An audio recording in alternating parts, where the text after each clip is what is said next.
in the heart of an ancient desert. The land of heroes awaits.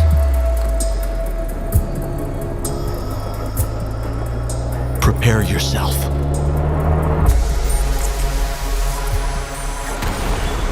To witness feats you never thought possible.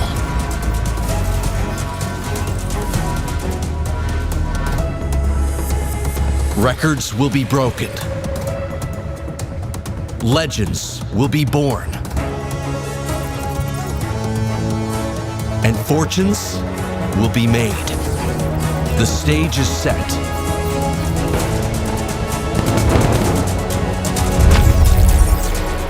The largest esports and gaming festival the world has ever known. Ready or not, here it comes. Gamers 8, the land of heroes.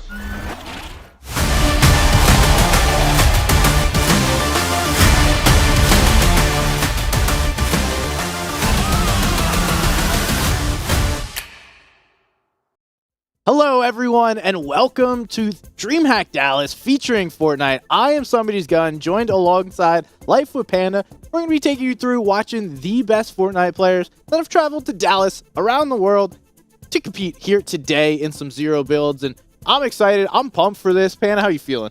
You know, I'm feeling really good. We had some pretty solid action there. Heat number 1, a little bit of a different experience in heat number 2, but of course heat 3 and 4, we know that the sleeper picks start to rise. Again, we talked about it with yesterday in heat number 1. San Diego was a story of that. We saw Quanti and Threats make it through heat 4, a late heat, and go on to win it all in San Diego and go to Gamers 8, as well as take a piece of $45,000 split between the duo. So you know that these teams are going to be playing to the last moment. Anything goes here when it comes to the heats today. Yeah, so let's take a look at what we have from yesterday. We had heat 1 and 2 take over.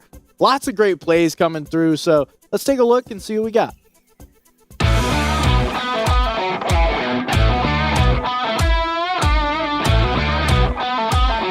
Wow.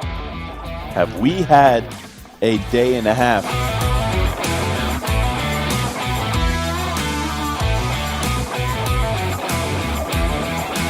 This is not about to happen. The team that had the worst positioning here in the final moment, Carrot, Waffler, somehow have made it through. Right there. You can push.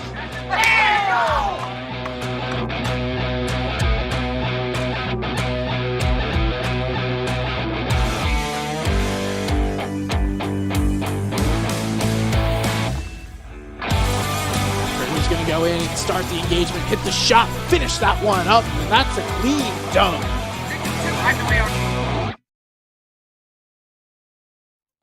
Some awesome games there yesterday, and now we're going to get to see even more. Let's take a look and see what we have for our format. We had 2 heats go on yesterday. 24 teams advanced to our finals on Sunday, and we have a couple of games that we're going to be playing here today in heat number 2 or heat number 3 and then heat number 4 later on. So 12 players moving on through heat number 3, and we get an extra 2 moving on through heat number 4 to play on Sunday. Yeah, it's going to be interesting to see how it plays out. I mean, even if it's a sliver of the action we got from heat number 1 yesterday, I'm going to be pumped because they were great games throughout. Definitely a lot of upsets, right? We saw, of course, Queasy Venno not necessarily make it through heat number 1. We saw some other upsets, of course. Jaith and Jivy, another expected team to do well, not quite make it through in the first 2 heats, but with 2 heats left to go, still some great opportunities for these teams. Yeah, and the key is we're not just trying to make it to Sunday. The ultimate goal here, you want to play on Sunday, but then once we get to Sunday, the goal is to get that top 10 in our final round. That way you advance to Gamers 8 in Riyadh in about a month. Yeah. And if you guys want to participate or you want to figure out more about Gamers 8, make sure to go to gamers8.gg. They got all the info for you. Let's take a look at who advanced, though, in Heat 1 yesterday and will be playing on Sunday with a shot to go on to Gamers 8. I mean, huge shout out. Let's start from the top, of course. D-Roller and Inpen. Shouts out. And Inpen let me tell you what, this man is not appreciated for the caliber of player that he is. He went into the collegiate scene, one of the most winningest players in all of collegiate, came into FNCS, had an incredible FNCS performance. This man cannot be slowed down, and this just shows another example of the caliber of player that he is, because he walks away number 1 in Heat 1. Yeah, and not only that, but he's a great dude. Like, he was letting me drive his Lambo the other day, and we were whipping it around, and he didn't care. He was just letting us drive that thing. But let's talk about some other teams. We saw Restguard and Hellfire absolutely slay out. They played super well, as expected.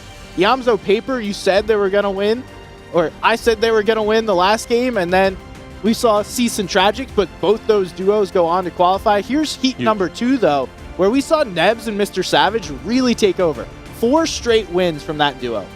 And again, Mr. Savage has a history here in these DreamHack events, and he continues that legacy on as he takes on it, the top spot there in Heat number 2 going on to the finals. But another team I really want to focus on, of course, is Easiness and Crackley, a team that they have dedicated their time strictly to the zero build game, and showing that they can make it in the top 6 there in Heat number 2 shows that they have a lot of potential going into the finals. And one team on this list that I believe wholeheartedly could be a disruptor, and we haven't talked about enough because we haven't got to see too much of their gameplay, is Except and Dubs. Okay. You see them walking away in 4th place there in Heat number 2. It's definitely a great start for them. They were in the top of Heat number 1 until the very end, where they fell just outside the top 12. So that's going to be a team I think we have to watch closely, and hopefully we get to see some of their games today. Yeah, it's been awesome to watch and how we get to see them play. Interestingly enough, there's been a pretty good balance of EU teams and NA teams qualifying throughout both of the first 2 heats. And we still have plenty of teams, top names that haven't qualified. So let's talk with Blur Antics and see exactly what he's feeling going into today. My name is Blur Antics. I'm playing with Cutie Hector, and I'm playing under 2 a.m. esports. Gotta get top 10. It's top 10 or bust. You know, I can't go to Sweden, so, you know, if I don't place top 10 in this event, you know, it's gonna suck. You know, if that top 10 qualifying to Saudi Arabia, the Gamers 8 tournament, it's really important to me. So the way I'm looking at it, the way I'm going to accomplish it is, you know, just locking in, no silly business, locking it down, making sure I got it today. I really like DreamHack Dallas. You know, very professionally set up. You know, this premium section especially, it's, you know, nice and cool and really quiet. It's nice. I like the venue, all that. If you want to compete at the highest level in duos, you got to be able to communicate. And I think that is very important for a competitive game, and I think that makes it, you know, 10 times better than solos. Putting that chemistry aspect into competing, I like it a lot. I'm going to be honest with you, SVG. I'm a pretty big Blur Antics fan. I've followed him since the beginning of Zero Build. I've been watching his career blossom a bit, and he even said himself, we saw on socials today actually, that he wants to break away from the shadow that is Easiness and Pilkey, and he believes that his opportunity will come today as he qualifies potentially on to the finals in either 3 or 4 heats. So we're going to be watching him closely. We have to. And honestly, like he mentioned, this is his last chance, as it is a lot of people's last chances, because while there is still one more qualifying opportunity, it's in Europe. Yeah. So you're going to have to travel, and some of these players won't be able to do that. Yeah, it's a pretty big ask because we have a lot of young players. I mean, if I'm 15, 16 years old, I'm like, hey, Mom, can I go to Sweden to go play video games? You know, it depends on what your parents are like and how they're going to support you. Some, sure, you know, all for it. And, you know, say you have school, that's a harder ask. So we will see, but we will also get to see a ton more European talent. We've seen teases of it throughout Dallas. There's plenty of these players here that have actually shown up. I mean, we talked about Nebs and Savage right off the bat. Of course. But Blur Antics got to show up today. There's no other day if you don't make the top 12 or 14 in the next heat. And it's their time to shine. Now, we've seen plenty of teams. I mean, we've kind of talked about Pilkey and Clicks. They've been a team that really should qualify. They're a top duo. We talked a lot about Punisher and G-Money. One, because G-Money's got that swaggy setup in his room. And then two, because they're another team that should be qualifying. Yeah, especially based on the performance that we've seen. It seems like they continue to get very, very close to the top 12, but just missed out. Like, again, when we were ending Heat 2 yesterday, we didn't have the final leaderboard, and it looked like they were just there on the cusp, and unfortunately, they fell just outside of it. Another team that fell just outside was Sap Games and Cut. So we're going to have to pay close attention to how they played it. But again, another team I was watching closely on socials, of course, is Sap and Cut. And Sap went to the gym this morning. He's feeling good, man. Hey, you got to get that pumping, you know, get the blood flowing. Yeah. A little jacked, let everyone know. I mean, he did a new PR on the bench today, 750 pounds. What? Cleared it, super easy, light work. We're constantly impressed by the ability contract of Sap Games and Cut. Look, again, collegiate player Sap just competing in this final collegiate event, now going straight into the DreamHack event. It's an exciting legacy to follow, and that's why we're going to follow it closely because they almost qualified yesterday, so that tells me that they're pretty sure to qualify on here in either 3 or 4. So we're watching them closely, but there's a lot of teams still in this one, and with it being so tight here to the finish, I'm not sure who can walk away with it in Heat 3. Like, there are still just that many top-tier talent, big names that haven't quite made it through. Well, I think that's the impressive thing about this DreamHack is typically when it comes to a regional locked lobby, you kind of know everyone that should be in there. Yeah. But now we have players coming from around the world to compete. I saw a couple Brazilian duos have made their way over to DreamHack Dallas, and everyone's trying to stand out, make their name. You can't really do much more than just qualify today, but ultimately, that's all the opportunity in front of you, and if you're able to make it to Sunday, then the stage is yours. Doesn't necessarily matter if you get to show out. If you're in 12th or you're first, it's all the same in this heat, but you want that opportunity to shine on Sunday, to wear your red like Tiger Woods on a Sunday, show up and fist bump at the end of the day. Yeah, it's going to be good. Regardless, though, this is the last day, last opportunity for these teams to qualify on to the finals and subsequently qualify on to Gamers 8. So it's going to be a tight race here with all these players still in this one. I mean, look, thumbs up, good spirits here from the players. You gotta have good vibes from Dallas. You haven't even gotten into game 1. You can't be letting the vibes down. Listen, yeah, I mean, unless your duo snakes you right away, we can't be having bad vibes going into game 1. That's not good looks. Well, again, I think the biggest snake in the lobby, Pilkey, is already locked in. He's going to be staying with his duo for the remainder of the competition. So I don't think we have to worry about too many snake innings here in day number 2. Hopefully, I mean, I don't want to jinx nobody, but that could be the case. Regardless, though, of course, we got to shout out Jaith and Jivy. Jaith being one of the top NA names in Zero builds for quite some time. He ended up taking a bit of a break there, transitioning out of college, moving, doing a lot of stuff, but now back on the full grind, competing with Jivy to show that they have what it takes to go on to Gamers 8. And you know, this might be, again, another example of that last opportunity to qualify, because we don't know if Jaith will be able to make his way over to Sweden. Yeah, it's very interesting and a good point. It will be interesting to see how exactly they play it out, because we saw them get in a game, and I'm not even going to get into it, of what happened with them, because that I don't want to talk about that anymore. But there's also plenty of other teams. I believe Booga and Muzz are still a duo that needs to qualify through, which is surprising. I mean, 2 of the best players. We had, if you guys didn't listen yesterday, we had a whole conversation about Booga, Muzz, their championships, their titles, what it all means. Nonetheless, they're chilling. Would also love to give some praise to Trashy and Pump. 2 players just playing so consistently over the past, let's call it 8 months or so. And normally you think, oh, you're good at Zero builds, you're good at builds, doesn't necessarily translate, but I don't think that's true. And those 2 have shown us every single time they get an opportunity to play in these lobbies, to play in any kind of format where they get to excel, they're balling out. Balling out for sure. Also balling out Yamzo. Fresh haircut, glasses. He's looking solid and ready for the day.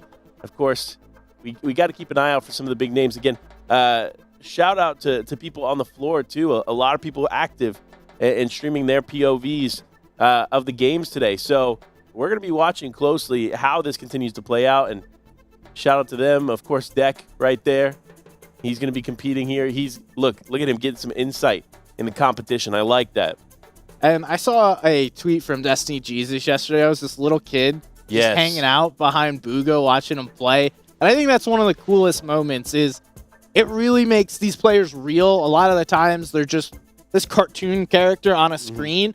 But when you realize they're just kids, they're young adults, they're people just playing the game. And the experience that I've had from most of these guys is great dudes, just happen to be really good at video games. They've been hanging out, and the opportunity, that's probably that kid's idol, is Booga. And he gets to sit there, watch him play the game. Yeah, I mean, I'll be honest. I've met quite a few players in my time, so have you. And very rarely do you have an experience with these players where they don't feel like they're genuine, right? Yeah. And so a lot of these players, like Booga himself, are just human beings, and it's incredible to see them being able to showcase their talents in person and also see the fans be able to get a close-up look at how they're doing. But now it's time. Game number 1 is here, and we're going to start off with Cammy and Japco, another team that we expected to qualify for the first 2 heats, but Cammy historically is more of a day 2 DreamHack competitor. You can't ask for a better off-spawn weapon than that combat shotgun. Like, that's just simply the best that it's going to get.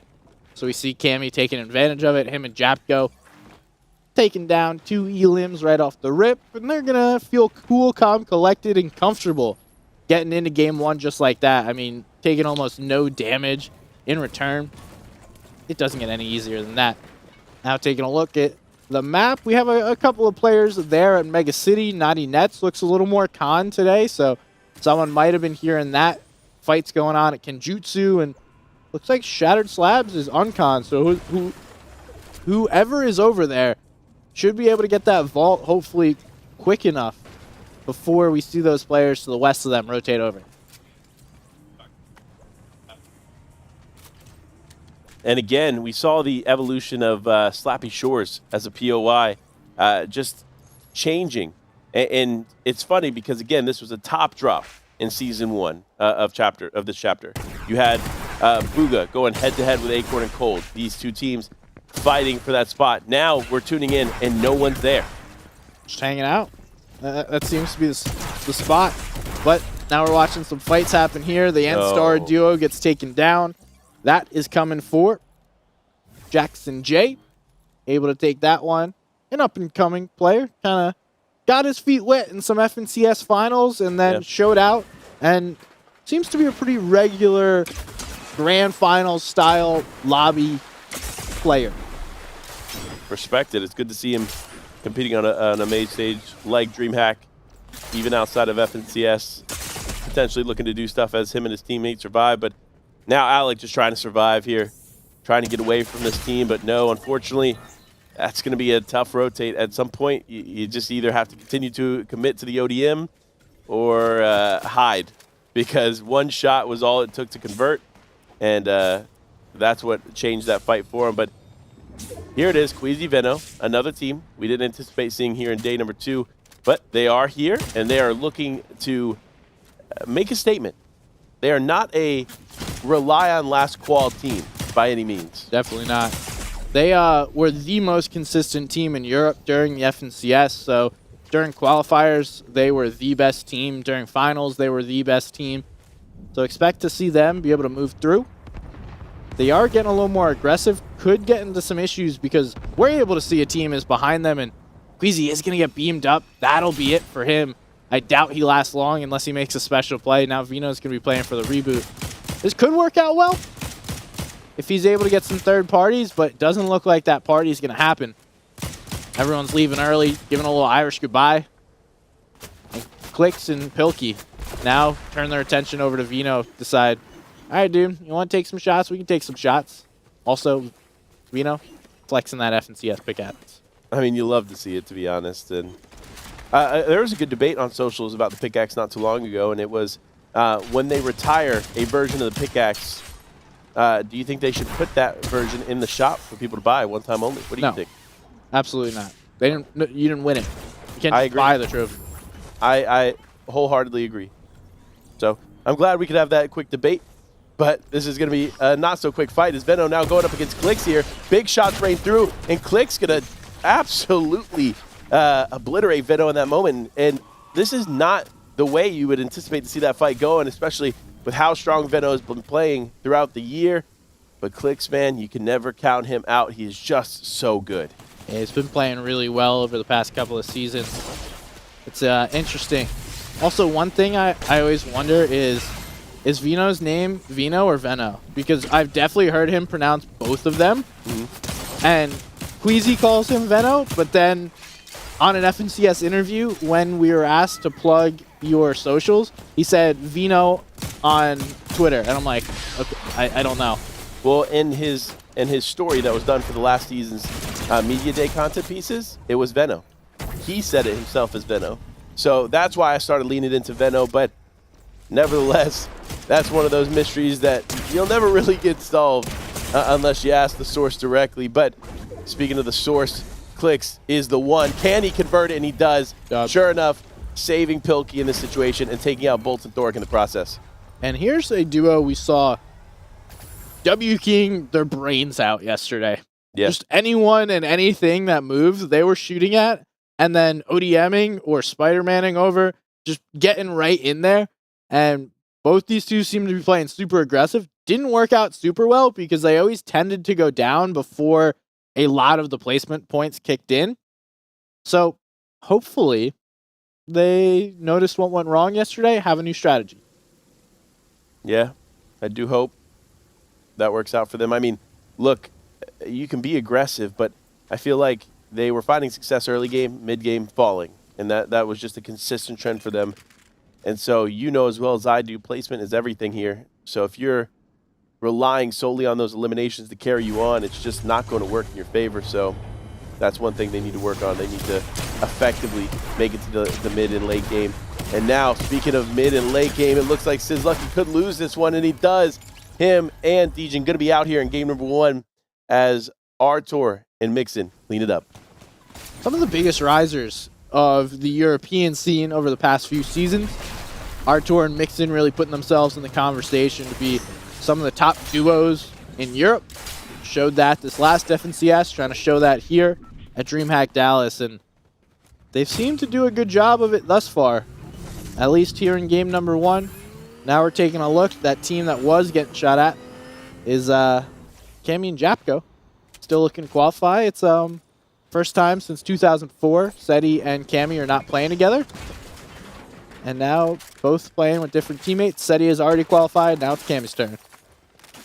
Was Cammy and Seti even born in 2004? Like, That is a genuinely good question. yeah, you keep saying this, but I'm pretty sure they're like 18, and it would make it very, very close. But regardless, now we tune in, of course, Versify. Again, another engagement, another push, not going in their favor. Lethal, though. Going to be able to disengage and get away from it.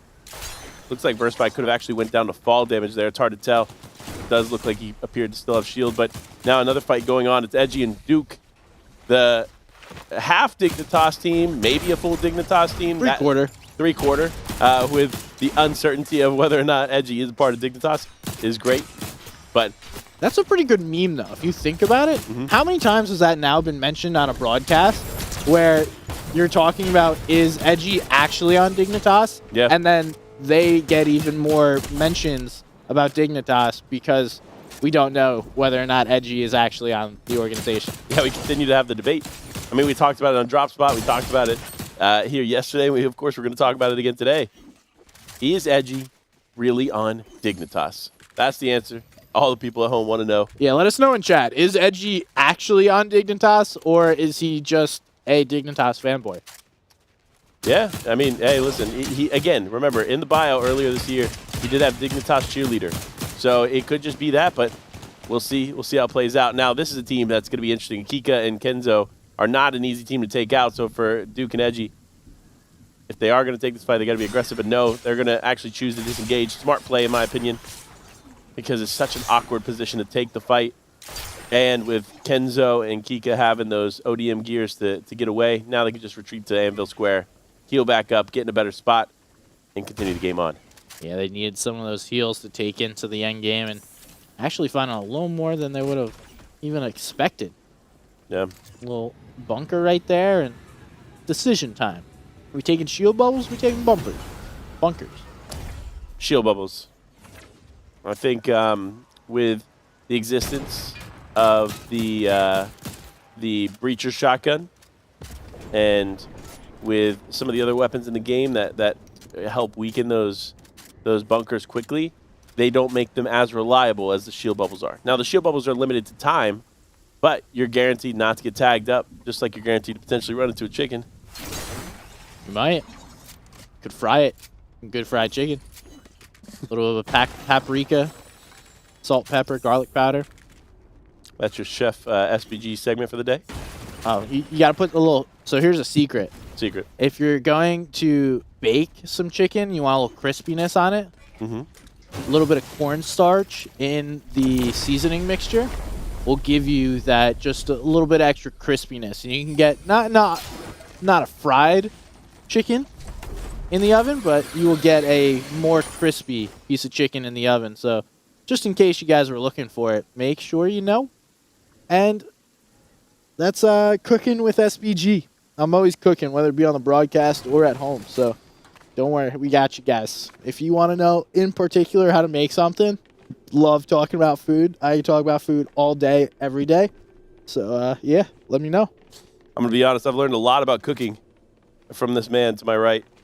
And so definitely take his advice if you're looking to elevate what you do in the kitchen.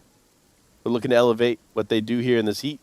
Duke and Edgy on the probably the most ideal spot here in the map at this moment, guaranteeing yourself some of those rifles as well as a high ground position that gives you the information you need to continue the game on. And this is a team, though, that has pretty consistently gone for that Rift Island position. So they haven't marked, it looks like.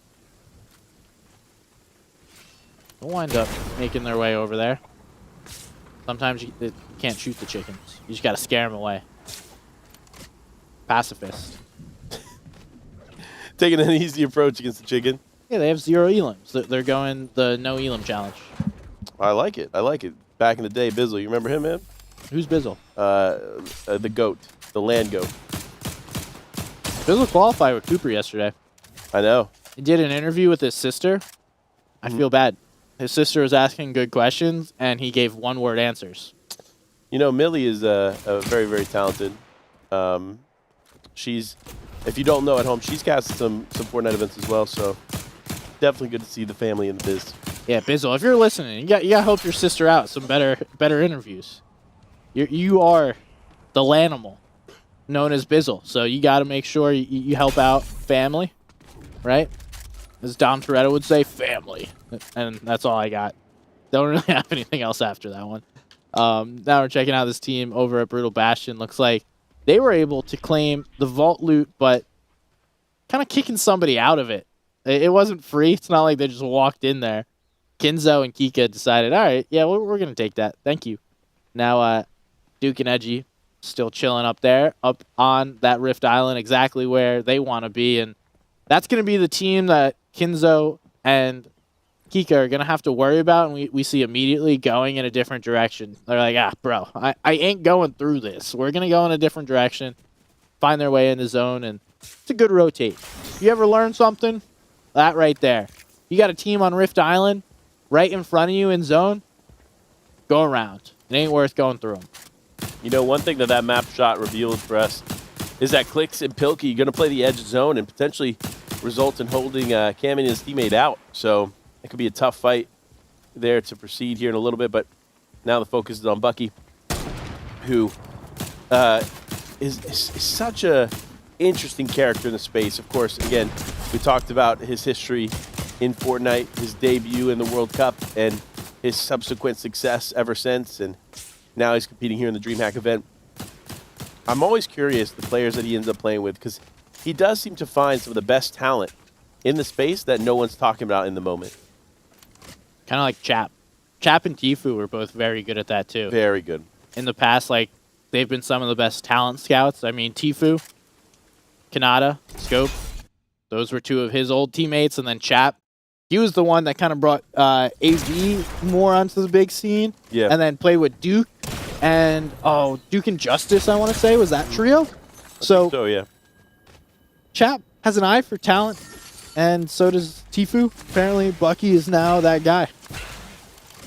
Yeah. I mean, look, if you look back at a lot of the people in the scenes that had big names early on, even Ninja partnering with Reverse 2K before Reverse 2K with a multi-time FNCS champion. I mean, it's you got to shout out the vets in this space because they had an eye for talent. They continue to do just that. But now Bucky becoming a vet, he continues to have that eye. But the only eye that matters is that red eye. Or did Reverse 2K find Ninja? And then developed him into the talent that he is today. Ooh, you know, that's actually a good question. There's probably only like a few 100,000 people watching Ninja. Like, no one would have known really who he is. Reverse or Ninja? No one would have known who a Ninja was. That's why it was big brain by Reverse to pick him up. Yeah, you're like, right. He only broke streaming records. Like, who knows who that is? Yeah, exactly. You're definitely right. Some blue-haired dude, right? Absolutely. But diving back in is Kika and Kenzo. Big shots there to take out Cammy. Cammy's teammate going to hold it down, though. It is Japko, but no, Japko ends up going down 2 to Kenzo, and now Kenzo having to disengage. Kika going to be down and out here as his team pushes forward. Unfortunate and not what they were hoping for here to finish out game number 1 of Heat 3. But Kenzo, wait, he might actually go back. Pump fake. Kika. Look at that pump fake. Wow. What a move. That's comms there by Kika being like, yo, they're going back. They're not actually coming in the storm. We're chilling. We're chilling. I got a slurp for you. Okay, yep. Got the slurp. I'm coming back for it. You should probably take the shield bubbles. Yeah, definitely take shield. Okay. That's actually a bunker. I can't speak. Now we're chilling. Look at all those bunkers, too. That's tough not to have your teammate there to split some of those resources because they're so crucial to the next few moments of the game. Because realistically, if you can hold on to those bunkers, those shield bubbles into the zone 7, zone 8, that's where you see the most use out of it. But Edgy, just playing safe here with Duke. And again, Edgy looking to edge his way into a win. Gotta make a rotate here. Looks like there is a rift in front of him, so that'll help him. There is somewhat of a problem, though. Once you're up in the air, it attracts everyone's attention. You hear this giant, and then everyone's like, oh, cool, rifter, shoot at him. So, luckily, somehow making it through. Looks like everyone was a little busy. This will be a solid rotate here from these two. And looks like Duke's going to get himself in a good position, but going to run into Versify and Lethal. We know that they love to fight. This is not going to be an easy one. Edgy's going to get into it. That does take one down. Is he going to get the other? Yes, there's a two-piece, but is he going to be able to get his teammate up? Looks like there's no real arrows moving in their direction, so they'll be safe for the moment. Have a second just to get Duke right back up. Yeah, I mean, it's a good start for them. Now, though, Brody Bros getting in it, getting involved. This fight's going to take a turn there as Daga ends up going down. Him and AV going to be able to clean that one up. Edgy now drawing a lot of attention as well as subsequent damage, but with that slurp juice popped, he's going to continue to heal back up. These players, though, they don't care. They still want to get in it. It's Smite, it's Redux. You know when they have their sights set on someone, they do not slow down. Oh, he's using that as an offensive weapon. Seen that a few times, actually using that. Oh, they just got shredded. Wow. I mean, look, we talked. Can we just say we talked about Queasy Veno, of course, being the FNCS champions. We got to talk about Edgy, man. Getting his FNCS champion pickaxe there, huge feat for him. Looks like Clicks is still up.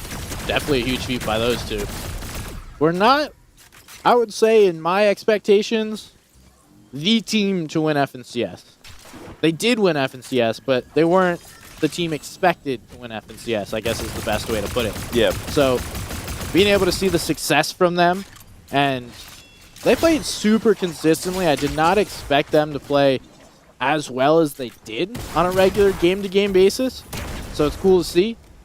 Now they're looking to continue and hold their crown, their throne right here, as the DreamHack Championship is up for grabs. Yeah, I mean, I could see them being a back-to-back. You win an FNCS, win a DreamHack, you'd be feeling good. Feeling good about your performances here in this meta, because this is the final days of the meta. New season comes out here at the end of the week, so this is going to be the last major competition we see played here with the way that this loop pool and island appear. So can't wait to see what the future holds. What if there's an FNCS curse?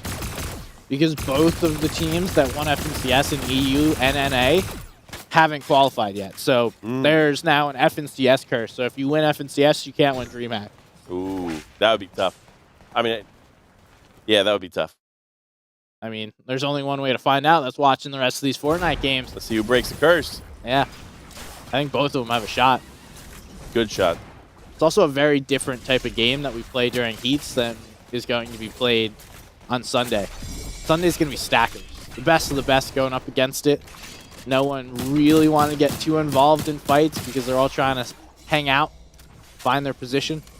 Looks like Rody Bros and AV having a good positional rotation and advantage here. Everyone is just looking right in front of them as Rody Bros, AV trying to close this one out. Yeah, and closing it strong here. They got everything they need in the kit. So now it's just a matter of getting involved, and sure enough, there they go. Edgy goes down, and it was down to Duke versus Rody, and sure enough, cleans it up there in the final second. Congratulations there to Duke and Edgy, taking game number 1. Look at the shock in this man's face. Genuine reaction here, because that is not how I saw that going. No, I mean, they got the first dealing, but I guess nerves in game number 1. Don't know what happened there. I would have probably played that a little bit slower. Yeah. Gone in as a team. It looks like AV just kind of jumped in, and then Rody Bros was a step behind, unable to follow up as quickly. And all right, maybe it was a toss, but it was also a clutch there by Duke. Yeah, it was a big play there. I mean, look, the confidence from Duke and Edgy, not only coming off an FNCS champion win, but a really solid start to their game 1. They had some great eliminations early on. They were feeling the momentum here on the day, so I can't knock them for winning that engagement and ultimately winning the game, because there was just something about the way they were playing here that their confidence showed us that, you know what, this game deserved to be theirs. And both teammates did it. We saw Edgy getting that little 1v2 right there. Then later on, Duke will pick it up. He gets that 1v2, making sure that both teammates sharing that load. There's a lot that goes on in these games, and we see this fight happens. Edgy is going to be the one that gets focused here, and Rody Bros just a step behind, unable to get that.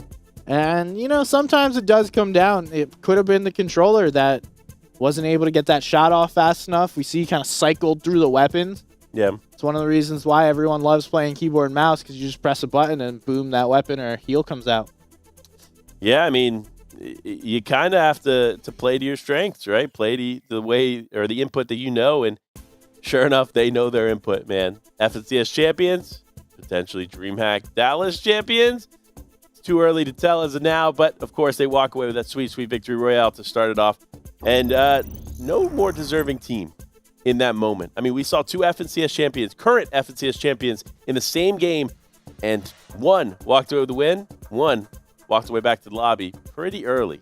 Yeah, that's true. And I think what we saw from Queasy and Veno was typical to what they do in the build mode. Kind of bully the teams that are on the outskirts, but weren't able to take advantage of it fast enough. You have that overshield, so there's a little more extra HP, and then you have teams that have movement. There's movement all over the map, so you can get to these engagements quickly, and we saw that's exactly what happened. They were a little split. Veno was far away from Queasy. Queasy gets picked off trying to go for an elim, and sure enough, Clicks and Pilkey walk up behind him and get the elim. Yeah, and that was a huge play from Clicks and Pilkey, and that play subsequently allowed them to make it into the end game. We saw them in the final moments, and so a great game from them too. Again, we have to pay close attention to what they're doing. Pilkey holding his own. Very impressed personally from the performance that we've seen him for game number 1, and hopefully he can continue that momentum with his duo Clicks. And so we'll see how that continues to play out for these two, but there's multiple teams that are still in it that didn't necessarily find the same success. And Cammy, another team that just unfortunately didn't have the start to the day that they were looking for. Yeah, they got caught in the zone by Kinzo and Kika. Who wind up going down there. And let's just take a look, see what our leaderboard looks like after one game, see where all these players stand, who had those big pop-off games. And hey, you may have said, okay, they didn't have a great game, but it looks like they did get into another match and were able to get a solid amount of points there. What qualification is looking like based on the past couple of heats? 350-ish is about where we're going to stand. 355 is probably safe. But again, teams could have big games, especially because a lot of the top teams are out. It's going to fluctuate a little more. So just take a look at the leaderboard. Anyone standing out to you, Panda? You know, I got to talk about it. It's Fluger and Opt.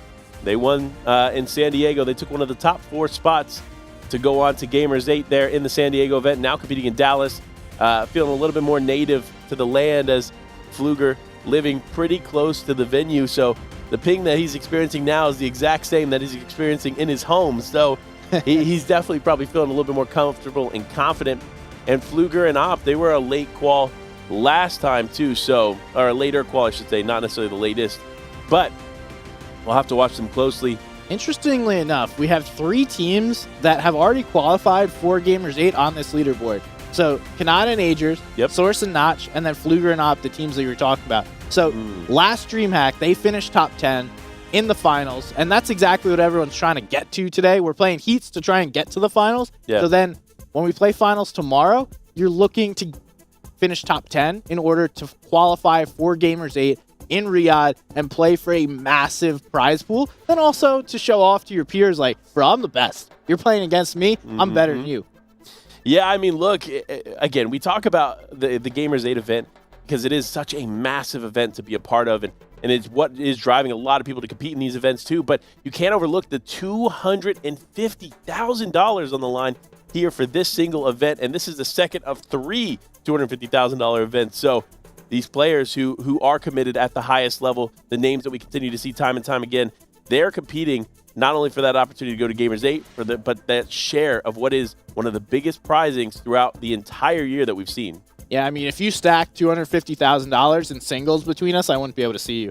Yeah, you are correct. That's a lot of dough. That is a lot of dough. But it's time. Game number 2 is underway, and we dive straight in here. Looks like the map is pretty evenly divided as we've seen before, but maybe we'll have a team actually landing over at Slabby Shores. Hopefully they are able to get all that loot, because you know what you're looking for is getting a solid drop right off the bat.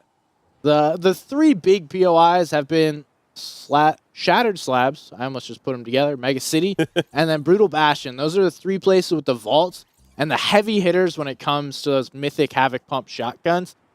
We've seen so many players fighting for those positions. I mean, whether or not you actually land at one of those POIs or you get your loot, you're chilling, then you rotate over, has pretty consistently been the plan of a team like a Blake and a Polarized yesterday. They were not landing at Mega City, but pretty regularly we're walking over to Mega City after they got their loot, and we're like, hey guys, we appreciate you opening the vault for us. We will take whatever's inside.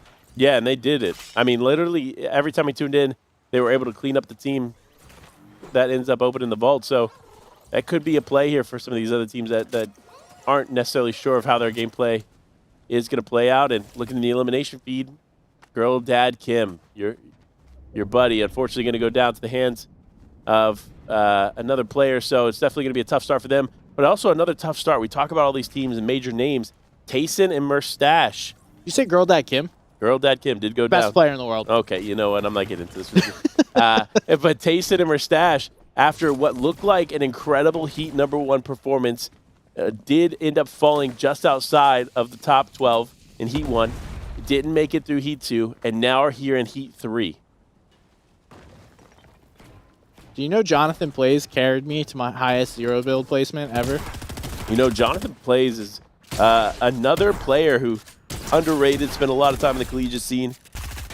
And so shout out to him, man. Shout out what he's doing. But, oh my gosh, we got to talk about it. Edge 4 ends up, well, he ends up going down, but his teammate ends up cleaning it up. So solid finish for them. Edge 4, of course, one of the stronger minds in the 0 build space. So we'll definitely have to pay close attention to him. We also got to pay attention to Peterbot and Larson taking out Merstash and Tayson.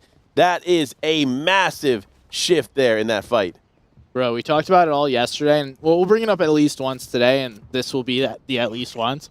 Merstash and Tayson were chilling, pretty much all but qualified with about an hour left, and don't know what happened. Did not make it in Heat #1, and it looks like it's been much more difficult here throughout the rest of the heats.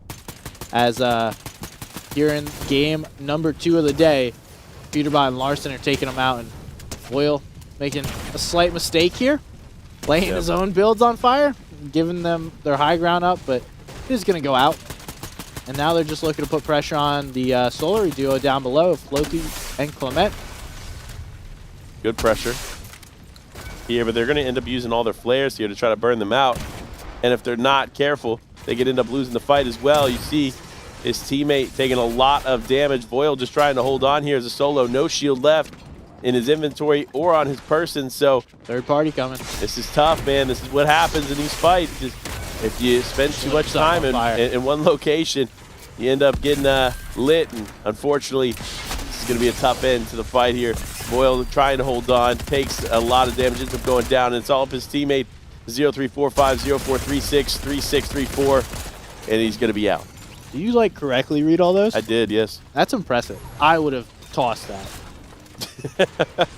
But Parks and Trusky walking on over, able to get those elims, play that really well.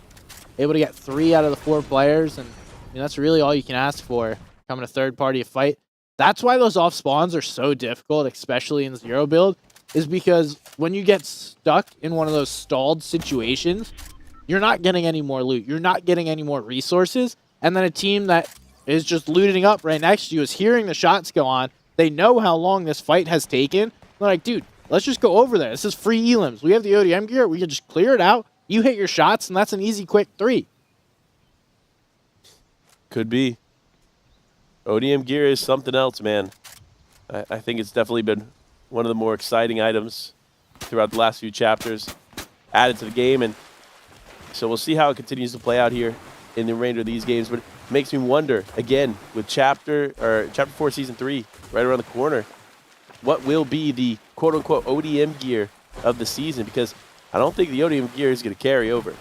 So it's going to be the Eagles from Lord of the Rings. And okay, you just get to ride the Eagles to Mordor and end the series within an instant. See, you can't say stuff like this because Fortnite has the potential to actually make that happen. I hope so. That is the collab that I want the most. I will spend all the V-Bucks if they put an Aragorn outfit in the game. Probably a Legolas one I'd use more because, he's a little more slender and you want those slender outfits. Okay. Maybe a Galadriel. That could be a cool one. I could see that as well. Could be a good collab. You never know what the future holds, though. But it looks like the people that control their own future, it's Peterbot and Larson, pushing this player out into the water. He said, you know what? You can run, but you can't hide. Or you can swim. Not very well. No Michael Phelps out there. Did not get the Michael Phelps augment. Imagine that was an augment. There is one that makes you swim faster. But just imagine it was called the Michael Phelps augment. It is in my brain. That's one thing we haven't talked about a lot in these heats is the impact of augments here in zero build and which ones truly play a factor. Obviously, in the standard BR, there are ones that really stand out, but I feel like it's a little bit more difficult to choose which ones really have the most impact. I think there's so many augments that you don't really get the ones that you want on a regular basis, so you're kind of just choosing whatever you can get. Ultimately, I think First Assault is probably going to be one of the best ones. True. Medium Amp is another one, so pretty much just buffing your AR. Those are going to be some great augments. First Assault is huge, especially if you hit a shot to the dome right off the bat, taking away somebody's overshield, and then you have a huge advantage in any kind of fight. We do see Heiza and Volksy really do need to find some heals here because they have no whites and they will be going down. But the good thing for Heiza, he doesn't need to edit zero build. Oh, man, he was wishing he could edit there in that situation. Unfortunately, he is going to go down. And that's the thing, right? If there is a boss there, a henchman still left, you better anticipate there's a team looming close because there's no way that someone would just allow a random team to rotate into Shadow Slabs and take the ball for themselves. That's pretty accurate. I think we've seen it more than enough times. Either somebody's camping the boss that will give you the key card, or someone is in the vault camping you, waiting for you to come get that extra loot. And we see another team walking on over here. So it's not like this is now about a minute into Storm. It doesn't matter. There's just teams constantly rotating in, try and get involved in this. Bronos and Origin. Vuxi, you got to just chill, bro. Either just run away or chill. I know you want to try and get your teammate's card, but you are putting yourself in a really poor position if you go for that with 2 players pretty much staring right at you. Interesting play here. Bronos and Origin are going to dive in here. Voxy just hanging out, hiding. The last thing they want to do is take a shot. They cannot afford to take this 1v2, but no. Of course, as I say that, goes in. Thinks they have the advantage, but no. That's not how it goes here in Zero Build, man. As a solo, you're at such a significant disadvantage, but now it's caused another fight to ensue as Bronos now has an angle, ends up getting 1 knock there, looking to make it 2. ODM gear out in full effect. Big shot comes out. They have him weak, but he ends up slipping away. Will Bronos allow it, though? No, he will not. Not with all the arena points he has. Ranked. No, but he still has the arena points. Even though arena got vaulted, he still owns those points. They don't disappear. He is, historically, the best arena player. Well, I think Claw beat him. I stand by what I said. Okay. I mean, take that for what it is.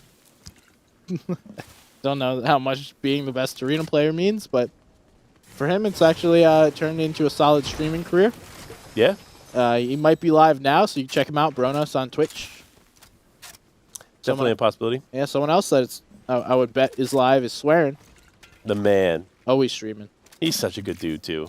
Is he? Yeah, you should tune into his streams if you get a chance. Like, he's got such a great personality. He loves the game. And you know what? As we've learned in obviously the Fortnite scene, some changes people love, some changes people are more critical of. But he's very constructive with the feedback that he gives. And so I respect him for being able to kind of leverage that no matter what emotions he's feeling by a change or an adjustment in the game. So he works in construction? Yep. Building a better future for all Fortnite players. Wow, that was a quick one. Look at this guy. Always able to come back with those quippy ones. We've seen Illusion have some great off spawns. Haven't necessarily seen the success here later in the game as we've moved through. Looks like they're just funneling a couple of different things on up here and getting all that extra loot. This is a great power position. Likely only going to be able to hang out here for a couple of minutes as Zone is going to pull at a different spot. Very unlikely they get to chill here as we get to see Rift Island popping on up.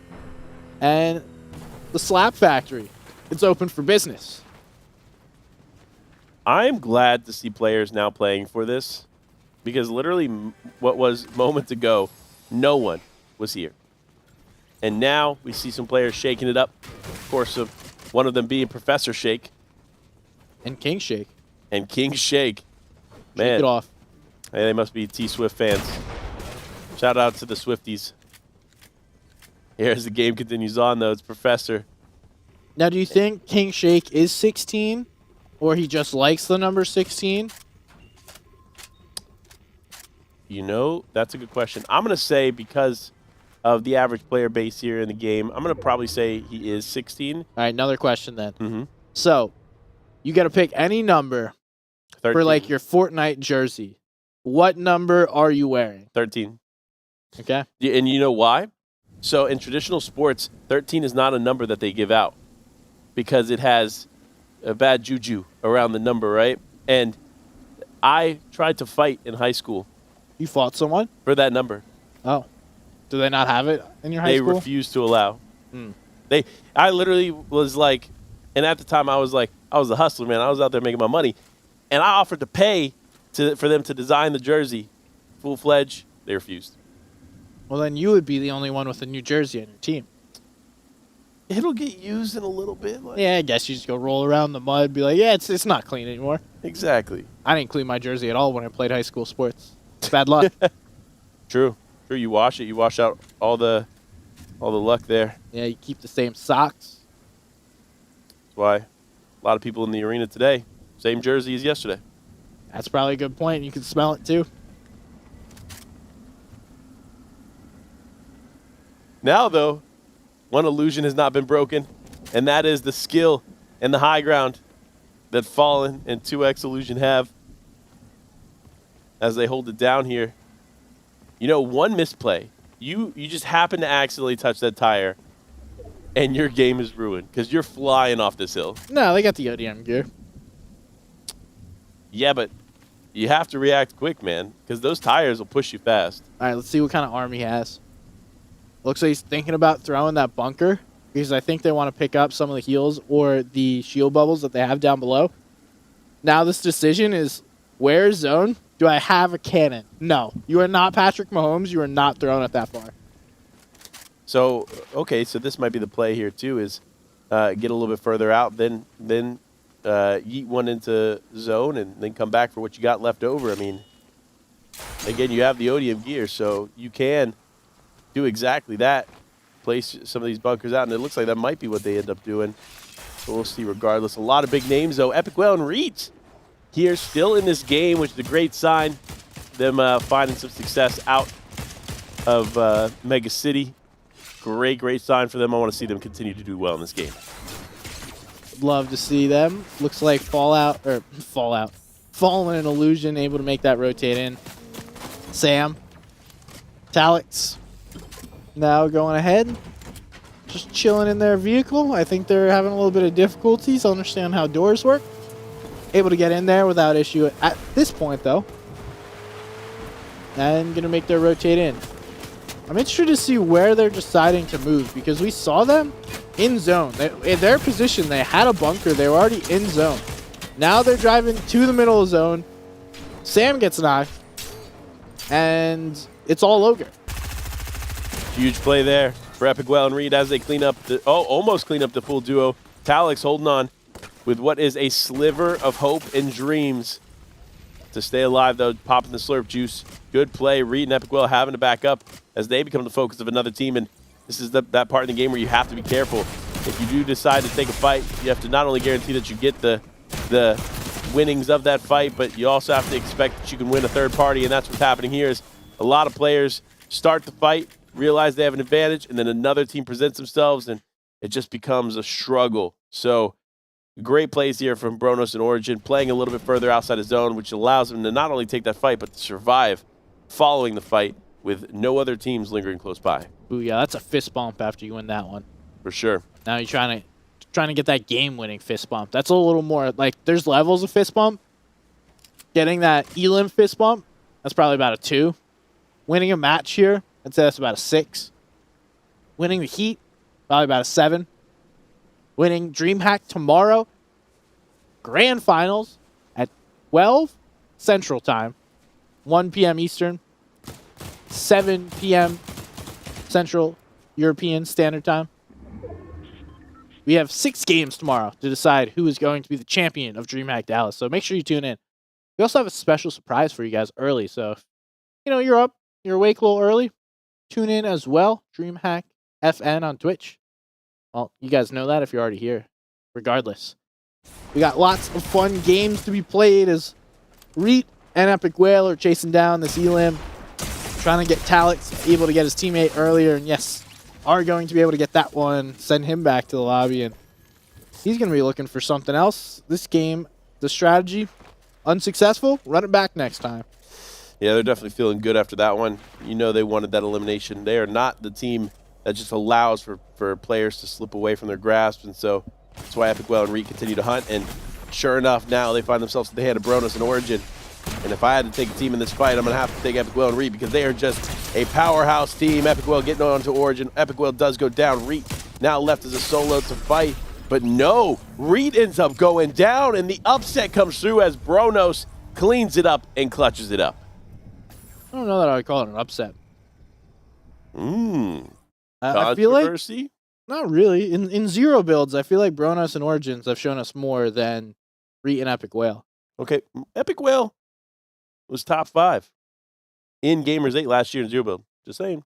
That's one tournament.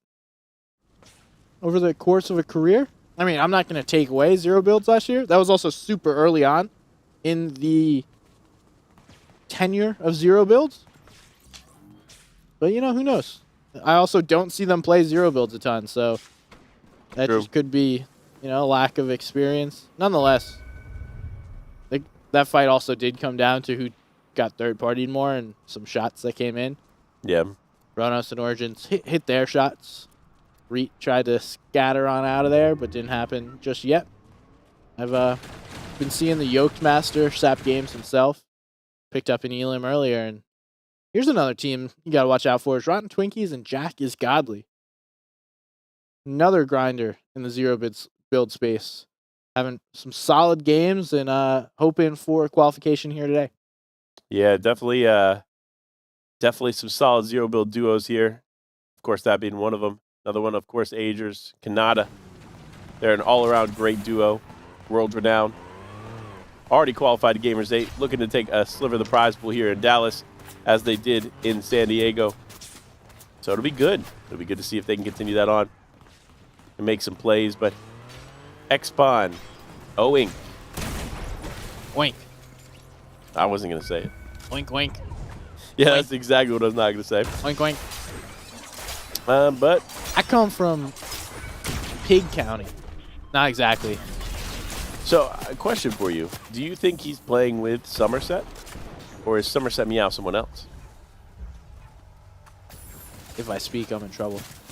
Well, don't worry, because Sap Games and Cut will speak through their gameplay as they continue this one out. It does look like Sap needs a little bit of shield, but the shield bubble going to allow for them to survive in this fight a little bit longer. That bunker, though, great play on their part. Going to cause a bit of disruption here for them. But I'm curious what team is actually challenging them, because you see there's one in the tree, two on the edge, and now the fight ensues. Oh, no.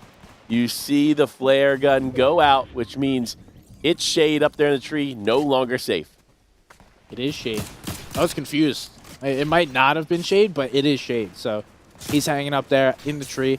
I think the trees have been underutilized based on the success we saw of people yesterday. Sure, you're not going to get a ton of elims, but you find the right tree, you get into it before a lot of players are able to make those rotates into your area, you're going to be picking up some decent placement points. And I think we're starting to see that as Agers and Kanata going to go down there to Sap Games. Kanata does get Sap back, and that's a little trade back and forth. Now Waffler and Carrot, we saw them the final moments of yesterday. Going down in second place, still picking up a lot of points, looking to prove themselves better than a second place here, trying to get that dub. Small Man going to go down in the backside of Storm. That's Ron Twinkies picking that one up. Illusion is going to follow suit. Also going down, and Bronos is zooming here, picking up more elims. And there's Jack is Godly picking up. Oh, no, actually, that's Origin picking that one up. My apologies. Yep. I'm going to be honest with you. I think this is Jack is Godly and Ron Twinkies' game to win here. The only threat to them right now, Bronos and Origin, have a decent spot. Of course, Waffler there, a very talented duo for them. But with the positioning that Jack is Godly and Ron Twinkies has, it's going to be tough for them to be defeated. And so Origin and Bronos now making the play with the shield bubble. Smart, extremely smart. Despite them not having the best positioning, they have the best movement right now for them, staying protected, as now Waffler and Carrot are the main focus of Jack is Godly. Gets big tagged down to Waffler, forcing Jack is Godly and Rotten Twinkies down, but now allowing for Bronos and Origin to get the better position, which means they could lose the game here. Yeah, they've lost that priority position on the front side of zone, and yes, Rotten Twinkies is going to go down. Jack uses the ODM, doesn't work out. He gets shot out of it once again, finds himself in a vehicle. He's going to rotate along, follows Carrot into Storm, trying to get in a good position. Looks like Carrot's going to be the next target here. Bronos is looking straight at Origin, and Origin and Bronos clean up Jack is Godly. Now a final 2v1. It's all just a matter of time here. Such a sad finish there for Rotten Twinkies and Jack is Godly. A bit of a misplay, of course, focusing for the one elimination versus those incredible placement points that come with the win. And so now Bronos and Origin walk away with the game as they claim that victory royale. Beautiful, beautiful finish for them. And honestly, again, like I said, I didn't think they had that one with the positioning, but with a few mistakes made by other teams, they walk away as the victors. When they saved that shield bubble and found the vehicle at the last moment, being able to find a nice little rotation in, and that priority position on the front side of zone with some elevation is really where they were able to win that game. Then, you know, last game we saw a team not necessarily jump on that final player duo together. This game, Bronos and Origin, they're hip to hip. They're both using the ODM attack, taking out that player, clearing all those builds. That's just a pure aim fight with two players to one. You love to see the focus here coming out from Bronos and Origin. Again, remember, we talked about them early. Very, very talented individuals now competing here in DreamHack Dallas, and I'm curious how that's going to continue to play out for them. But Talix and Sam, it's another team we're going to keep an eye on, but not necessarily the game they were hoping for.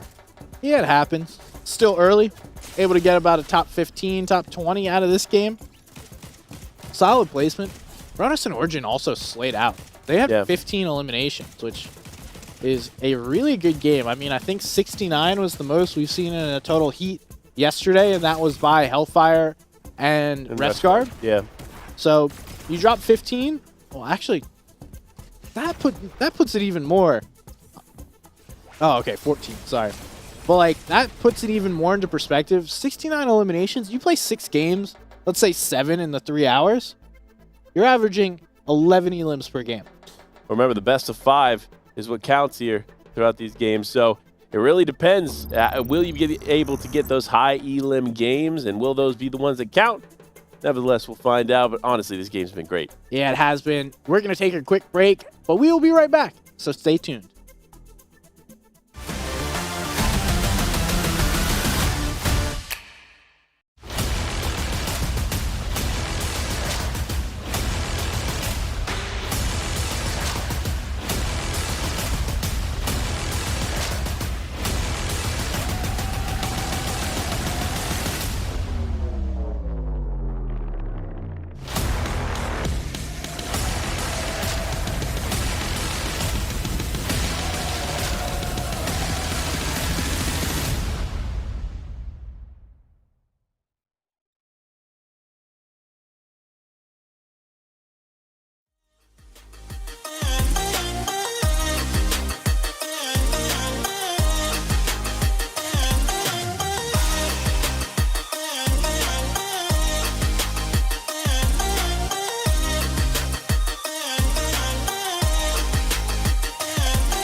Welcome back, everybody. This is DreamHack Dallas featuring Fortnite. I'm SBG, joined alongside Panda. We're talking about Fortnite, but you know what? I know you guys are so excited to watch the games. Let's just get right into it. Let's waste no time. And of course, wasting no time, starting off with Jonathan Plays and Dawson. This is a duo we talked a little bit about throughout the weekend. So finally, we get to see what they're looking like off spawn. Opting for a little bit less hectic of a drop here. Definitely a strong play for them, but we'll see how it ends up playing out for them later rounds. But lots of shots already ensuing. But curiously enough, it does look like we have 3 teams at Slappy Shores. No way. Went from 0 in game 1 to 3. And we're tuning in with the World Cup champion. Booga! That's cool. Like, imagine you're the one that said that, and now every time someone thinks of Booga, that's what comes to mind. Or am I the only one that... No, because you clearly had that happen too, because you just did that. Yeah. Just kidding. That was all rehearsed. Yep. We got the script right here. We spent 16 hours. Neither of us slept between heats, and that is the only thing that we have to show for it. So please don't expect anything else. We do appreciate comments, concerns. What I don't appreciate, if I'm Blackline, is going to get sniped in the dome. Ooh. And Booga and Muzz clean that one up quickly. But that's what Booga and Muzz needed. They need that momentum shift. It's been a slow start for them on the weekend, and definitely, again, one of those highlighted teams that we were expecting to advance on to the finals, and they haven't quite found that edge yet here so far in Heat 3. Could you say they haven't found that edge for them? Okay, you know what? Edge 4 is also still in this one. I don't know if he's in this lobby, but he's definitely still in this heat. It does look like Sap Games has made their way in here too, which is cool. Going to see a lot more of him and Cut, which is always exciting. Again, incredibly talented players. Just barely off of qualification yesterday, looking to make up for it here today in day number 2. Mega and Knifer. What was an unsuspecting duo there in Chapter 2, now together, following the split of Dubs and of Mega. It's always good to see variety here, especially in some of the teams that have been together for so long, like Dubs and Mega were. Knifer, I feel like, is a pretty solid fit here for Mega, but we'll see how it plays out here in Zero Build. Yeah, they've been the kings of Citadel for a while now, having some really good consistency out of the POI, landing there regularly, deciding, if you go our Citadel, we're coming after you. And it's worked fairly well for them. They've been a consistent team. I wouldn't say they've hit their peak of performance that they could absolutely show out of the POI, but I think today I'm going to do the SBG guarantee. These two qualify. You heard it here first, folks. The SBG guarantee. Brought to you by SBG. No, brought to you by Panda 2K. Shout out Levin, man. We missed you. Hope you're doing well. I saw his Twitter today, and apparently his soccer team wasn't doing as well. Yeah, he was going through it, man. Yeah, it happens. I mean, I'm a Jets fan, so I've been through it all. And by it all, I just mean the lows. Yeah, I was about to say, there haven't been too many highs there. But speaking of highs, man, Kylie and Groles on a high.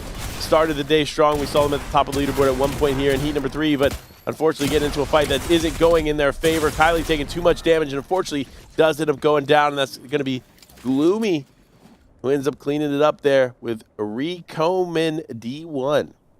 I think that's recommend. That's Recomin D1. Okay. Doesn't take much.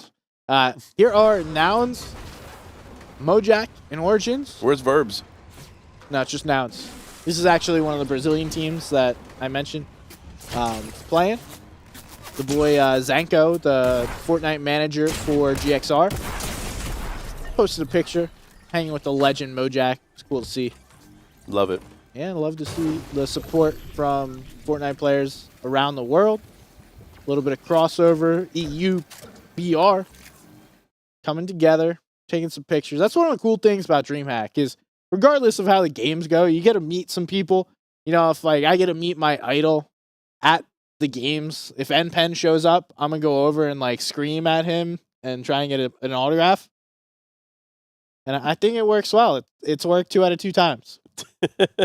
Well, honestly, DreamHack is such a special place for gamers to come together and experience what is honestly the core of gaming is that in-person experience, everyone getting together side by side, bringing your PC in and logging in, getting ready for a day of exciting gameplay, no matter what game you pick up. So shout out to DreamHack for keeping these incredible events going, but of course, we got to focus in on the incredible event. That is the event of Pam, Stu, and Vatch versus Genetic and Kaz. Now, with Kazzy season having as much heals as they have, they could potentially have an advantage here, but Vatch still in this one. Pam, Stu still in this one. Pam, Stu needs to do something to get some health on the board. Yeah, and these two are definitely expecting to qualify here today. Getting shot up one by one. Down they go. That's a double agent coming through. Batch taking down his opponents, clutching up for his duo, and that's what it comes down to a lot of the times is we often see a trade, one player on each team goes down, and then who's got that dog in them? Who's going to take him down? And Fatch has that dog in him. I mean, do you really try to take that angle, though? Like looking at the fight, right? You don't have a choice. That duo had height, and they had Pam Stu weak. You shoot the wall, potentially get the one onto Pam Stu, and don't lose your positioning. What they did is they drop down, Fatch goes up, Fatch does damage from behind, Pam Stu has an angle, hits enough damage to convert the fight, and we saw how it ended up finishing. But Huga and Muzz taking out Cammy. Again, some NA versus EU action here in DreamHack. That's just what makes events like this so exciting, man. I can't shout out DreamHack enough for bringing these players from across the world together. Shouts out, shouts out. And not only are they bringing them together, but then following this, very few times in life I feel like I'll ever be able to say that a $250,000 event is a qualifier to an even bigger event, but that is the case. Gamers 8 coming up in about a month. Second week of July, we're going to see the top players from these DreamHack events compete in Riyadh, going head-to-head. And if you guys want to find any more information out about that, you can go to Gamers8, just the number 8.gg. And they have so much information. And if you know, you want to watch other games, you want to see, just go meet some awesome people that love games as well, you can do that too. Yeah, I mean, get involved here. Gamers8.gg. Maybe even come visit the major event, the gaming event of the year, as we saw in the promo. I mean, it really is. Like, when you think of the caliber of games and quality of broadcasting experience, like, it is genuinely going to be the gaming festival of the year. So I'm excited to see it unfold. We talked about it yesterday, but of course we'll talk about it again today. SVG and I had the pleasure of being out there for Gamers 8 last year, and it truly was a spectacular gaming festival, not only from a player and caster perspective, but also from a music lover. They had special guest DJs and musicians every night. Like, there was always something going on, and that's just the excitement around the Gamers 8 Festival. So make sure to tap in, get some more information, and maybe you come out and enjoy it alongside some of your favorite players. I feel like that's an underrated aspect of it. It's not simply just the games. There's a whole like entertainment section of the festival. Video games, music. You also have like carnival games. I'm a big fan of playing carnival games because I grew up playing baseball. And I'm really good at throwing stuff. Like anything throwing, I'm good at. So then I get way too competitive playing those games where you have to like knock down bottles. Or they have like a bunch of those little fuzzy things that you got to knock down. Yeah. Yeah. I was very good at a young age with claw machines. There wasn't a claw machine that could stop me. How? I'm telling you, man. Those things are not real. I swear they're rigged. So, fun story from childhood of Panda. Leak the strats. $5 I was given every time we went to the grocery store. We go to the grocery store once a week. And $5 I always spent on the claw machine. And if I walked away with only 3 out of 5 prizes, that was a bad day. What were you pulling out? It was $1 per play. What were you pulling out of that claw machine? It's just always stuffed animals. Okay. Well, what are the secrets? Like, I've played those so many times, and I've never won anything. It's always angles. It's like So like Fortnite. yeah, almost like it. Got to get that right hand peek onto the tag. You also, if you look at the tip of the claw machine, one of the 3 little like springs that grab onto things have a slightly wider edge. So if you can slip that into like a collar on the stuffed animal or a tag, it's easier to pick up. Just like Pamsu, when you have a right hand peek, it's easier to pick up that elimination onto a team that decides to press forward, whether you have the health advantage or not. Sometimes those angles make the difference in both life and Fortnite. Can we go to a claw machine? You win me a giant teddy bear? Sure. All right. I'm sure we would both love that. Like, I'm not talking just like a small teddy bear. I'm talking one of those like human-sized ones. And then it's going to sit on my lap on the plane ride and then fall onto you regularly during that plane ride. Pretty sure I got Emily a Fortnite llama at a vending machine. Really? Good story. What a guy. You know, that's just me. I actually can't put that teddy bear in my house, so let's not actually do that. But there's a thought. There is a world where that is true, and that happened. I can see that. Wait, this same thing happened last game. Wait. It wasn't those two. It was a different duo, right? Because I said, why are they going from that position to this position? Granted, it was later in the game, but I just got deja vu right there. It was like that. It was a truck. It was that same rotation path through that river. That's what we get when zones start to pull in similar directions.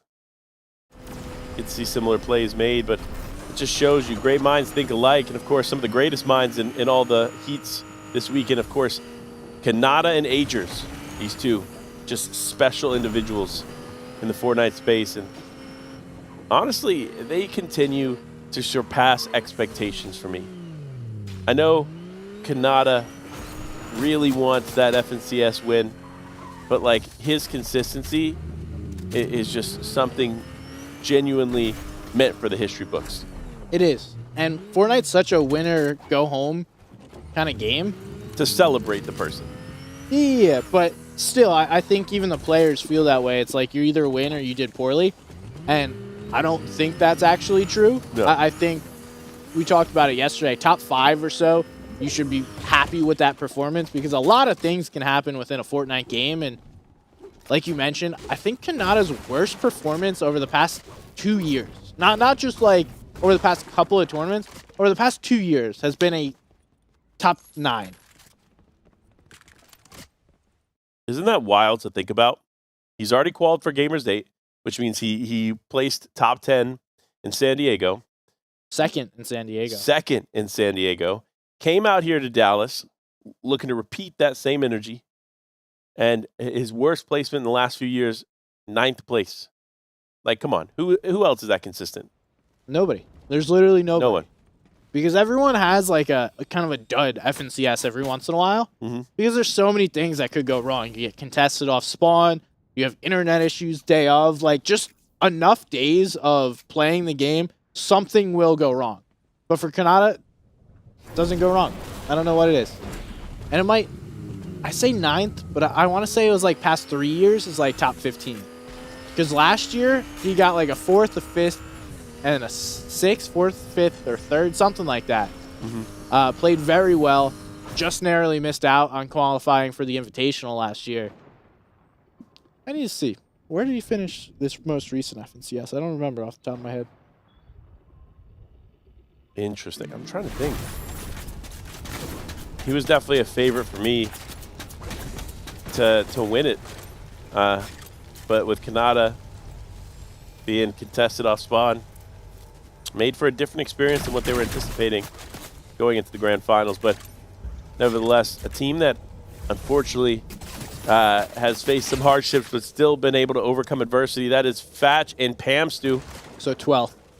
So that was his worst performance over like the past 2 years. But let's say uncontested, probably best performance is 9th, right? So all top 10s.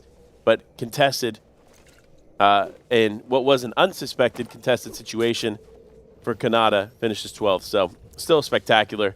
But again, the focus shifts back to Pamsu and Fatch, who inevitably have had a roller coaster of experiences throughout their Fortnite career. We've seen Fatch and Pamsu deal with things like injury, travel, and other restrictions that have caused them to shift focus in how they play the game, but they still, day in and day out, continue to come back and compete in every event that they can. So you have to continue to congratulate that persistence and quality of gameplay from Pamsu and Fatch, because they are always a top contender in these lobbies. And they were one game off this most recent FNCS from qualifying for the Global Championship at the end of the year. Yeah. Literally in position going into that last game to qualify, just fell a little early. The rotates didn't go in their favor. You ran into a couple of duos that needed to fight, and ultimately it causes them some issues. So not ideal for these two. I know they definitely want to be able to bring home an FNCS championship. Yeah. And they also want the ability to compete at that global championship in the end of the year over in Copenhagen. Well, when you think about it, it's literally the what everybody's playing for this year is Gamers 8 and Global Championship. Those are it. Those are the big events for the Fortnite scene. And so that's why you see, again, players show up in big fashion here to these DreamHack events, because not only being a part of a DreamHack event and winning a DreamHack is a special honor in itself, but being able to qualify onto the Gamers 8 event too is such a massive privilege. So that's why we see a lot of players showing up in big fashion today. But one player that we have to shout out, Mama Benji Fishy, always flying in for these events. Love to see it. Love the dedication, as she's still competing here in this lobby. So, again, some other solid names too. You see, of course, the Nouns duo. Jonathan Plays, still healthy in this one. Can we go back to Mama Benji Fishy? Of course. So her son was an absolute stud of a Fortnite player. Absolutely. One of the best players of his time. Mm-hmm. Has decided to go play another game. I believe moved on to Valorant. And Mama Benji Fishy's still gaming. It doesn't necessarily matter that Benji Fishy isn't playing anymore. Yeah. She still enjoys the game of Fortnite, still moving on. And not only that, but Benji Fishy holds one of the greatest plays, I don't want to just say in like DreamHack history, because it was during a DreamHack, but in Fortnite history. As we see Adrius Kanata going head-to-head with Booga and Muzz. Head-to-head, not anymore. They're getting sent back to the lobby. That's Adrius Kanata taking that dub, but Benji Fishy has a sick clutch. He was wearing the fish stick skin with the suit, and just slays. I think he gets like 7 eliminations in the span of like 2 minutes, and just bop, dome, bop, dome, bop, dome. It is one of my favorite plays. I think it's Shio Wager in Fallout that casts that, and I will never forget that moment. Yeah, I remember looking back on that when Benji decided to retire late last year. I remember pulling that clip out and rewatching it, and of course, just such a special moment in time in the Fortnite history, and you continue to look back on some incredible plays, and then we look forward to the future of what will be more incredible plays and more incredible moments in the history that we get to spend here in Fortnite. And a big part of that, of course, is these DreamHack events. And so Fatch and Pamsu now on the search for that moment, that special opportunity, that special clutch factor play that puts them in the history books. And could it be now? The Nouns just throwing down shield bubble, trying to hold off Fatch and Pamsu's aggression, but knowing them that they are smart, they're not going to give up the positioning that they have. They're not going to give up this high ground just to attempt to potentially go for a couple eliminations, especially considering they don't have any significant damage on them. Yeah, they're just going to take some shots. They know that the team down below them has to rotate first. When you're chilling up above, you have all the advantage in the world.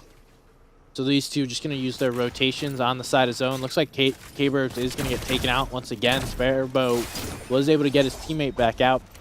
Haven't really talked a lot about Sparebow. He is the DreamHack Viber.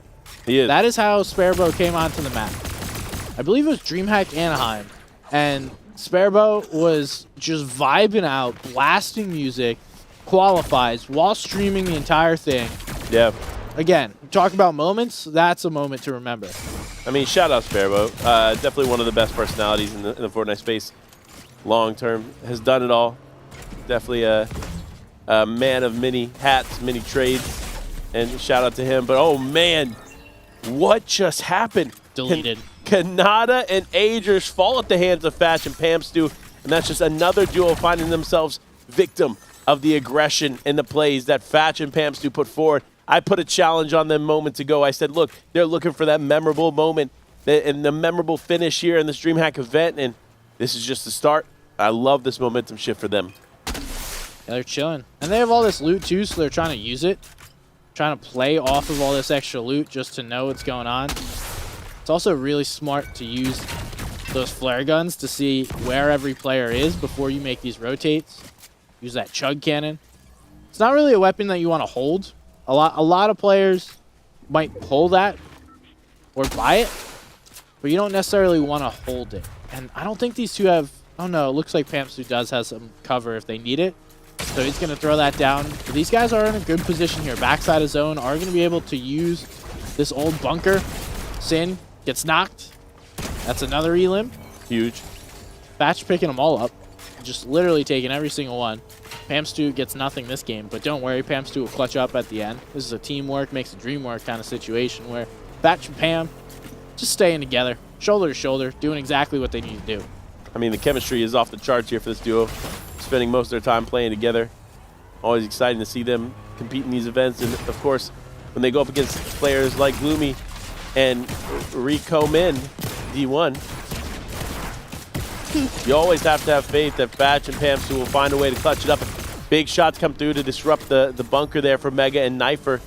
So solid play from them, but Batch and Pamstu now just playing in this bunker, waiting, seeing how this zone is going to press forward. This is probably one of the more stacked zones that we've seen in the last few days, as a lot of players are just trying to hold on for those last placement points. Definitely. We've seen a couple of games, you know, like teens into 8th zone, and then normally it levels out to about 10, but this is about the point in the game where everyone starts playing more aggressively, and, or I should say the opposite of that. Everyone starts playing more passively, and as we get to this stage in the heats, everyone kind of slows down and looks to play for more placement, try and secure themselves one of those spots. So Batch and Pam doing no different. They're cutting that a little close with the HP, but nonetheless do find themselves in a great position here in zone.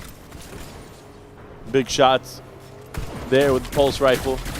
All it takes is one to convert a few of these eliminations in their favor, but not going to be able to connect there as a team now. Gloomy going down in the storm. Fatch holding it down. Big shot tries to come through. It is Poppy Blast getting high ground on him, but slides down and ends up cleaning up Fatch. No, that's going to be the end of the run there for Fatch and Pamstu, but with the final moments unfolding, it looks like it is going to be a 2v2 here. Actually, maybe a 1v2? It looks like Poppy Blast going to try to hold on, taking a lot of damage. Needs to use the chug splashes here in the final moments.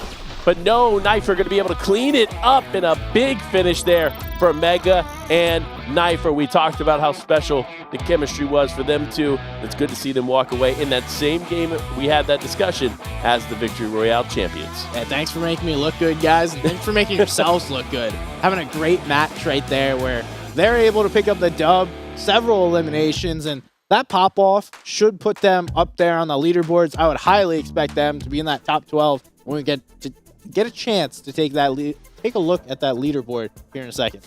Well, yeah, we're only moments away from the leaderboard, so it'll be exciting to see how things shift. But one team that continues to, unfortunately, underperform here is Booga and Muzz. And, of course, we know Booga, World Cup champion, Muzz, multi-region FNCS champion.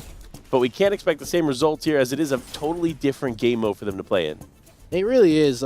Zero Builds is very different in the sense where the rotates that work, the rotates that you understand, they're all moving differently. Here's that play you were talking about from Pam. Yeah. And they are able to get those shots on, but Patch cleaning that one up. Those guys had a pretty solid game. Top 5 coming out of them, and that's exactly what they're looking for, although, you know, you always hope for a top 1, as they might say, or a victory royale, as the kids call it these days. Number 1 victory royale.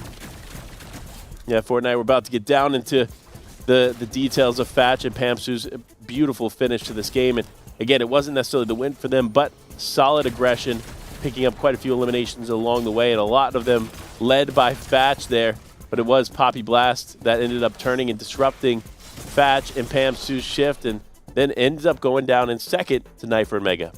Yeah, I thought you were about to do some karaoke real quick right there.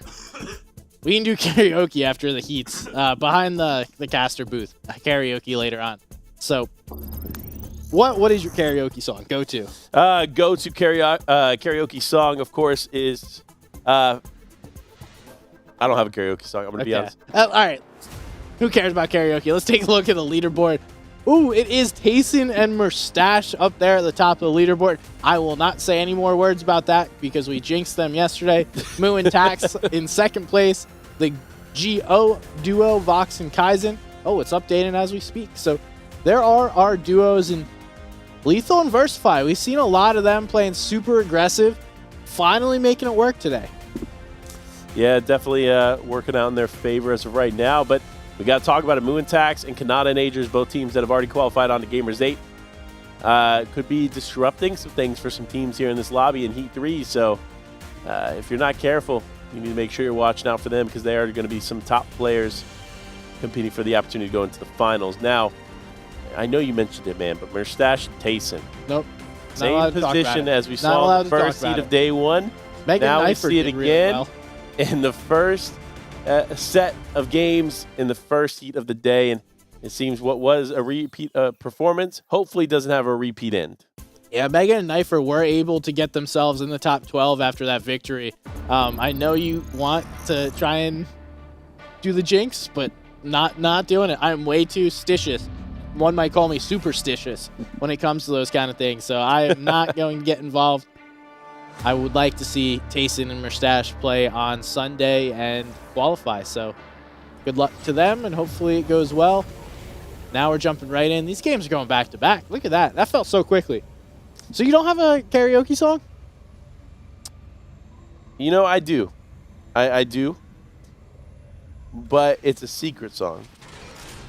Karaoke isn't secret. It's a secret song on a Fortnite broadcast. Oh? I'll tell you it's a J. Cole song. Okay. I like J. Cole. Love J. Cole. And it's funny because, of course, now North Carolina native I am. I had no clue he was based in Raleigh. Well, favorite. Well, like his studio is based in Raleigh. Ah. But nevertheless, now the focus shifts back over to Tripper and it's Scram. And again, another team that we anticipated to qualify a little bit sooner. Scram going to go down here early. Tripper going to have to clean it up, and sure enough, he does just that. Can I tell a cool story about J. Cole? Absolutely. So Dennis Smith Jr. went to NC State. Got to meet him when he was on a trip from high school to try and visit the school to see if he wanted to play basketball there. And J. Cole was actually kind of friendly with Dennis Smith Jr. because Dennis Smith was a stud, absolute beast. Hasn't worked out as well at the pro level as it was in college, but he also has probably one of my favorite college moments too. Either way, those two came to a game. J. Cole would regularly sit courtside. Got to meet him. As nice as you expected. See, that's what I've heard. Like, and that's what I've seen is like he's just such a genuine, good dude. Loves his community. Does a lot in the area. A lot in the community. I mean, I think that's like it's funny, we talk about a lot of the stuff that he does, but there's a lot going on in the Raleigh community for gaming. Of course, we just had the FTS Invitational there too. Gaming picking up steam there. Maybe even a DreamHack in Raleigh in the future. Hey, DreamHack, make it happen. Nudge, nudge, wink, wink. Whoever makes those decisions. We would love to see it. But no, now though, we got to talk about it. Of course, it is Bucky going to go down there and to the left. Hopefully his teammates able to clutch it up, but now Scram and Tripper find themselves in yet another fight. Scram, remember, was just down. Now back in it healthy. Can they close it out here? They don't necessarily have the height advantages. Of course, Duke and Edgy ends up cleaning them up, and this is a tough team to go up against. Really is. We're seeing players get finished left and right here. Everyone's getting cleaned up. Looks like Brutal Bastion, that fight has ended. Although P-God's out there in the distance, but I don't think he wants to get involved in this fight because it's a 2v1. Now, we will see. one little shouts out. I know we're talking about J. Cole getting involved in his community. If you guys would like to get involved in your community, there's always tons of ways to do that. Volunteer, give back. Whatever you like to do. There's a little bit of something for everyone. Definitely helps out. Whether or not, you win an FNCS, want to donate some money, or you want to just go out to your local food pantry and help them out. It's a good time. Great people. Highly recommend you guys do that. And not just do it because college requires it or your parents tell you to do it. It's definitely a good experience. That's the cool thing about DreamHacks and the cities that they go to as well, is they tend to bring on local talent to help them to support the event in a big way, whether it's helping from administrative work, anything. So if you're local to the Dallas area, always keep track of DreamHack events coming to you, because you never know, you might be able to get involved and work alongside some of these people in the scene. And that was a lot of messages on social media leading up to this event was just, hey, like you in the Dallas area, you want to help out with DreamHack. So definitely something to keep in mind for some of the people local to the community. But it is Blake, Shedda, and Handsome had a really, really solid Heat 1, but we haven't seen too much of them since. I don't think that's what Jackson was trying to do. Nope. Just throwing that out there, wild thought. I don't think that's how we wanted to play that. Yeah, I think it definitely turned out a little different than what he had in mind, but yeah, sometimes you get in those vehicles, and if you're used to playing the standard competitive Fortnite tournaments, there hasn't been vehicles in comp Fortnite for a long time. So you forget the buttons, you forget how to get in and out, the angles you need to take in order to shoot someone in a car or a truck. But looks like Stacky is going to be able to get away from this duo because they're getting shot at by somebody else. So a little bit of saviors out in the distance, in the void, saving that duo, at least for now. For now is indeed the truth. Will they be able to keep this game going? Lots of questions unanswered. But of course, that's the beauty of these events, is as time goes on, more answers are given to the community, as we see Cheddar going for a tree play. Again, SPG mentioned this last game.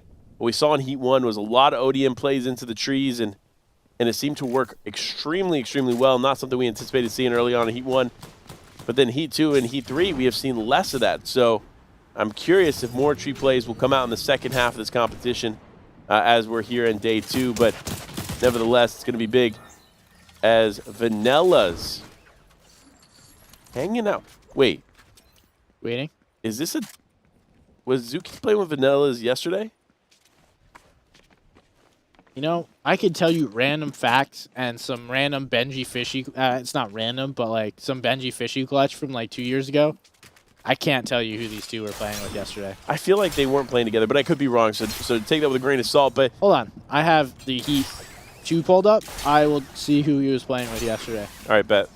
We'll confirm that here in a second for all of you at home. But for now, he continues on a tear. I mean, look, we know these two to be some of the best of the West. Now combined Central Region. We'll see if they continue to try to stand out within it. All right, now take a guess who he was playing with yesterday. I don't know. Who was it? Vanilla's. Oh, it was? Okay. No, I'm just kidding. It was Blezro. See? Okay. Good shouts, though. Good shout. Which was interesting because I saw Blezro earlier and didn't think anything of him being with a different player. But then to see Vanilla's come in. I wonder if Vanilla's just wasn't at the event yesterday. Maybe they had something predetermined, whatever the case may be. But maybe the vibes just weren't there. They decided, you know what, got to change up those vibes. Unfortunately, when the West Coast crew is like a family, so more willing to swap players, make things work for each other as it goes on. But Vanilla's and Zuki's just going to play the angles that they have presented for themselves. They get that point, but now they're going to go up against Cut and Sap. Cut, though, opting for the shield bubble play to get away, and now having to leave Sap Games in the folds. Zuki's is going to be able to clean him up, but no, Cut ends up staying a little too long in the fold, and now he ends up getting folded and sent back to the lobby. That's a tough play.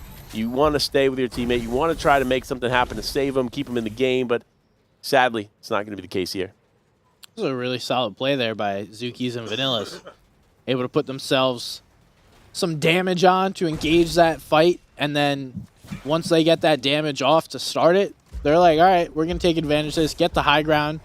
You separate Sap from his duo of Cut, and then hit the shots. I mean, ultimately, it comes down to just hitting the shots. These two trying to figure out exactly what they want to use. Vanilla's and Zuki's going to start this rotate into zone and put themselves in a game, and it does look like, I don't want to call this one a slow game, because it's definitely not that slow, but slowing down compared to what we've seen. You know, I could agree with that. I definitely think the pace is going to start changing here a little bit. Heat 3 has definitely been more of a stacker when it comes to the final moments of the game, so we could see continued trend in that direction. We had over 200 players playing in Dallas today. That's wild. That's after teams qualified yesterday in Heat 1 and 2, so shout out to all the players that here live in Dallas for this DreamHack event. And shout out to the Nouns crew, just chilling. What's your favorite noun? Origins. Oh, mine's Mojack. Oh, okay.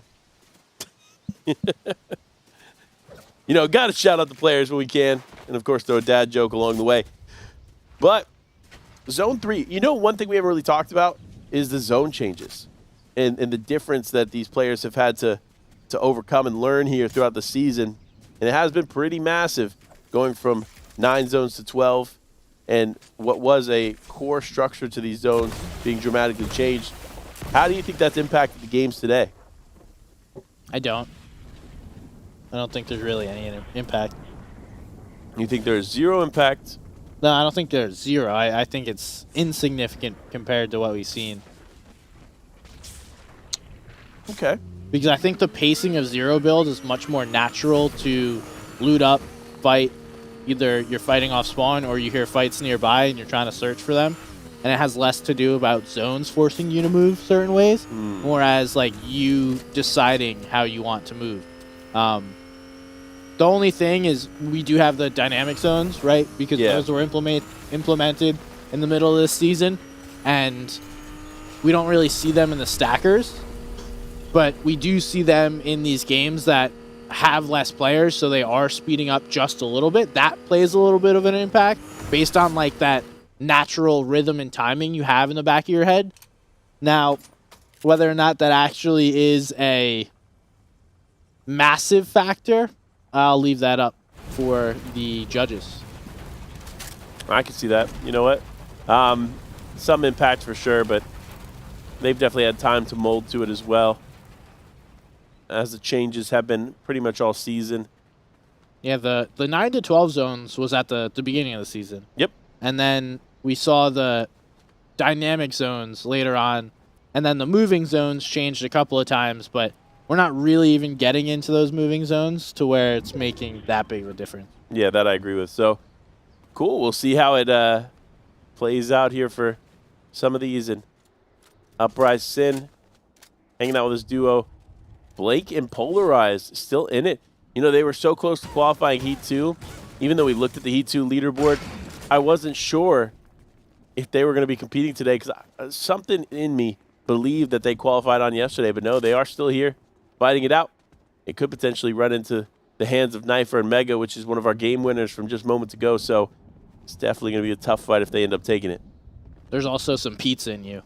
So not only whatever it was believing in you, but there's also pizza in you. I saw you eat that earlier. Yeah, gotta love pizza. Shout out pizza. Oh, yeah. That's been something I've been working on. I'm pretty confident in my ability to make dough and a pizza from scratch in my own home. I'm pretty confident in my ability to make dough, but I'm not talking about pizza. What are you talking about? Like bread dough, bagel dough, donut dough, pita dough? You know, I bring home the bread, the cheddar. So you're making grilled cheeses? Of course, I'm the grilled cheese champion of North America. North Carolina. Oh, man, the focus, though. There is no focus. There is a little bit of focus on Mega and Knifer. took every part of me not to talk about making pizza right there. You know what?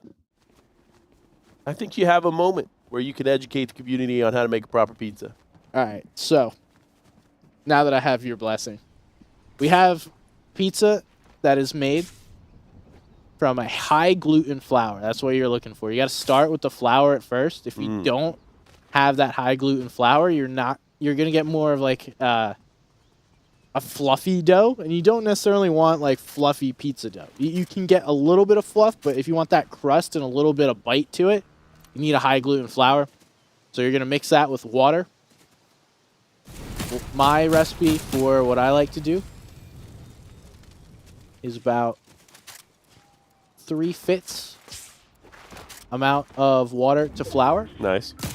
You add a little bit of salt, a little bit of sugar. Obviously, you need the yeast. Mix it all together, put a splash of olive oil in it. You let it rest for 20 minutes. After you ball it up, don't really want to knead it at first, but once it's balled up, let it rest for 20 minutes covered in the bowl. Then you go knead it for 5 minutes until the dough becomes smooth. Sometimes it doesn't take a full 5 minutes. Maybe takes a little more, others. And then you get that nice little soft, smooth dough. Take that, put it in a bowl with olive oil, make sure that's covered. Throw that to the side for 2 to 4 hours. If you want to refrigerate it for longer than that, actually, if you want to make it more than 4 hours later, you're going to want to refrigerate it. That's how I should say that. And then I like to cook it at 425 in the oven on my pizza stone. Okay. And yeah, my next step is learning the best pizza sauce. Oh, what a shot. Wow. The return fire on the sniper, and his teammate able to clean it up. Wait, no. Did somebody else end up getting the second elimination? I don't know. No, I think they were able to get it. Okay, that was close, man. Look, it is a tough day to be that duo. They found themselves on the outskirts behind a tree, hoping that that tree was going to be enough. But just like putting a pizza together, sometimes the pieces don't necessarily fit, and unfortunately for them, it just didn't fit in that moment. Yeah, it's a good point. Sometimes you let it rest for too long, and then your pizza becomes too aerated. So you got to form the dough at the right time, just like they form that play at the right time. And if you don't, then you know it's going to become too aerated, aka too much air involved or too many players involved. That's that third party that gets in there, and that doesn't give you the right pizza structure. There it is. Your educational tips on how to make pizza. And how to play Fortnite. And how to play Fortnite all in one, baked together. You got to love it. Boom. And you said baked. That is perfect. That's how you make pizza. All right. Hey, we are here all day. If you guys want any more tips on how to play Fortnite or how to bake pizza, make sure to follow Life with Panda or Somebody's Gun on Twitter. We got you guys. Don't worry. You know, honestly, we got to shout out these players. They have been playing incredibly passive here in this moment. A lot of control being held. A lot of focus here in these moments. No one is making mistakes here, and that's why we see these players continue to stay up. But of course, as I say it, Zuki's ends up going down to Mega. And while the game has slowed down, it doesn't mean it is quite over, or it is close to over yet, because now the action is starting to heat up. Players now taking the shots, taking the risks, and looking to just convert as much as they can here, because it all comes down to who can get the best placement in the final moments. Placement is key, especially for a team like Truxy and Parks, who are a little behind. They need to stay alive, and you see him taking less risks here for that reason. So will he be able to get his teammate up? That's the question. Bucky is down here, but no, these other players said no, forget it. Oh my gosh, he just appeared out of nowhere, and it's Mayu, Bucky's teammate, to finish that one off. That's a good play there. You get that extra elim because you're getting jumped on either way. So you're probably going down. Get the extra elim, and it looks like he's even able to get out of there. Wow. So, huge. That's a huge play by Miyu. And don't know how long it's going to last because it looks like he's getting pressured from multiple different players at this point.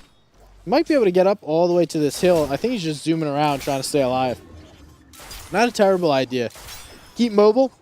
Get on top of the tree maybe. Nope, we're going Go into the car. This is the play, man. Just hang out in the vehicle. Hopefully no one sights you. But no, actually opts to go over here and grab a shield bubble and pick up the remainder of this loot.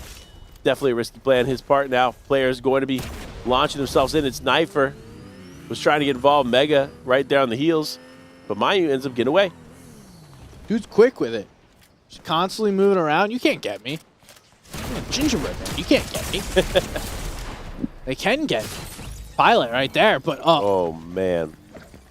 That's looks. Classic Logan. Classic Logan. That is an yes. SVG phrase for you there. Enjoy. And his name was Logan FNBR. Clip it, please. Someone send that to me. You will make my day. Oh, man. But still in it, of course, Mojack and Origins. And also Mega and Knifer. These are two incredible teams that could potentially find themselves out ahead towards the end of the game. But with other players like Mayu still in it, they can cause some disruption. Polarized there, too. I mean, so many incredibly talented players in this one.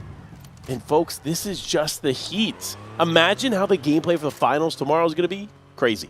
You don't have to imagine. You just tune in to DreamHack Fortnite. That's right. 12 p.m. Central Time, 1 p.m. Eastern. Make sure you're there. DreamHack FN on Twitch. You'll catch all the action there. Don't worry, we'll be there as well. But it won't just be us. It'll be the best players at DreamHack, breaking it down. And we've had some awesome interviews over the past 2 days. I would expect we get another awesome interview coming on the way. Yeah, we got to shout out Blur Antics again for giving the interview. Great interview to start off the day. Mojack, this is going to be one that I want to interview after this game because this is going to be a tight finish. And, of course, disrupted by Polarized. I mean, him and Blake, man, they have been on one throughout these games, so it's good to see them continuing that momentum. Now, though, they got to be careful. It is Knifer and Mega up above, using the mobility just to try to survive. Blake taking a lot of damage while doing so.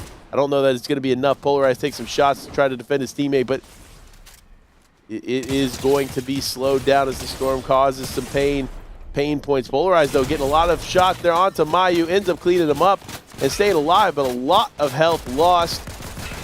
Him and Blake need to do something. They need to get together. They cannot afford to take any more damage here in these final moments. Yeah, are we about to see Mega and Knifer take back-to-back dubs here? I think that'll be the first time we've seen, at least on stream, a game one back-to-back. I know it definitely happened yesterday, but regardless, Knifer and Mega are in a great position to win this game. Players are weak. Now there's only one full duo they have to worry about. And they're just sitting above. Like, they're going to let this happen. They're at least getting second place. Polarized gets absolutely beamed. Knifer's going in. No shots connect right there, but Polarized connects one. They're out. We literally saw it 2 games ago where a player had high ground. They had the advantage, and they lost it. And sure enough, Mega and Knifer do the exact same thing. But now Polarized and Blake go to fight for it. Polarized is down. It is Sin versus Blake, but it doesn't matter. Blake takes it home with a beautiful cleanup to finish off that game. What a match. Wow. Knifer and Mega, they could have just sat up there sitting pretty, but they're like, no, we're taking this into our own hands. We're going to try and take this dub. Doesn't work out for them. They weren't able to make that play, but still, that third place, a lot of elims from them. That's a solid game. They should be comfortable in that top 12. Well, let's recap the moment here where it converted to a loss for them, right? They had the high ground, and Polarized and Blake were forced into a shield bubble that only had a limited amount of time to play out. So, in that moment, you just have to wait. You have to be patient if you're Knifer and Mega, because ultimately, the difference between what was then third place and first is, what, 10-plus points? Yeah, I can respect it, though. Respect the attempt, but it didn't end up in any additional points for them. So that's what I'm saying, man. The win, definitely worth more than that one elim. Yeah, but at the same time, like, if you're able to take that duo out, you win the game, right? Because then the team that won that fight was then the team that went on to win. So just because it doesn't work doesn't always mean it's the wrong play.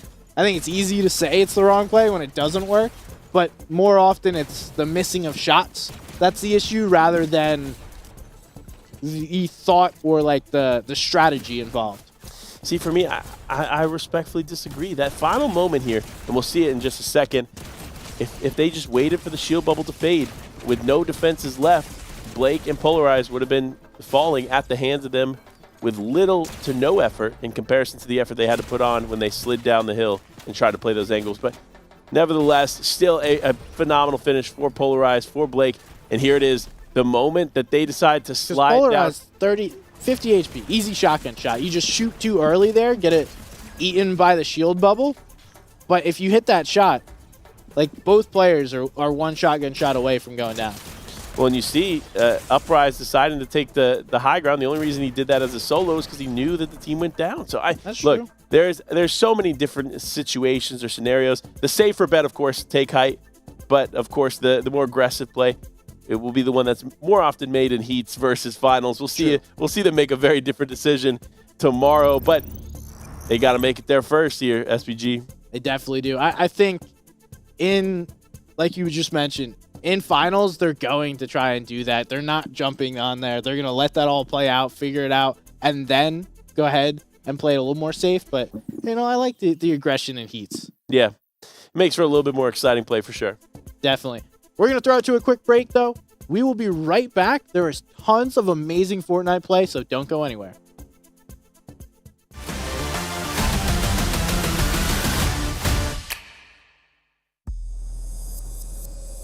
In the heart of an ancient desert, the land of heroes awaits.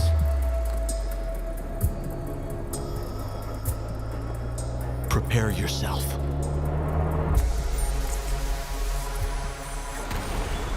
To witness feats you never thought possible.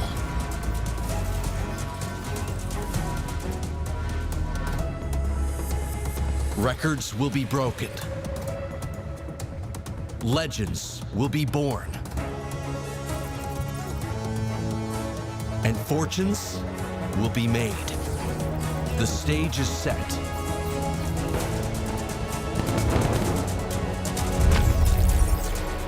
The largest esports and gaming festival the world has ever known. Ready or not, here it comes. Gamers 8, the land of heroes.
Hello, everybody, and welcome back to DreamHack Dallas featuring Fortnite. We are hanging out watching the best Fortnite players take on each other and try and qualify to tomorrow so that they can play for $250,000. Panda, they're not only playing for $250,000 tomorrow, they are also playing for a chance to qualify for Gamers 8, the biggest gaming event of the year. Yeah, and I mean, look, when you prioritize what your values are, obviously the money is great, but being a part of such an incredibly large event and a gaming event at that, it's going to be that much more important. So that's why we see so many players, again, from so many different calibers, so many different regions coming together to compete for this opportunity, because there's only 3 qualifying opportunities, and this is the second one, meaning there's only one more after this, which is going to be DreamHack Summer. So we'll see how it plays out here in Dallas, and then Summer is going to be the final opportunity. So let's talk about what has happened over the past couple of days. If you're just tuning in with us, we played 2 heats yesterday, and we're going to play 2 heats today. 12 teams qualified in Heat 1, 12 teams qualified in Heat 2, 12 will qualify in this heat, which is Heat 3, and then 14 will qualify in next heat. Let's take a look at the leaderboards and see exactly who is in that top 12 spot, looking to be in a comfortable position in order to qualify. And Panda, I know I've said I'm going to avoid doing this, but Moo and Tax are comfortably in that top 12. Yeah, and I'm going to be honest with you, I 100% agree. I think 51 eliminations, just an absolutely absurd number to see there for any team. And so, and a clear win, or a clear lead, I should say, over second place. And now remember, Moo and Tax were one of the top 10 from San Diego. So them coming in here and doing the same thing in Dallas is no easy task, but they show that they are getting themselves ready for that Gamers 8 event. Definitely. We see Sizz and DGen starting to work their way up the leaderboard. Origins and Bronos having a solid day. For the first time, I feel like we're seeing Clicks and Pilkey up there in our top 5. Good. Then, we've seen Mega and Knifer have 2 great back-to-back games. That comfortably puts them in 5th place. Mustache and Tation there in 6th. And, a couple of other teams that I'm looking out for is going to be Canada Agers. Again, have already qualified, finished in 2nd place at DreamHack San Diego, looking to qualify for Sunday so they can hold at least one of those spots. Yeah, it's tough, man. You know what else is tough? Mustache and Tayson, man. What about it? They were in 1st place last time we checked on the leaderboard, now falling to the midway, and it seems very reminiscent of what we saw in heat number 1 yesterday. And I don't want that for them. I want to see them come back strong here in the second half, but with the games that we've seen in Heat 2 and Heat 3 from this duo, it shows that they've been incredibly inconsistent, which is not something we commonly see from what is arguably one of the GOATs of Fortnite. I don't know. I'm not going to talk about them. I'm too superstitious. We did it yesterday, and they didn't qualify, so maybe I hit the reverse jinx and be like, yeah there's no way they qualify. Well, no worries. You're not superstitious. I'm just a little stitious, okay? And that's why I am superstitious. Oh, you are superstitious. Well, I'm a little stitious, which is why I'll continue to talk about them. Don't even worry about it. But, of course, lots of teams to cover, lots of action to still unfold, and 2 games for us to probably cover roughly here as these heats are rolling, and the top 5 are the ones that make the impact on the leaderboard. So as these games continue on, we continue to talk about it, and it's going to be Queasy and Veno. Again, another team we anticipated to see it towards the top. Not quite there yet. Yeah, they've been in and out of that top 12 where we've checked in and out all day, and would like to see them close it out. Looks like they're fighting against Death here. Death already going down, Queasy going down as well, so multiple teams landing at the spot. This is quite the POI, I guess. Everyone's deciding to land here. It looks like Vino should be able to finish this out. Yes, he does. Oh, get Queasy just in time. That's going to be the goal. And yes, all right, we're chilling. These two have now won off spawn. Veno getting all 3 eliminations, putting themselves in a really good spot here in this match. There's a lot to take away from this game, so this is really where you have to lock in. Unless you've had an absolute pop-off early on in this tournament, like we saw from Moo and Tax, this is where it all matters. You gave yourself an opportunity to now play for a qualification spot, or you didn't. There's going to be teams that haven't given themselves an opportunity. They need to figure out where they should be, and they're going to have to continue to play, because this isn't it. We got another heat after this, and there's 2 extra spots to qualify in that next heat, making it slightly easier. Although, you know, if you're not qualifying top 12, it ain't going to be that much easier just because it's top 14. Yeah, I couldn't agree more. And looking at the leaderboard, tough place to find them, but one team I am finding here in the top 60 is BenK_Live and Reddish in 55th place right now. They have 255 points and honestly 1 to 2 really solid games, and they are easily climbing into the top 12, and that's going to be one of those sleeper picks, of course, of the weekend. Right above them in 54th place is actually Fluger and Opt, who have qualified already onto Gamers 8 through the San Diego event, but looking to repeat their performance here, which, again, they had a top 5 in San Diego, hoping to get a top 5 here, now in Dallas.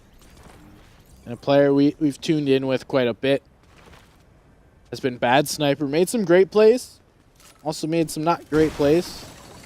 So seemed more great, though, than the opposite way. And it seems like they're always fighting off spawn here at the Slap Factory, chasing teams away. But this isn't just a team that is going to walk away without a fight. Larson and Peterbot always seem to get involved and try and find some shots backwards. But right now, the only shots being found are by Bad Sniper and Skydune.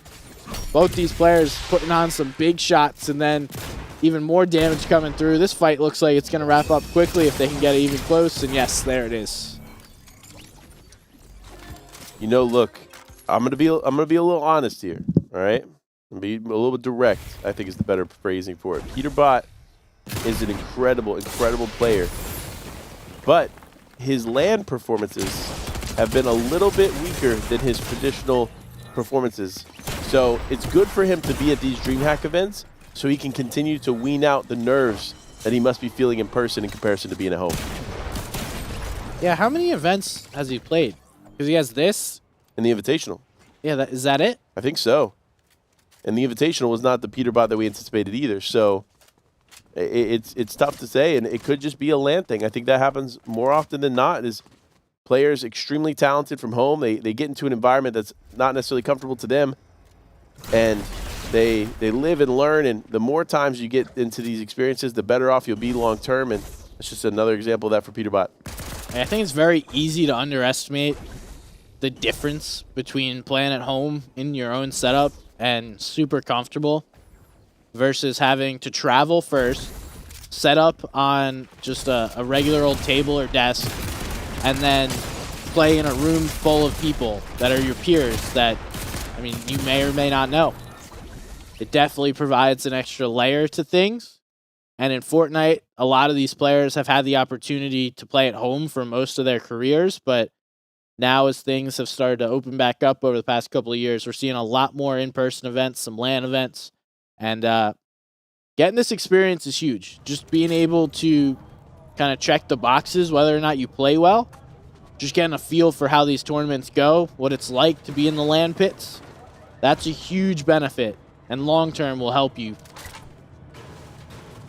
Yeah, long-term effect is, of course, everything, right? Right now, we're in the heats, so if Peterbot doesn't necessarily have the best performance, he can continue to play out the heats and get a little bit more practice there in the LAN before the finals. But remember, Invitational didn't quite have it.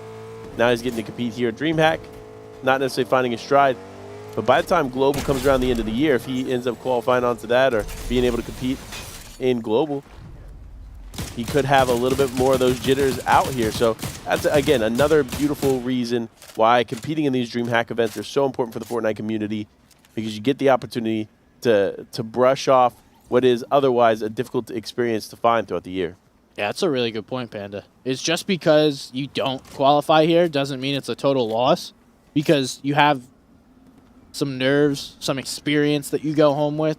Obviously, players aren't going to be happy with just getting that experience in, especially a player of Peterbot's caliber.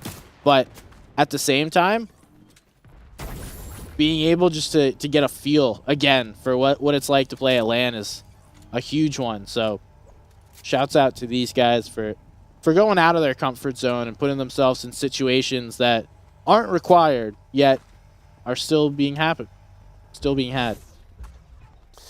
Yeah. Looking out, though.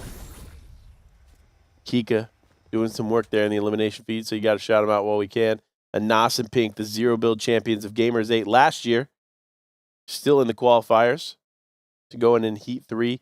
I'm curious where they lie on the leaderboard. I'll have to get an update for all of you at home and see how close they are to qualifying in this one. Actually, I have that update immediately.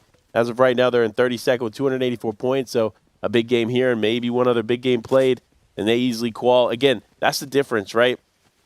How you play the next 2 games is going to matter for a majority of these teams, especially if you're in the top 100, because 2 60-point games and you're there. Yeah, and we've seen them peak in and out of the top 12, so considering this game just started, they have a good game here. I would expect them to be right back up in the top 12. Yeah. 280 tells me they could win this game with a few elims and put themselves in qualification, so it shouldn't be out of the question, especially what we saw from them in their performance at Gamers 8 last year. Mm-hmm. They have the stuff to do it, but plenty of players have the stuff as well. It's all just a matter of whether or not you can actually do it in the moment. But for all you guys at home, one of the cool things is whether or not you want to play, maybe you just want to be a spectator, well, you can do that.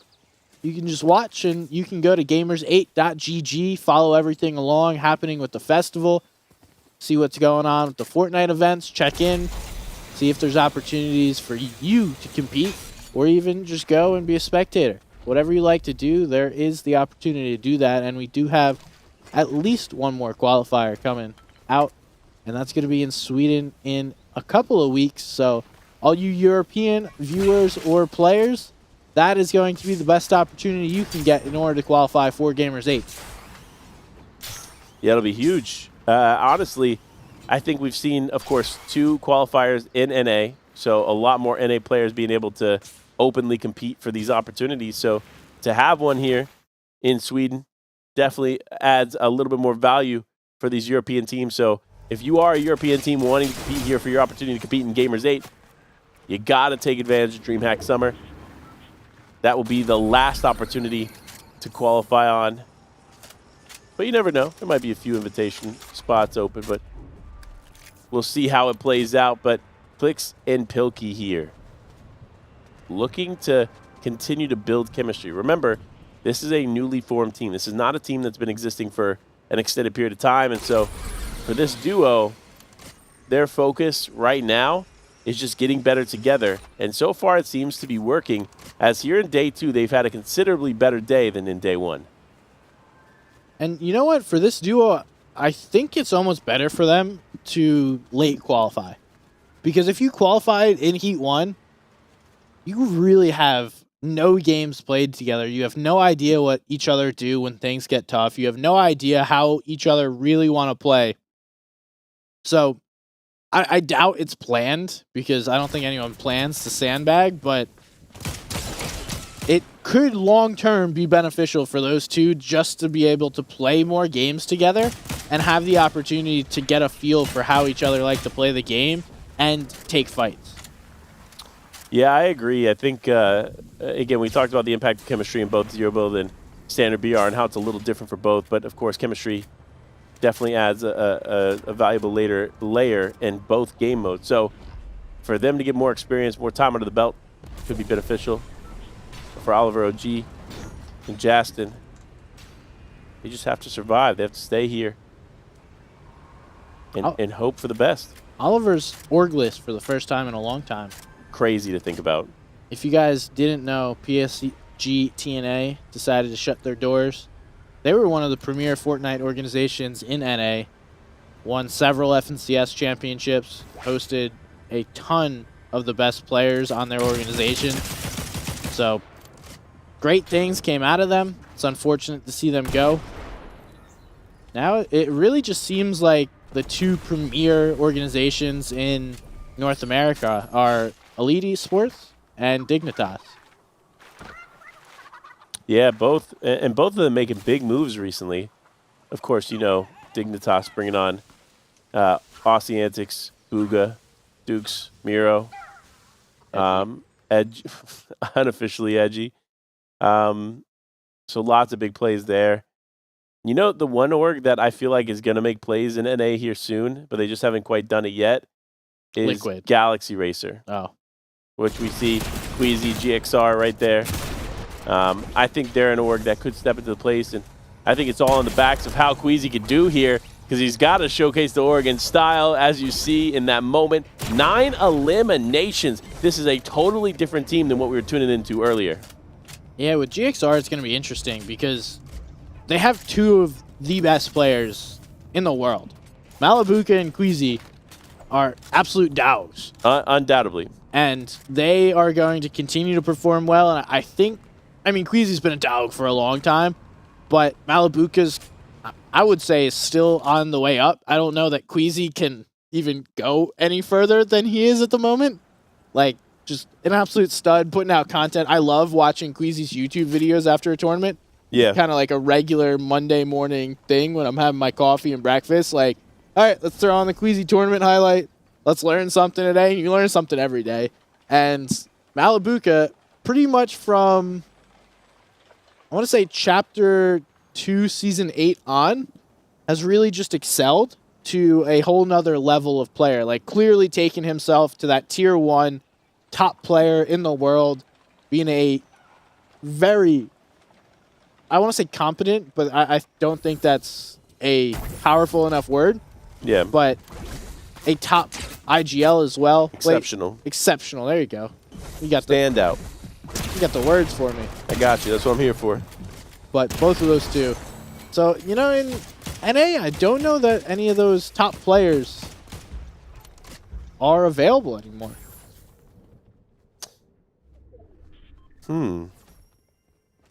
Muzz?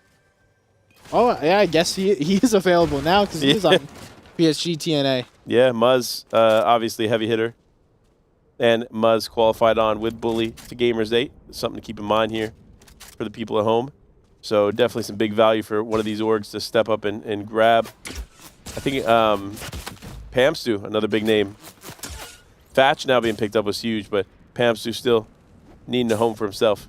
I think the difference, though, is the content. True. Like, I think in order to work with one of the top organizations, you really need to, one, show your own desire to create content, and then also strive to be one of the best players, which is difficult. Like, by no means, I understand what I'm asking, and there's a very select number of people in this world that can even do that. But, you know, if you want to be part of the best, you got to be the best, and that includes both creating content and also being one of the best players in the world. You know what? We forgot one name. That is Orgless right now. Whom? That makes top-tier content and is still a top-level pro. Clicks? Clicks. That is a good one. I mean, it's probably the best one, to be fair, because what he does in stream numbers and YouTube video numbers, I mean, if you didn't know, man just went out and got a Lamborghini, and it's a clean, like, brown color, too. Pretty sick. But he just put out a YouTube video about the Lamborghini. I believe that amassed close to 500,000 views, if not more, by now. So that just shows you the power of the clicks. Yeah, he's getting a lot of clicks on those videos. That's a good one. I feel like he's at that Savage level, but I guess Savage is signed to where it's like you kind of overcome, like, you're bigger than organizations. Not saying that, like, anyone really is, but at the same time, like, if a player is bigger than your organization, how do you handle that? I don't know. I can't answer those questions for you. Now we see Versify in the reboot here. Gonna have to pop that slurp and go immediately into zone. We also see K-Burbs getting up Sparebow, the DreamHack Viber himself, getting into the game, and now everybody's just gonna try and find themselves in this zone. And look who it is. G-Money and Complexity Punisher finding themselves perfectly in this zone while everyone else is trying to make this rotation in. Are we really surprised that they're the first team there and the second team is Squeezy Veno? Like, are we really surprised? Like, these two are just incredible talents. Again, the minds. When you focus on the minds of these teams, of course, that's Punisher and that's Squeezy on the other end. So these two know the game so well, know how to position themselves for success, and that's what we see early on here in the zone. But Andalex and Nikov not too far off. They're going to be going to zone as well. And with Swearin on the heels with small man, they might be able to make big plays. That's going to be a tough rotate for that team we just saw. On the far outside of zone, it's not easy just to rotate on in and find yourself in a position where you got nobody to look to as zone continues to close. See, Versify is going to be taken out, so reboot happened. Success after that, negative. Negative Ghost Rider. Unfortunately, not going to work out. But, I mean, that's kind of the name of the game. You just have to be a little bit more thoughtful and proactive there in the mid game, and I think that's one thing that Lethal and Co just haven't been able to figure out. And speaking of teams that are just figuring it out, man, Clicks and Pilkey continue to be on a tear. Yeah, taking out Sparebow and K-Burbs, another team that rebooted. So we just saw multiple reboots happen.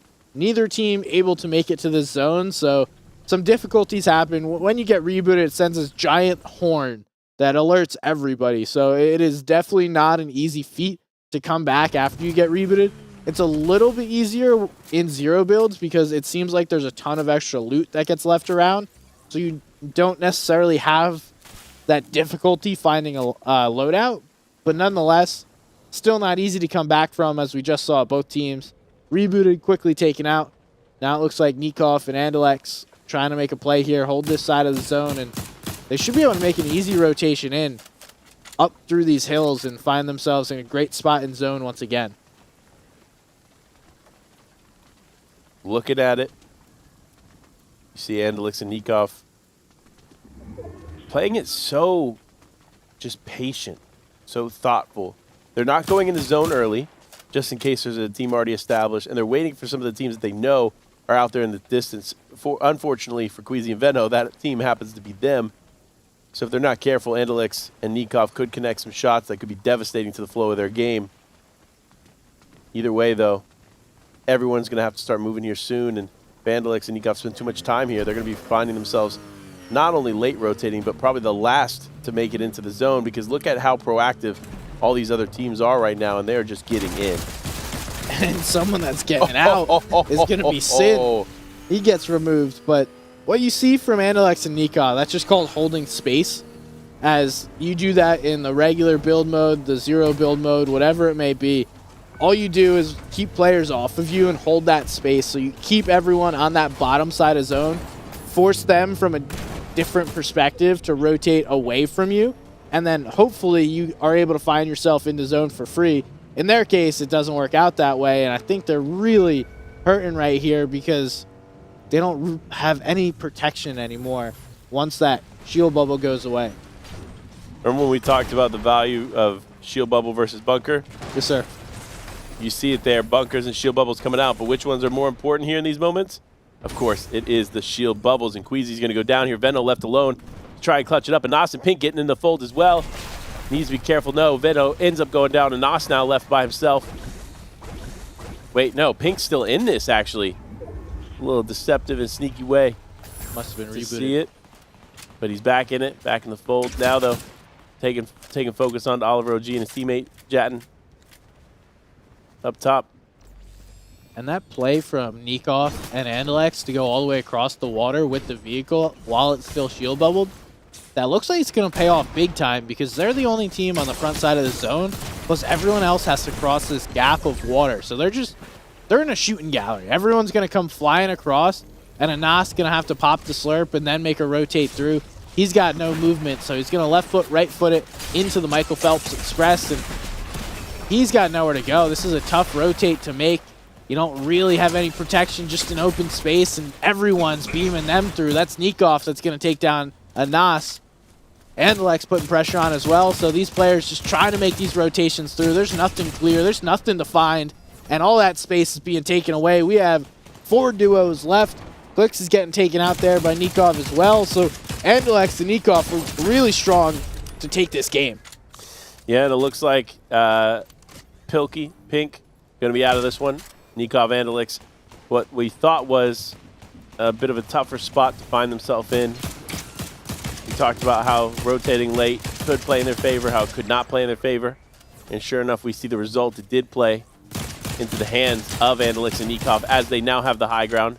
And they come play for what is the final moment, the final 2v2 here to finish it off. Oliver OG and Justin just trying to do what they can to survive. Big shots exchanged with Andalix and Oliver OG. Andalix ends up going down. This could be all over, and sure enough it is, as Oliver OG and Justin steal it away from Nikov and Andalix. What a play.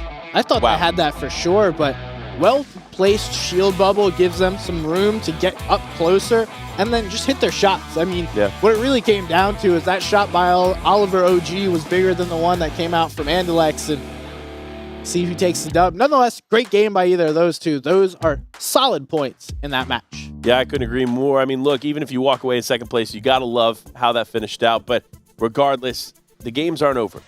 We have effectively one, maybe two games, if you're lucky and or one doesn't necessarily go in your favor real quick, to queue in for these teams. And the leaderboard is going to be tight. Definitely. We got to see some replays here. A lot of action that went on. Veno, a little clutch up early on in this game. Everyone just kind of grabs one weapon, and it seems like Veno's the only one that is able to get a quick 2. Clean up these elims. They were able to make it pretty deep in that game. I'd say they were about 10th place or so, maybe better than that. Obviously, you want more. Most of that placement comes in that top 3 places. Nonetheless, a good game regardless. You got to take what you can get. All these teams just providing so much helpful information as we continue to move through. Everyone trying to make a name for themselves.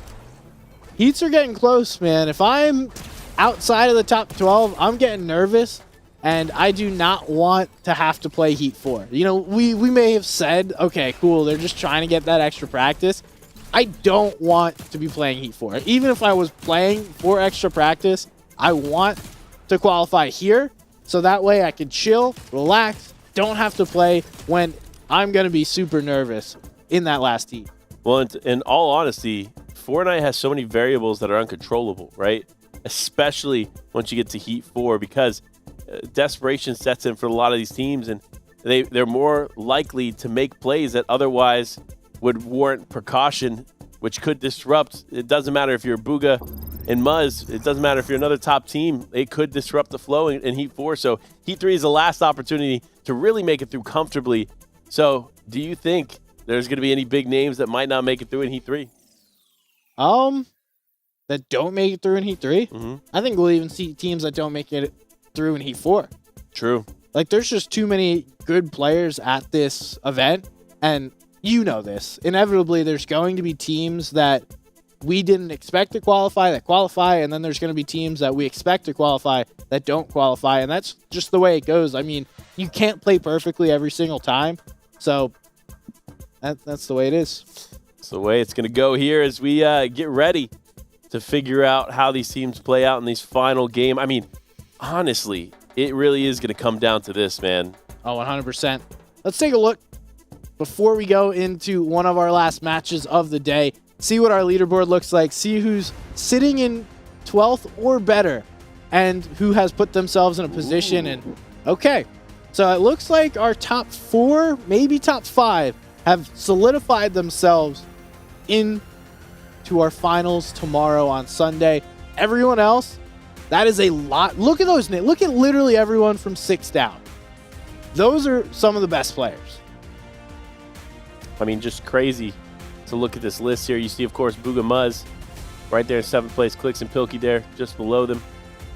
Fatch and Pamsu right on the heels in 12th place. They need one big game to convert and swap, leading them into one of the top spots. But Moo and Tax with 390 points have been solidified. There's just no way that can be disrupted. I would even go ahead and say Mega and Knife are solidified. But even Queasy Veno, you know, it really comes down to this final game. And while I think they are safe, you just can't guarantee it at this point. Yeah, just looking at it, the elims are higher than we've seen in the previous heat. So that could mean we have a few more points in order to qualify. And we're 1 game behind, or maybe even 2 games for some teams if they're going to play a quick W key game and then try and get in another one. So it'll be interesting to see how exactly these teams play it out.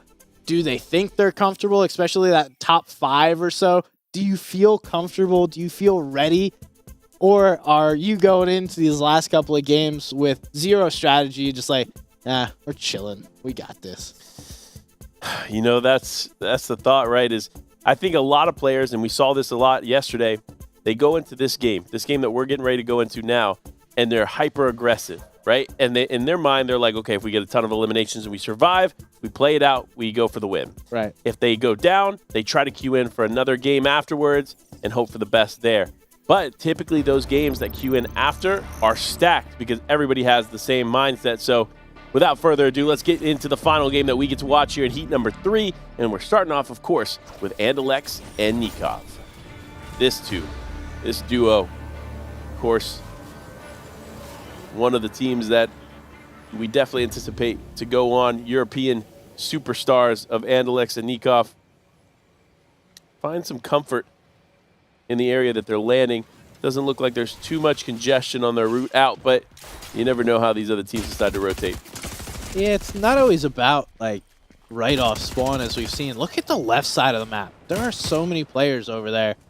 That is going to cause problems for everybody. So anybody on that left side, looks like Benno and Queasy able to take another dub off spawn. So just a couple more points for them. I think they're feeling comfortable now. Should easily be able to get a couple of placement points and put themselves in that 380 plus range where we're seeing some of our top teams. It's cool to see. You know, Venno and Queasy didn't have a great day yesterday. Now coming in day 2, huge change. Like massive change, playing super well. Yeah, they've definitely turned up the heat quite a bit, which is definitely a great change of pace. It's exactly what you want to see here. As we get into it, though, Oliver OG going to go down there. It's going to be a tough start for him. We just saw them off the heels of a decent game last game, but not quite finding that same success here in this one. So we're going to have to pay close attention to how that plays out for them. But Nikov and Andalex, again, a phenomenal finish to the game in this previous one. Now looking to go for the back-to-back, going to the repeat top 5 finish so that they can solidify a top spot up there. And we see Shaner get taken out on the other side of the map, so that means Toastiest Waffles is going to have to clutch it up. But unfortunately, Toastiest Waffles had pancakes this morning. Did see that. Yeah, Unamused Bryson put that out there, so that has me concerned. Like, how does Bryson even allow that to happen? Like, you are Toastiest Waffles, you can't have pancakes. Or maybe they're just flat waffles. True. That's a thing. Oh, man, this is going to be a tough fight here for Queasy to come back from. Significant health disadvantage, though, as he tries to get the half pot off. It's not going to be enough. Queasy ends up going down. Vito left as a solo. Big shots come through, but it won't matter as they end up going down, and they're going to have to try and hope that they can queue into one final game. Yeah, I think they've done enough, though. I don't really think they need any more points, so they should be It'll chilling. be close. If you start getting placement, like everyone gets placement points. You get 1 placement point for 50th. They fell in about 35th, so that's like 15 more points. Plus 2 elims. Remember, 17. only top 5 games count. Oh, that's true. So even if they got 15 points in that game or 5 points in the game, whatever the case may be, it still wouldn't disrupt the overall effect if it's not one of those top 5. Oh, and they've definitely played more than 5 games. Yeah. That's interesting. Andalex Nikov trying to put themselves up there. Love to see Nikov in a finals lobby. Same with Andalex. I told you yesterday a story about Andalex, one of the greatest runs I've ever seen. Yeah. Really would like to see him perform at a higher level. I understand the love for the game, the grind goes back and forth from time to time, so can't always be a top player. There's very few in the world that have done that for a very long time. Honestly, Tayson and Booger are kind of the only 2 that stand out to me. We've seen some new age players do it for a while. I feel like Epic Whale gets thrown in that conversation now as well. BH Zin, or Pegazine can be thrown in that conversation. Tough. But there's a lot of them. So, Clicks and Pilkey, though, really stepping up. Another team that came in ready on day 2 after a rough day 1. Well, knowing Clicks, you know he's not the one to just leave day 1 and not think about how he's going to prepare better for day 2. And So seeing them coming in stronger is definitely going to be a great sign, but another sign of something not necessarily going in their favor. Ranster losing Booster early here in this game. Ends up spending some time in a vehicle with others. But now the focus is on here. Can he get away? He's got the web slingers. If he plays this really cautiously, he might be able to slip just off into the distance. Booster, though, still down. And it looks like he might not be able to go back for his card. Yeah, this is a tough spot because he's going into like the middle of the map. And there's not going to be too much that's open for him to find. And the further he goes, the more likely it becomes that he finds another duo. And now he's just got to play for himself at this point. Nothing wrong with that, though. Does look like he's going to find a nice bush. And he doesn't know this, but of course we know. Here on the broadcast, you can see the map. You can see that there's not a lot of players around him. So he should be able to get the shield keg off with little to no trouble. But it doesn't matter for Ranster. He doesn't know that. So he's going to stay head on a swivel, ready for any team that tries to push him. Got J10 live. Ponder trying to win this fight. See the flares get popped. Ponder gets dropped. And now it's up to J10 live to keep it up. I don't think that's really going to happen, though. It's going to be close, and no. Unfortunately, he is going to go down there. It's going to be in the hands of Nico and Gazing Nicole. We've tuned into quite a few plays from this team throughout the weekend so far, and it's great to see them having another solid play on the books here. Curious where they're at on the leaderboard, but the shift won't matter. We'll see how that leaderboard finalizes after this game and into the final heat, which will be just after a quick break following this game. So for everybody at home, make sure you stay tuned. Don't go too far. Get yourself some food. And then we'll be right back into the action for Heat 4, and that will be the final heat for these teams to qualify on. Yeah, go make a quick chicken quesadilla while you have some time. Then come back.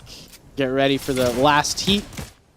We said it a couple times, but you get 2 extra spots. We go from 12 qualifying spots to 14 in heat number 4. And it looks like Ranster is going to be taken out there, so he gets found out not by the duo that was chasing him earlier, but it's Andalex and Nikov continuing their reign on this game.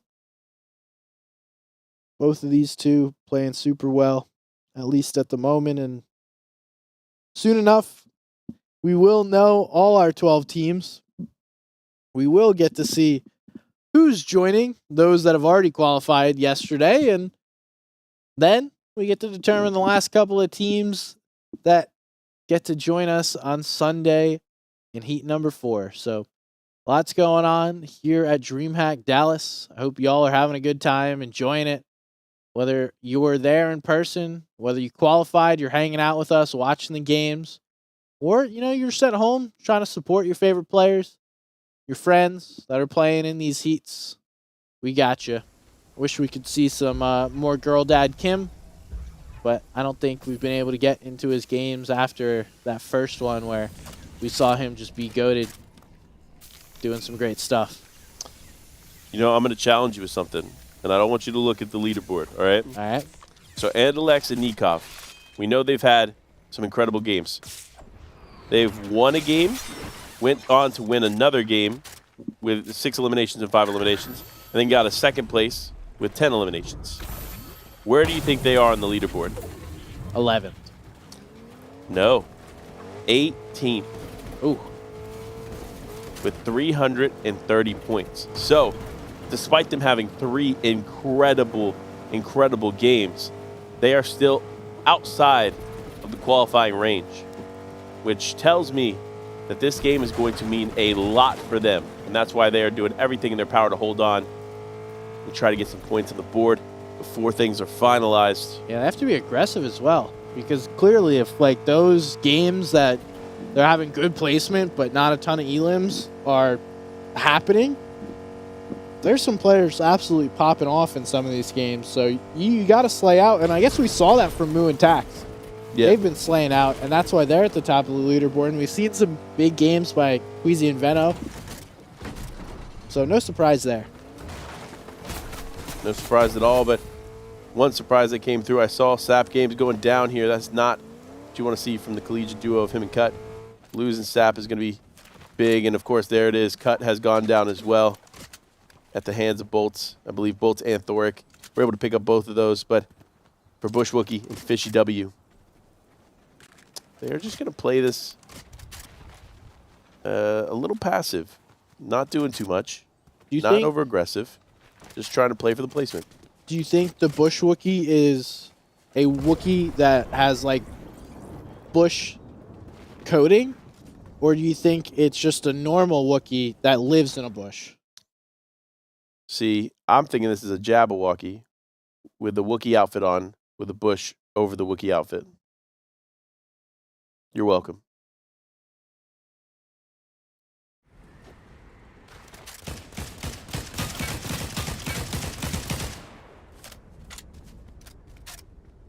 Now, though, Schlump and Covey proceeding on and just trying to, it looks like trying to wait for this island to appear. They know it's going to be close. Now they are going to go for it. Great play on their part. It's interesting where this island has spawned because obviously it does tend to go towards the edge sometimes, but sometimes it goes closer to the center. So for this duo, they're going to have to act fast if they want to get the fruit from their labor, i.e. get those beautiful pulse rifles here from the mark. We'll see how long it takes them, though, because they need to act fast before another team tries to come and take it from them. Luckily for them, there's not a ton of teams that are going to be stuck around there. So they'll just be chilling for the most part, unless someone makes a super aggressive play, which I could see happening. You don't always want to be forced to go make a play on somebody that is already sitting up there. And once again, we are seeing Nikov and Andalax start to get aggressive here.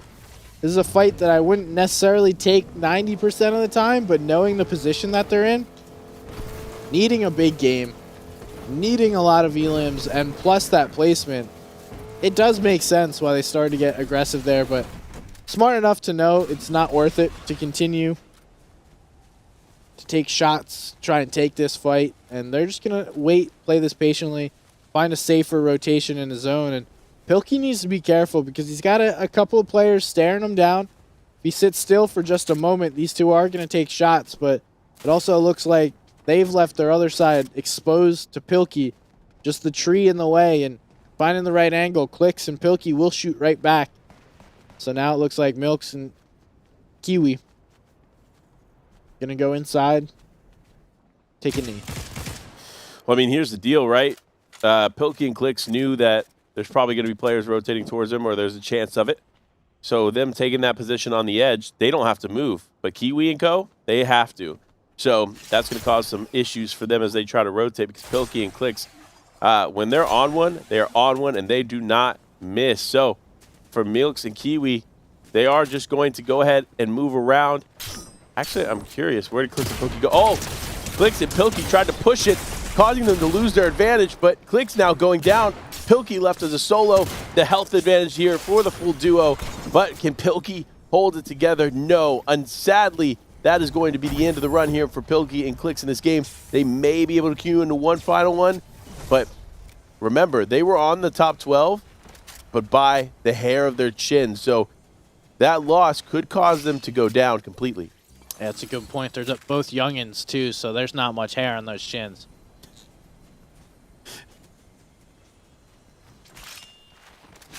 Milks and Kiwi able to win that engagement. That Maven shotgun's huge for them. It looks like Nikov is going to get involved there, pick up Kiwi. That's an elim we thought was coming a little bit earlier. Takes just a moment. Milks now has to play this all by himself, and this is a tough position to be in. Luckily for him, a lot of these players are going to start to be super aggressive and W key quite a bit. So as long as he's just able to stay alive, this could be a solid placement match. Although, depending on where you are in the leaderboard at this point, I don't know that just a solid placement is going to be enough. You may need to get into another game so that you could play quite aggressively once again. Now we see Milks. Just going to sit here and wait. Doesn't have much to do. And another team, Revised and Squish, they've been close a couple of different heats. Gripey, Flixie looking to make a play here. Big shot there by Revised. Oh, another one. Wow. Love to see that. Some huge shots coming through by Revised. A little bit of teamwork there. Squish puts out the initial damage. Revised hits the final shots.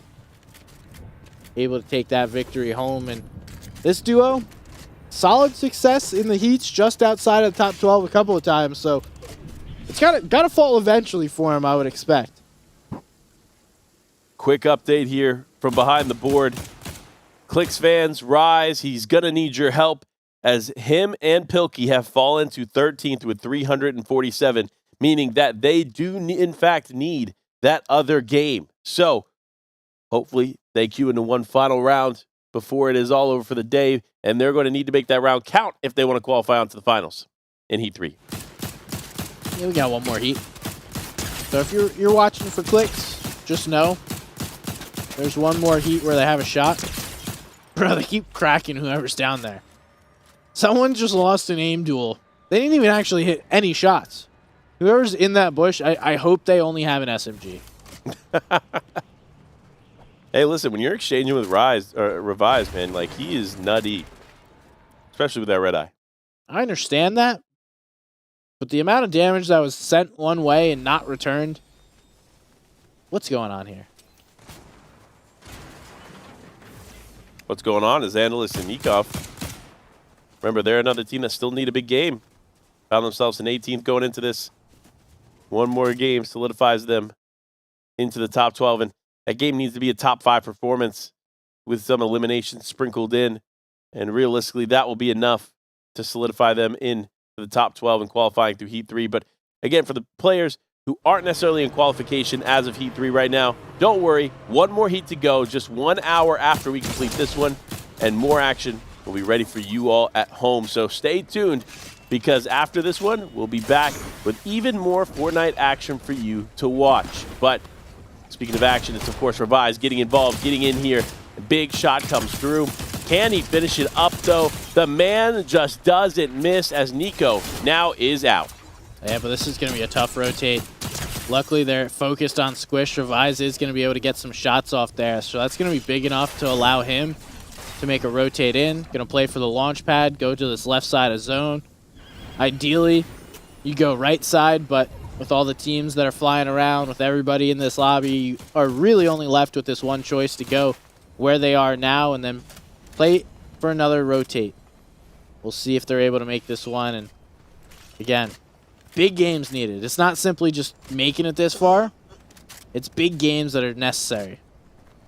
That's tough, man. It's so crazy to think about, whereas some teams have found like 3 games of really great consistency, like Adalix and Nikov. Those other 3, if they just aren't up to snuff, up to par, realistically you find yourself falling behind, and it's kind of the story for them. But players like Bolt and Thoric, they need the redemption arc. They are an FNCS qualified team. They've qualified onto the Globals. They've won an FNCS champion, and now looking to add a DreamHack championship as well. Yeah, Bolts has a DreamHack championship. It's true. Atlanta. Yeah, good player. Surprised me, to be honest. Yeah, he did wonders in that event. Like, there was a lot of good players, and I think that's one of the coolest things about Fortnite is there's the top players, and they're pretty consistently up there in that top 10 or so, and occasionally they'll drop out, have a bad game, but we get to see the rise of these new players, and I think solos is a great format for that. You get to see a lot of new players step up to the plate, have way better tournaments, way better games than you would have ever expected, and then soon enough they start to put it together consistently. Then you start to see them at the top of the leaderboards. It's like a steady progression.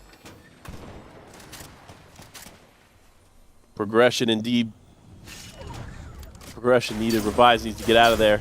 17 HP in a Dream. Literally one shot ends it all for him. He does have that overshield back and regenerated, so that's going to give him at least a comfortable way to rotate. It's not going to be the most comfortable, but a little bit more health to work with nonetheless. And now getting the knock on a Fishy. He's going to get involved here. Risky for him because, again, one shot is all it takes to convert. Revise into a knock and then further into an elimination. But with him getting the refresh, he is going to be able to put some shield on him.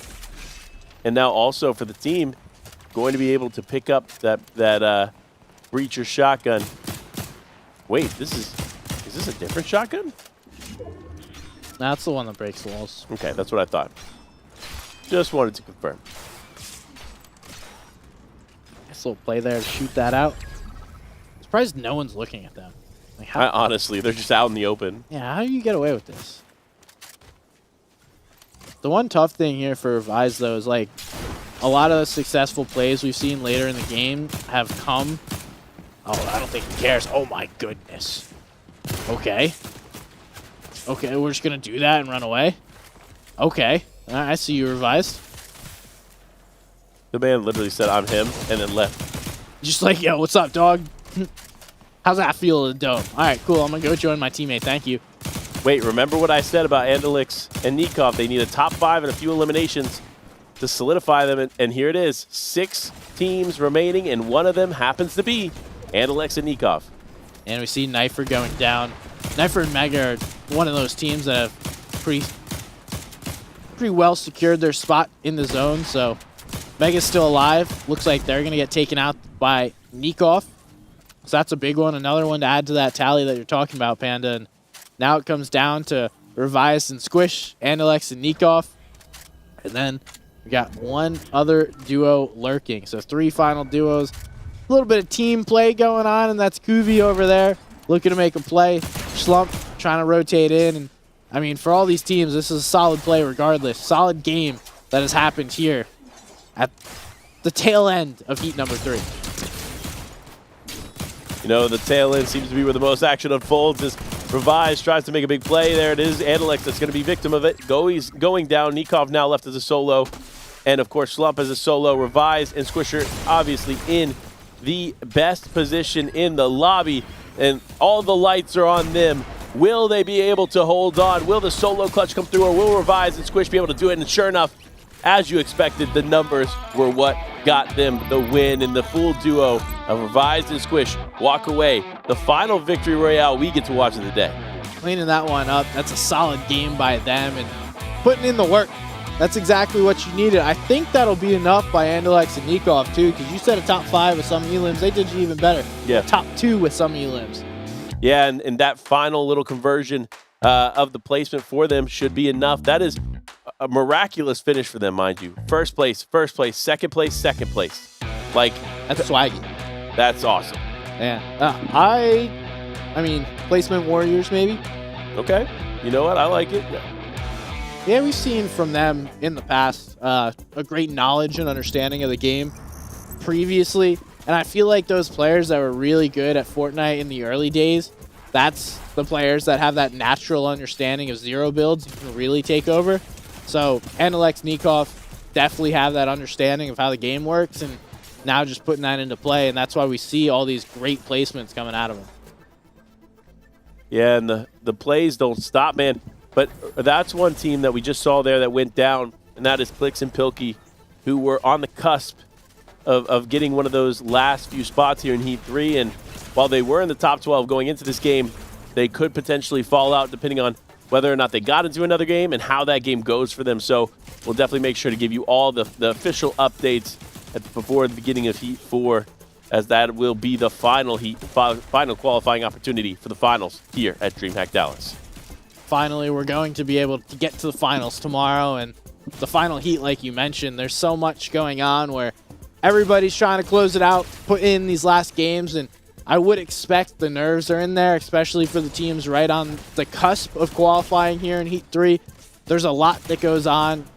So many teams, you don't know who you're going to run into, so if you don't have that game that you expected, you're going to fall, and ultimately only a couple of teams, and a lot of teams have separated themselves early. I feel like that's one of the big differences here in this heat, is we've had a lot of teams early on separate themselves from the rest of the pack. So like those top 6 spots almost were gone about a half hour ago. That's true. And again, that's the beauty of a format like this. Remember, with the top 5 games being the ones that impact your overall score on the leaderboard, you can go through your first 5 games, have great games, whether it's high elimination, high placement, and then be able to be done in an hour and a half or 2 hours, right? Like you can potentially do that, but not everybody's going to.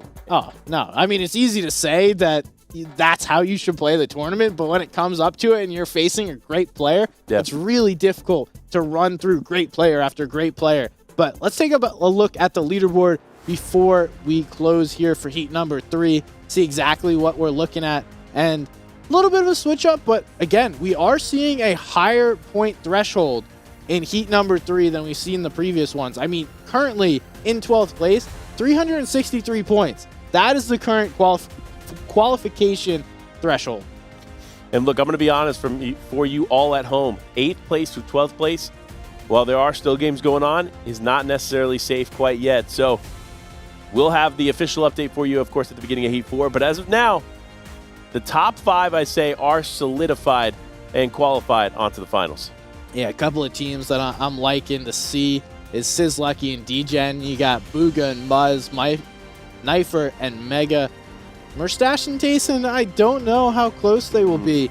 And I think Origin and Bronos really thought they qualified like about a half hour ago, because I saw Bronos tweet something of like, qualified in an hour and a half, like don't need to play anything.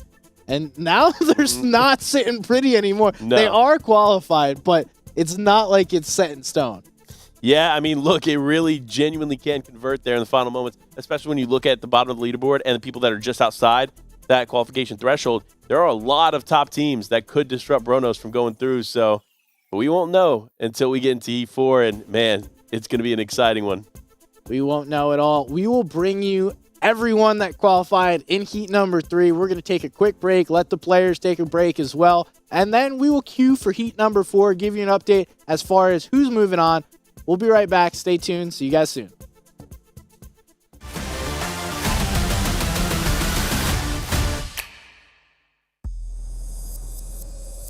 In the heart of an ancient desert, the land of heroes awaits.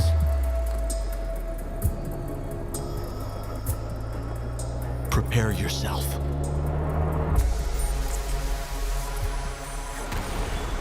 To witness feats you never thought possible.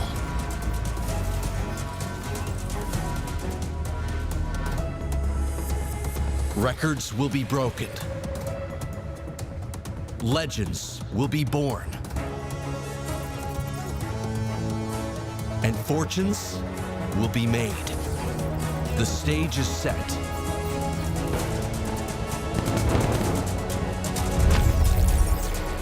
The largest esports and gaming festival the world has ever known. Ready or not, here it comes. Gamers 8, the land of heroes.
My name is Tax. I am an aspiring Fortnite professional, I guess. I mainly like to focus on content. I stream over at Twitch. But, you know, I decided to switch over to zero builds and compete once it came out. All right, I'm Moo.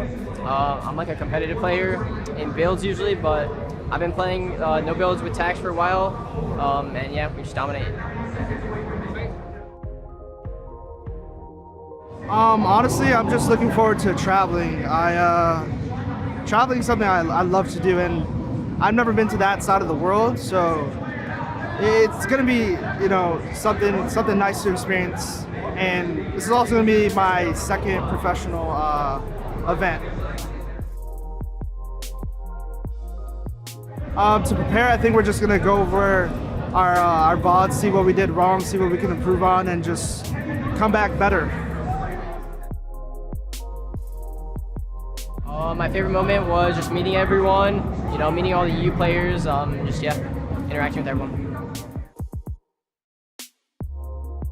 Shout out to everyone who's rooting for me. Shout out to my family. You know, shout out to my teammate, because, you know, without him, we wouldn't be here, realistically. Shout out to Origin GGs. Yeah, shout out to Origin GGs.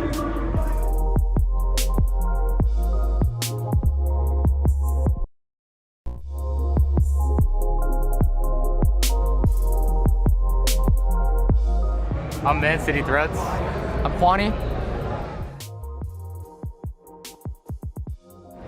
Just adrenaline, unbelievable. I don't know, like, happy. we didn't know what to do when we first came in to like no builds. Yeah. So, I mean, we just like relied on our gun skill, and it's like, that's it, in our brain, knowledge from builds, I guess. Just knowing the map, that's it, really. Yeah. Just our aim, realistically, just our aim. We just started aiming, and since like we had to play Heat 4 because we didn't call like early on, we learned that like to play more aggressive too, and we had the maximum amount of practice, so I think that helped a lot. Yep. Probably winning. Yeah, 100% just winning. Just looking at, watching Kanata be 1 point behind us and then realizing that we won. Yeah, it was just crazy. It was a crazy feeling.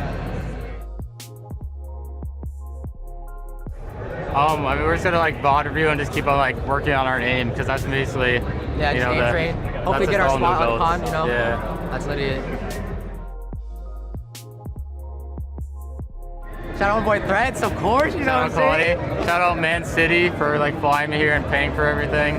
Shout out my family. Yeah, shout out the family. Of course, obviously. My mom, my brother. Yeah.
Yo, what's good? I'm Pfluger. I'm from the UT Arlington in Texas. I'm Hobbs. I'm from Chicago, Illinois. Oh, I'm so excited, man. It's going to be a blast. I'm excited for all the features of the tournament. It's going to be amazing. It's actually going to be so good. I'm also looking forward just like traveling international into a new place and playing in a huge Fortnite tournament. So we had certain strategies that we went into the tournament. We had game plans going out the other day. We were contested off spawn, made sure we knew how to play off spawn, played mid game, played in game perfectly. We just played overall really well Fortnite. Just like we did for DreamHack this, just grind. When the new season comes out, just practice day in and out and just get the meta going. Definitely top or first place going into last game, and that was amazing feeling. We won fifth game. We were super hyped. It was actually insane.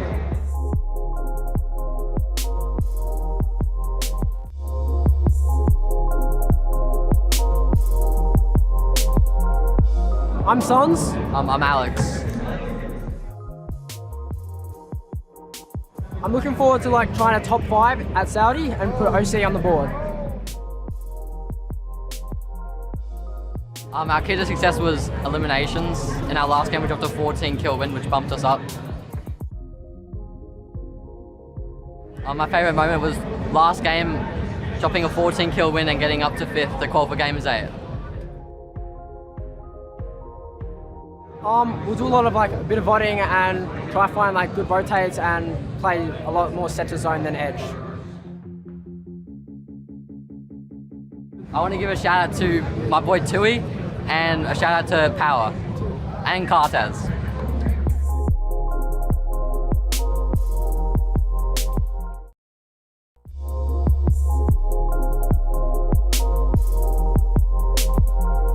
I'm PSG TNA Muzz. I'm Bully.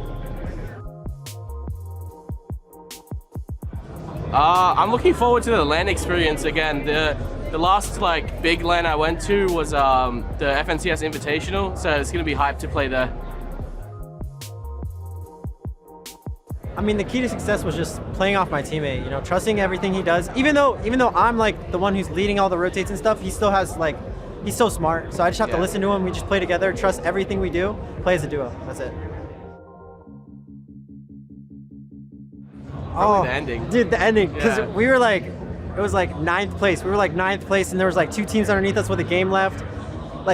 He refreshed it. I was just looking at he refreshed it and it said 10th place. Everybody was out of game. That was probably the best moment for sure. I gave him a big hug. We were hyped. Agreed. We will prepare for Game as 8 by playing some no-build LANs, get the chemistry up, learn the new meta once the new season drops, and Shout out to PSG TNA for hooking it up. Gonna go represent them in Saudi. Shout out to my mom, my girlfriend who came to support me, and family back home, all of them. Yeah.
Hello, everybody, and welcome back to DreamHack Dallas featuring Fortnite.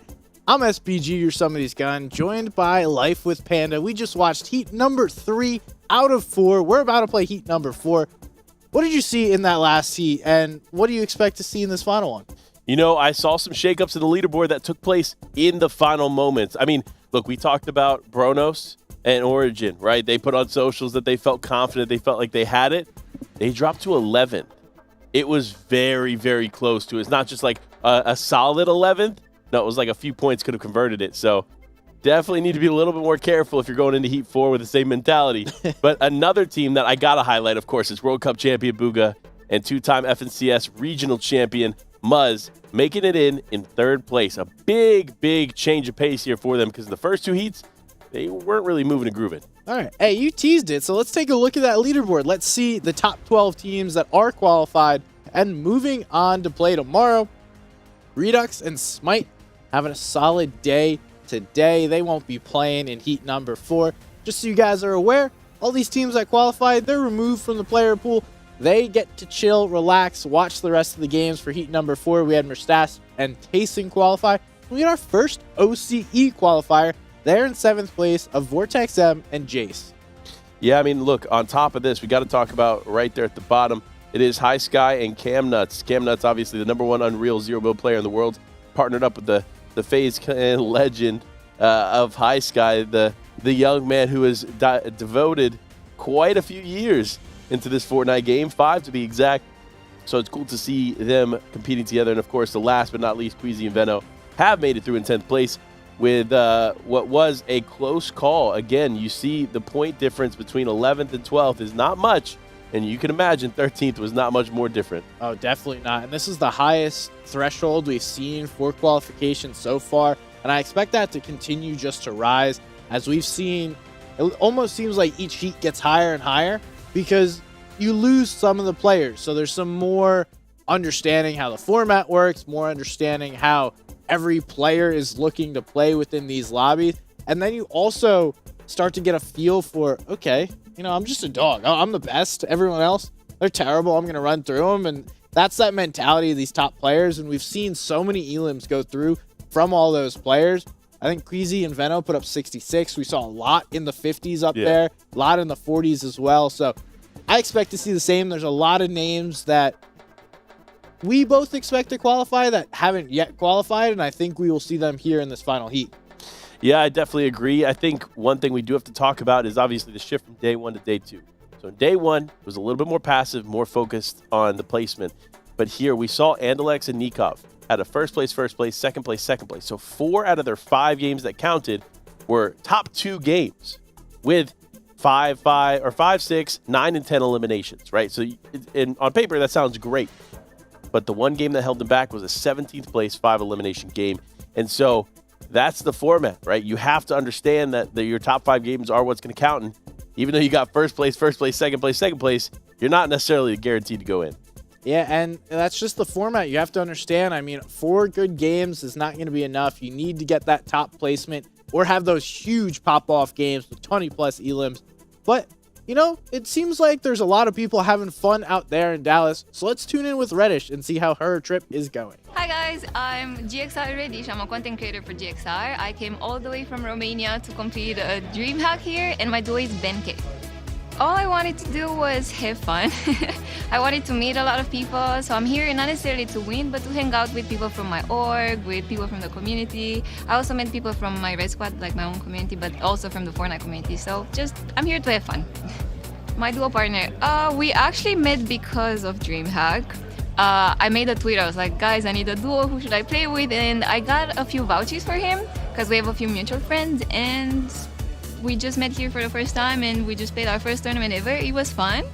And we learned a lot. I'm sure today we'll do better than yesterday. I think all of us are kind of used to the duos format because most of the important Fortnite tournaments have been duos for the last year plus. I think it's so much better than playing solos. Solos is just, you know, it's just you. If you die, it's over. Here, even if you die, you have a chance to get raised by your teammate or rebooted, and it's more fun to play with friends, for sure. You know, fun fact here. You saw Reddish mention that she had a few vouchers from the community and some mutuals of hers for Ben K. You already know I was one of them.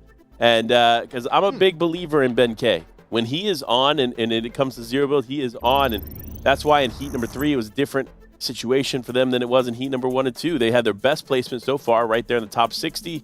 And with 14 teams now having the opportunity to qualify, I have a feeling we could be seeing Ben and Reddish spend a little bit more time at the top. Hey, okay, that Panda vouch means something. Okay, that's what I'm saying. Yeah, what are we vouching next? I vouch that Queasy and Veno will not be in the top 12 or top 14 of Heat 4. That's a pretty good one. Yeah, because they're not 100% playing. guaranteed. Exactly. Yeah, they're not playing. They've already qualified. That's the Panda vouch. We do have a lot of teams that we're going to be watching out for. I mean, just a number of teams still left in the lobby that I would have expected to qualify on. We don't necessarily get to see anyone. Kanata and Agers were in that top 12 at one point. Fatch and Pamstu. The Brazilian duo of Mojack and Origins, Threats and Quanti, are San Diego. Winners have yet to qualify, and they might be looking to do the same thing that they did in San Diego during this DreamHack. Because again, we've talked about it a few times, and if you don't know, you're just tuning in for the first time, or maybe you missed it before. Threats and Quanti in San Diego, they got to the finals of San Diego through Heat 4. And then went on to take first place. So, look, it could be the same situation here. They've made it to Heat 4. Now is their time to turn up the juice and get going, and that's what we're going to be watching closely. Another team, though, Pilkey and Clicks, fell just outside of qualification range, so we're going to be paying close attention to them because they were pretty close for the majority of the time, so it was a big surprise. And then another one that we even thought towards the end were pretty much solidified, and we talked about it just moments ago, was Andalex and Nikov. They're going to be competing here in heat number 4 as 2, so definitely going to be an interesting one. Now, I do want to challenge you and get your thought on this real quick, SBG. Andalex and Nikov, EU team, right? EU time zone, right? They're used to what is a very different time, and you know as well as I do, when you're traveling, sometimes it disrupts the flow of your focus and your energy. Do you think them having to play as late as they are in their normal time zone is going to affect them here in Heat 4? Nah, they're gamers. They're on DGen hours. Okay, you know what? Let's see if the DGen hours make it up for them as we dive in, starting off with clips and clips. Do you think they'll get a clip? I mean, yeah, anyone on Twitch can click that clips button and then post it and then tag both clips and clips. So then it's a clip of clips and clips clipped on Twitch. And then we watch the clip. But anyway, these guys, there's a couple of teams still that, we haven't mentioned. And I'm interested to see the Man City duo of Scram and Tripper. We have Bevies and Pablo Wingu, Thoric and Bolts. Speaking of Tripper, right there in the elimination feed, getting one onto Mixon. Edgy and Duke, we saw them start off really hot and then didn't necessarily continue that. Another team, Revised and Squish. There's honestly a lot of good teams still left. Anas and Pink, the duo that won Gamers 8, what this tournament qualifies into, so the top 10 tomorrow in the finals, they qualify for Gamers 8, and the winners of that last year, Pink and Anas, they've still yet to make it to Sunday to play tomorrow, so it'll be interesting to see how it plays out. But look, I will say this, for Pink and Anas, this isn't your last opportunity. They can go home and then make the trip over to DreamHack Summer, and it's a little bit easier for them to be able to accomplish that. But for a lot of NA teams, it's going to be a different story. This could be the last opportunity for some of these players, like a Boomer Knack, for example. You see him in the elimination feed going down to Justice, the users. All of these players are NA natives and don't necessarily always have the resources to be able to travel abroad and compete. So with this being the last NA qualifier for Gamers 8, you're going to have to make sure you make every game count, and that's what it's going to come down to in Heat number 4. Miyu, though, looks like playing without Bucky. Nope, I correct myself. Bucky now getting into the fold, running in as fast as Somerset ran away from him on the timeline, and Bevies now going to exchange with Miyu. Pablo Wing goes down, and of course, Bevies gets the elimination onto Bucky. Well, clutch up, but I don't think that matters too much. You got Scram and Tripper jumping on you, and that's going to be it. The battle of the third parties, Scram and Trip. They're going to be the ones that take it home and ultimately become the victors of this battle. And to them, the spoils go. Lots just sitting on the ground right there. Although it's still early, I don't know that all these players had a ton of loot. So not really getting a lot out of that one. And I think these two will have to continue looting, trying to find something worth their while. Now, they are in the middle of the map, so plenty to be able to search and find throughout the rest of this lobby. And it does look like another duo is coming in to join this fight. Likely waiting for an opportunity here for these players to make mistakes. And there it is. Oh, man. And you look at all the resources there that Scram and Tripperin have, and to see them get caught out is definitely no easy thing to watch. Now Pink and Anas are getting in the fold, but Tripperin unfortunately not going to be able to do enough as a solo. And again, remember, a lot of the structure in this house is already gone. So for Pink and Anas, they need to loot quick, get out, and find some decent cover, because realistically, if this team and Matt Bruh and Jay Huno decide to push forward, could be a problem for Anas and Pink. Yeah, and Anas finally puts his outfit on. He's known for wearing this one, so yeah, it's good for him. There it is. The snipe's coming out. It's exactly what he's looking for, trying to get these elims here. Mapra has no choice but to run away. Don't really think he's going to have too much to be able to run away from, although Pink has no movement on him. Anas does have those web slingers to chase, try and get these elims, but this is a tough place to chase into. There's so many bushes, and you don't really know where the player went. Down goes Anas, but not going to be a problem. Pink will be able to pick him up, and we know there's nobody nearby, but it doesn't look like that's going to be known to them at the moment, so got to play a little scared. And these guys are continuing to fight up here on the north side of zone. Looking at Ace and Cupsy. Spent a lot of time watching them day one. Haven't seen too much of them here in day number 2, but never late to change that, as Cupsy and Ace find themselves in the storm, and it does look like another team might be trying to hold them in the distance, as well as another team close by here in the storm. This is not the combo for success. This is actually everything you want to run away from. So we'll see how this plays out for them, especially with Munessa waiting patiently. Yeah, this ain't the fight that I want to take. Same. You're just chilling here. Like, this is kind of sketchy. I know you're thinking that you'll be all right, but ultimately we know there's a bunch of players nearby, and there's still that team waiting for you on the edge of storm. That is Tavern, that is DKS, the only cross-regional duo that I know of. Same. Both Tavern playing from NA, and then DKS playing from EU. Looks like, oh, it's the chicken. I was like, what the? Where did that come from? You know, it's funny. It's like you can tell Cupsy was in the inventory just trying to move things around, make things work for him. And this chicken just comes out of nowhere, starts wreaking havoc. As Cupsy runs straight to Munissa. Does he? No, he does now. But no, Cupsy is going to go down. It's memorable. Going to be able to hold on as a solo here in this duo. Ace just trying to hit the shots. And, of course, there it is. A beautiful finish for Ace. Able to clean up that duo, get the card, and now immediately diving back into Storm to get the reboot. Should be a quick play here. Just get this one back. Looks like there was a little fight on their way in. Zone's pulling away from them, so going to be a little difficult for them to be able to make it all the way in, especially with no white heals in their inventory, but we can make that change real quick.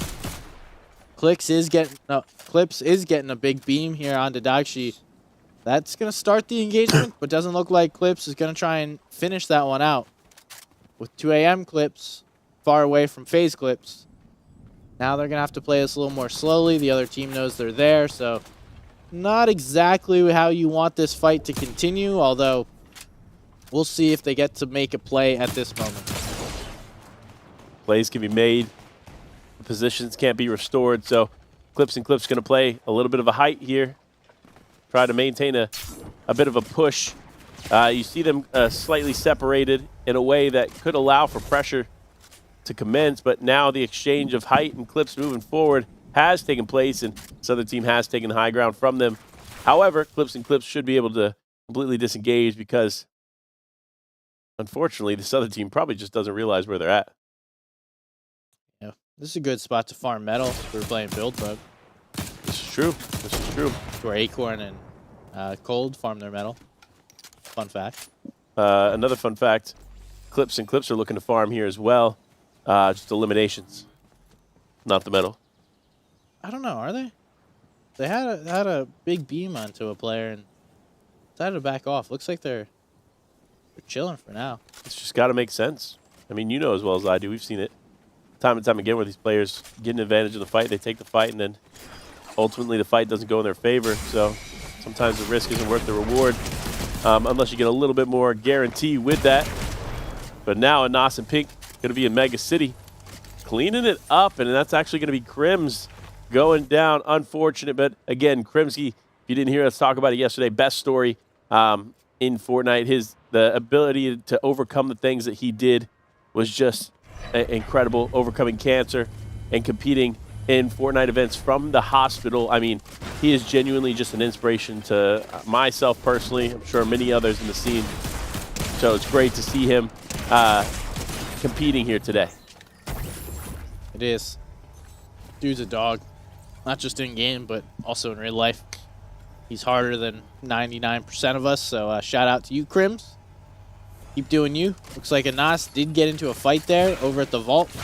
We saw Alex was baiting that one, and looks like the bait played off. Now we get to see Yasir and Blezro. They took down Jivy and Jaith. Jivy and Jaith, a team that I would fully expect to have qualified, but hasn't happened yet. They still have plenty of time. We're now only one game into heat number 4. Each team, depending on how quickly you go down and what the queues are looking like, you're able to play anywhere from 8 to 10 games, I'd say. Yeah, I think that's a fair estimation, depending on how you play the games out, though. Because, you know, closer to the top of the leaderboard, you're going to find yourself with less games to play. But I think 8 is still a fair estimation for sure. But make sure that you're making every game count, because the top 5 is what really counts. And for players like Azir and Blezro, they realize this. 10 eliminations, and it's only in the 3rd zone. This is a big game for them if they can get a decent bit of placement out of it. If you're just chilling here, though, that could be a problem. Definitely do need to look for that placement. The elims are cool, but ultimately you get way more points when it comes down to these final moments. Staying alive as long as you can. You get 60 points for first place. Only 3 points per elimination, so definitely not as many when it comes down to getting those eliminations.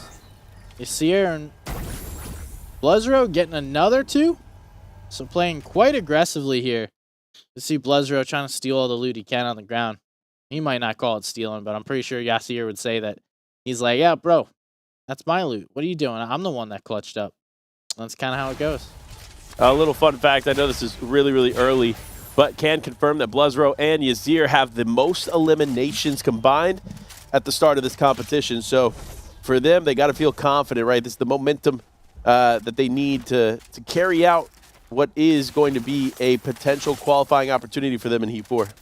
Also have 0 builds in their inventory. That's because we're playing 0 build. True, true. Good analysis there from SVG. I wouldn't have noticed that if you didn't point it out. You only get that here. Won't find that kind of analysis anywhere else. Listen, it's just in your DNA, just like Alex here is playing with DNA on TikTok. The crew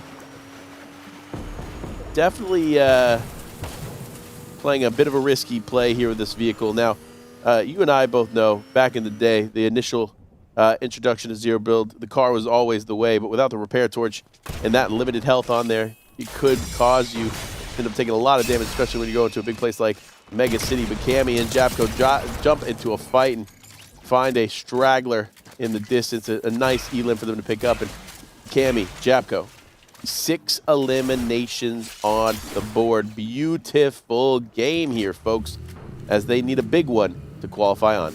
Yeah, everyone's getting active early, and I feel like everyone kind of sees this as, oh yeah, I gotta have a huge first game, but ultimately you can have a big first game, or you can have a big game whenever. In the first game, everyone is tending to play more aggressively, so it will help you in the long run as far as figuring out how exactly you get to play the rest of the tournament, but as we've seen, it is definitely more beneficial just to play 5 solid games rather than have one huge one. Yeah, and this is going to be tough for Pink. A Pink and a Nas. Of course, Pink just getting a Nas back in the game. It looks like, fortunately for them, Cammy and Japko being still in the storm, being still in that fight we just saw moments ago, has now led to them being taken out fast. What is a tough game for Pink and a Nas, the Gamers 8-0 build champions of last year, is a great game for Cammy and Japko. Remember, Cammy is your FNCS Invitational winner. This man knows how to play the game at a high level, and he's showing up here in heat number 4. See some more fights happening. Looks like this is going on everywhere around the map. JG9 trying to get involved. Ooh, does hit that one. Okay, I see. Cleans that one up. Now going to be looking for the reboot. So what happened last time? Player got rebooted, quickly jumped on by another duo looking to play just as aggressively. So JG9 needs to choose the right position here, and it looks like they're marking deep in storm. So that is going to probably be the right play, although who knows. There's players lurking everywhere. You just have to hope that it's not near this reboot van. Yeah, I mean, look, when you look at your options in zone, there really aren't many. So you kind of have to go back into the storm and find a place to reboot because, yes, while there are reboot vans in the circle, you run more of a risk to running into players. And, of course, when you can't defend yourself with builds or anything, the reboot van becomes that much harder to do and use. So for these players, zone is key. But for what is SAP Games and Cut, they get a knock on a bad sniper. Now 2v1 fight. SAP goes down. This is not what you want to see. Cut, though, can clean this up. You already know he's going to try and get full elimination. There it is, onto bad sniper. Now it is a 1v1. The fire comes out there from the flare gun. That was the last flare he had. Cut needs to do something, though. He could be losing this engagement, but no, he cleans it up. 39 HP in a Dream, and he keeps the Dream alive for him in SAP Games. Oh, geez, the fire's coming in. Oh, no. Might be playing spoiler, but they quickly get out of there. They'll be all right. These two have had some great games, just not 5 great games. We'll see maybe 2 or 3 from them, and then kind of just meh. We're like stalling out the rest of the tournament. Yeah. Well, remember, they were just a few points off in heat number 2 from qualing, so it's time they make up those 2 additional points. Players are not going to make this an easy one. You see Pento just hanging out here. Looks like he left Lima at home, picked up a new teammate. Interesting choice not to use the shield keg there. Yeah, also interesting choice not to use Lima bean to go with his Pento bean. What's your favorite type of bean? I really like black beans. Okay. They're my go-to. I think I'm a kidney bean type of guy. Ooh, you know, kidney beans are extremely healthy. Another little nutrition fact for all of you at home. So go enjoy some kidney beans. I have lots of flexibility too. That's true. You can make them into refried beans. Although like pinto beans are kind of the refried bean. But yeah, definitely could use kidney beans as well.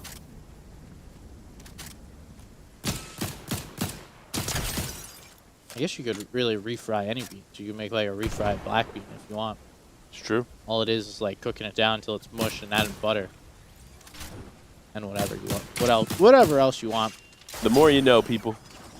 Yep. SAP here. They have 6 elims, him and Cut. And to be honest, this is probably the most confident start I think they've had. Like SVG mentioned before, we've seen them rock 3 solid games, but not the full 5. However, I definitely think this could be a different run for them. Remember, they were super close in heat number 2.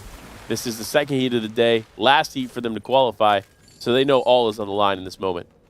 Yeah, Alex DNA just got a great little pickup right there. Finding a huge pile of loot to see what's going on, and now we get to see Alex just searching around, trying to find out what's going on. But Pinto and Gus, they're going to find the same position. Hopefully, Alex just gets to keep on chilling, and that is the case. He will live to rotate another zone, as they say. This game has kind of petered out pretty quickly. Only 15 players up. 7th zone about to start closing now. And Gus and Pinto looking to make this rotate in the vehicle. It should protect them long enough to get close to zone, although the fire's coming in pretty quickly. They're throwing down their bunkers, trying to stay safe. It's tough to use these bunkers on the outside of zone. I mean, ideally, you would use them once you get in zone, but as we could see, they didn't have that leisure to be able to sit down and wait, rotate in for free. Everyone was looking at them. This is a solid little rotate here by Blezro and Yasir to make sure they put themselves in a great position in this zone, popping those slurp juices and putting themselves on this backside of zone.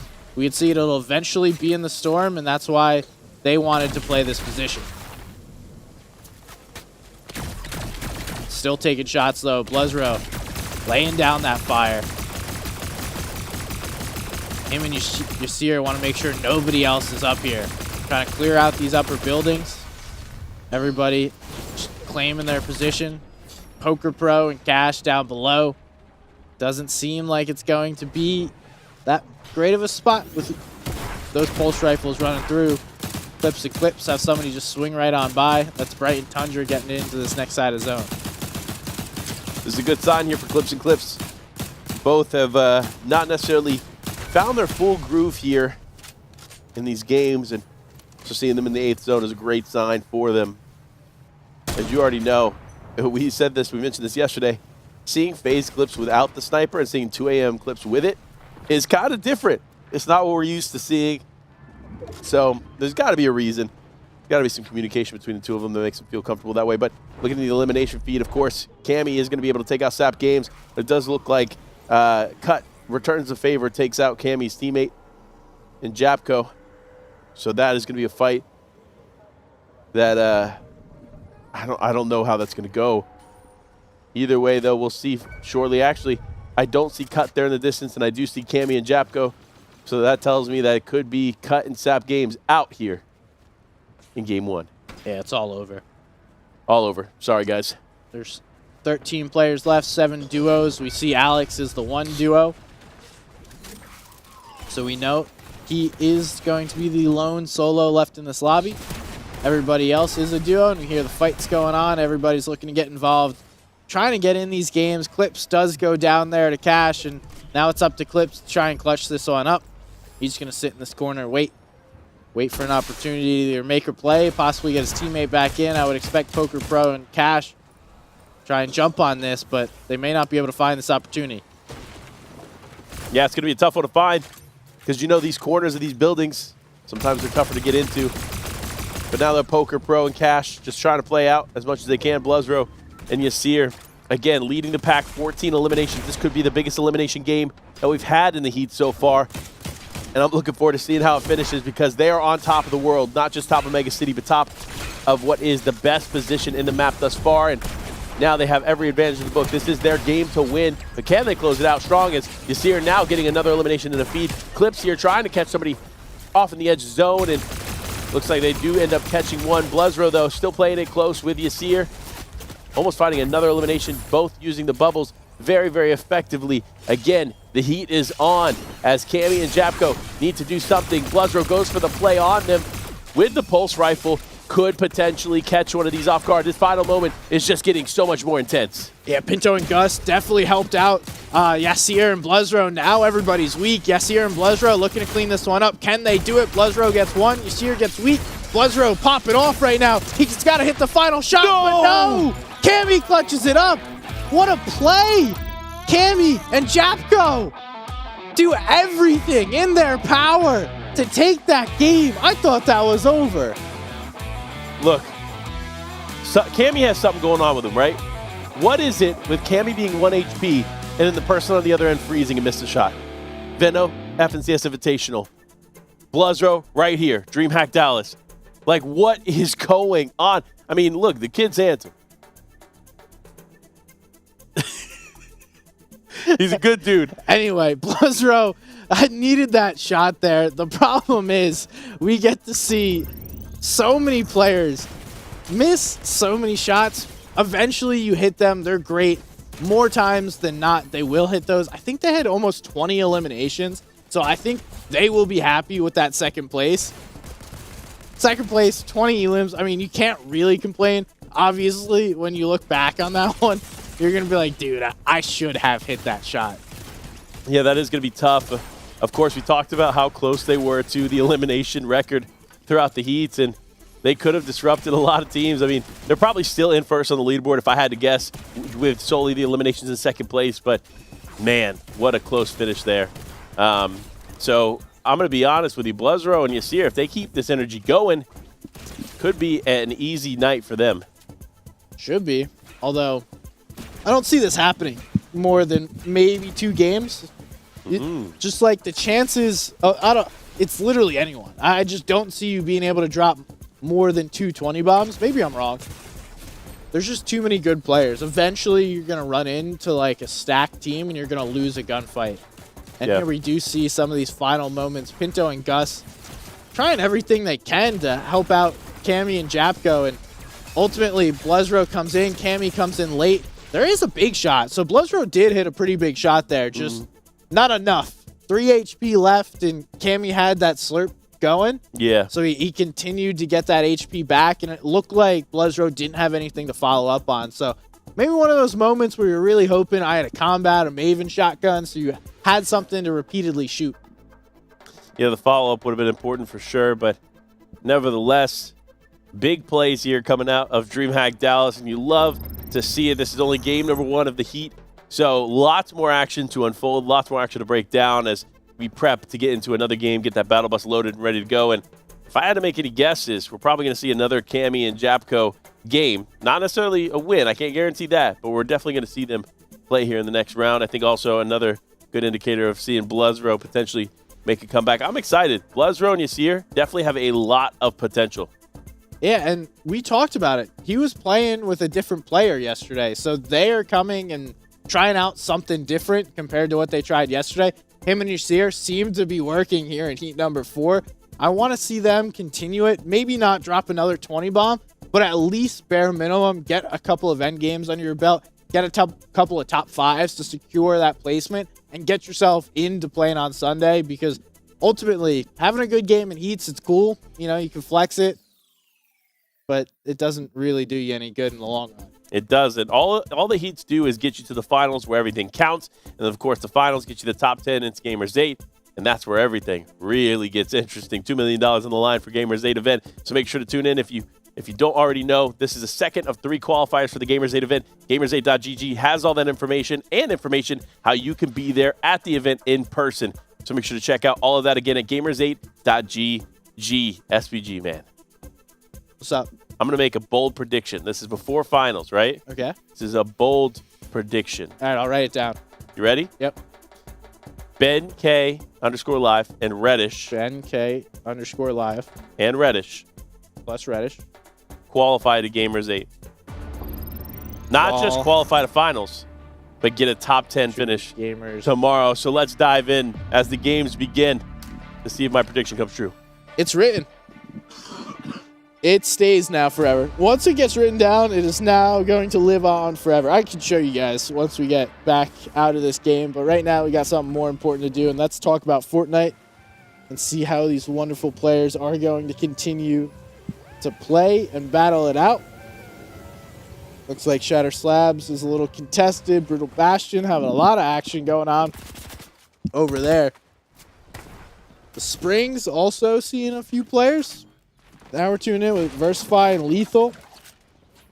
This is a team that, just like we've seen from Yasir and Blizzro in that last game, has had a few pop-offs.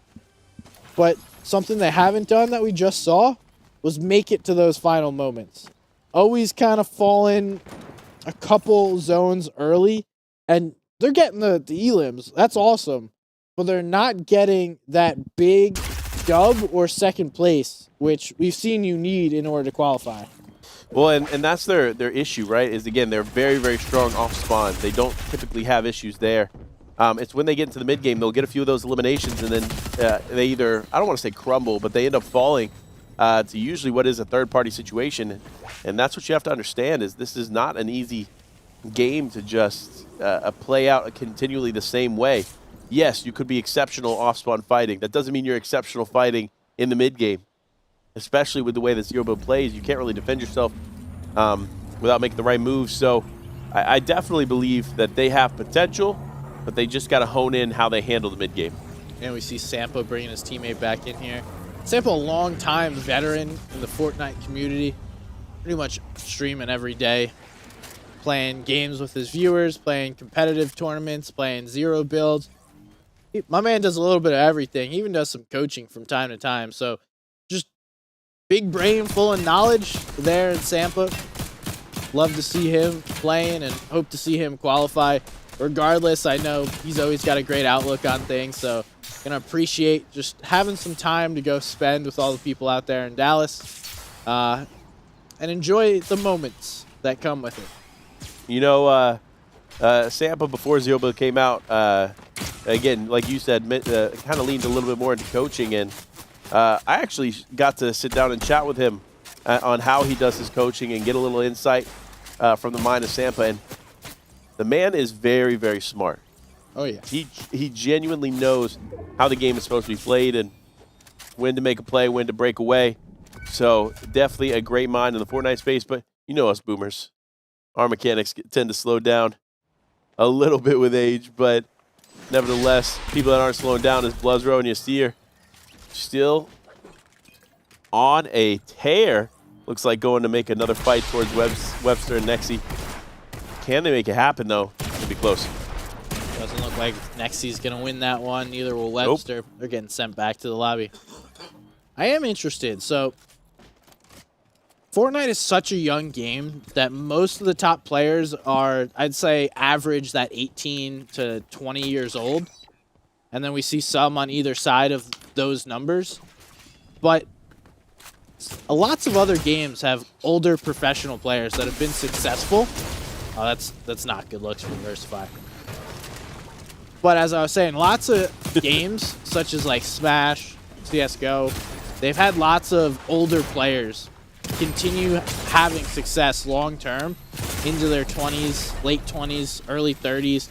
I wonder if, we give this game 10 years, are we going to see 30-year-old professional players at the top of the game? Like, do we think a player like Booga, a player like Tayson, will be able to do it for another 10 years? I think that's the only way we would see a 30-year-old at the top, is if one of the existing players now remain in it. But we've seen players in other esports titles do exactly that, so it's definitely a possibility. You can't count it out yet, but one team you're going to have to count out of this game is, of course, it's going to be Lanza and Dawson, as Bully Buckets and Merrick end up cleaning it up. But looking in the elimination feed, speaking of cleaning up, is Source on a tear. This man, listen, I got to say this. Look, Source, an incredible player. He is one of the most underrated, has been one of the most underrated for a long, long time. I've seen him play with different teammates and find immense success. So I can't wait to see how he continues on with NA. But of course, he's already qualified to Gamers 8. Him and Notch qualified in San Diego. So seeing them compete again here just tells me he's hungry for the practice. Yeah, I'd hope so. And not only hungry, but ready to prove that ain't just going to be a one qual opportunity. He's capable of doing way more than that. I do wonder, 10 years, we look down the line, the history of Fortnite. Who are the players that are still playing? I mean, we've seen a player like Bizzle, who's someone that's been around since day one, still competing. He's qualified. He qualified yesterday with Cooper. So there's definitely some success. The thing is, you call Bizzle a boomer. Oh.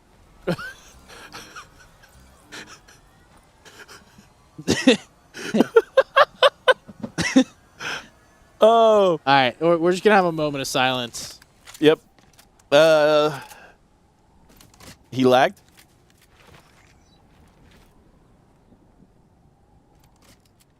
All right, now that we've done that, for whoever is a bunch of numbers, Bizzle, player that's been around for a long time and is still in his early 20s though. So like he's considered a quote unquote older player in the space, which is wild to me because he's younger than both of us and still competing at a high level. I mean, if you think about players that did compete at a high level at a higher age, Sam is the first one that comes to mind, but we saw him transition to other esports too, and I think it's not necessarily an age thing, whereas it is the demographic of the game. And of course, Fortnite is a game for everyone. And I think whereas a lot of other traditional esports titles isn't a game for everyone, a lot of players under 18 really can't compete. And so Fortnite allows for those opportunities more, and that's why we see more players between the ages of like 13 and 20 competing in it, because this is kind of their first opportunity to truly compete in esports. Yeah, I guess that 13-year-old age requirement is lower than what we've seen from a lot of other games, where it gives the opportunity for these young kids to show out, show how cracked they are at this video game, because they've probably been playing before that and now just get a chance to compete, because, you know, who doesn't love playing some Fortnite? I mean, you gotta love it, especially when you have Yasir and Bluzro in your lobby. Big shots coming out here to trade. You see them with the mythic shotguns yet again. Of course, Yasir, Bluzro doing something right, as they already have 7 eliminations. People, we need to start talking about this duo because they are starting off strong. I mean, we'll talk about them, but if they don't make finals, I ain't talking about them tomorrow, that's for sure. I'm going to talk about them as the team that got away. That's all right. If they don't make it. You know, hopefully they do, and then we get to talk about them in a positive light, because that's what we're looking for, is Mikey and Kai trying to find their way through these zones. They're right on the edge. That's just a little bit of a 200 IQ play there to give yourself a little bit extra HP when you don't have all the heals to stash. And you're trying to get as much white HP as possible. Inner World. You're out of Frenzy Farms, trying to find little shots onto this fight that's happening. Notch and Source, as Panda mentioned earlier, have already qualified to the finals, and now they're looking to qualified to Gamer 8 finals, excuse me, not qualified to DreamHack Dallas finals. Could be confusing. Nonetheless, these guys aren't confused about what they need to shoot. Inner World gets involved. Down he goes. Inner World's going to get the shot that comes through. Eno goes down. Now it's the Source versus Inner World. Little battle going on. Red's down below. Source is going to clean that one up as well. And Source is on a bit of a tear right now. I do believe this was actually a similar situation to what we saw in San Diego. It was when Notch and Source played together. Source was just an elimination demon. The man that just was getting elims left and right and helped bring the team together. Of course, both him and Notch are extremely talented.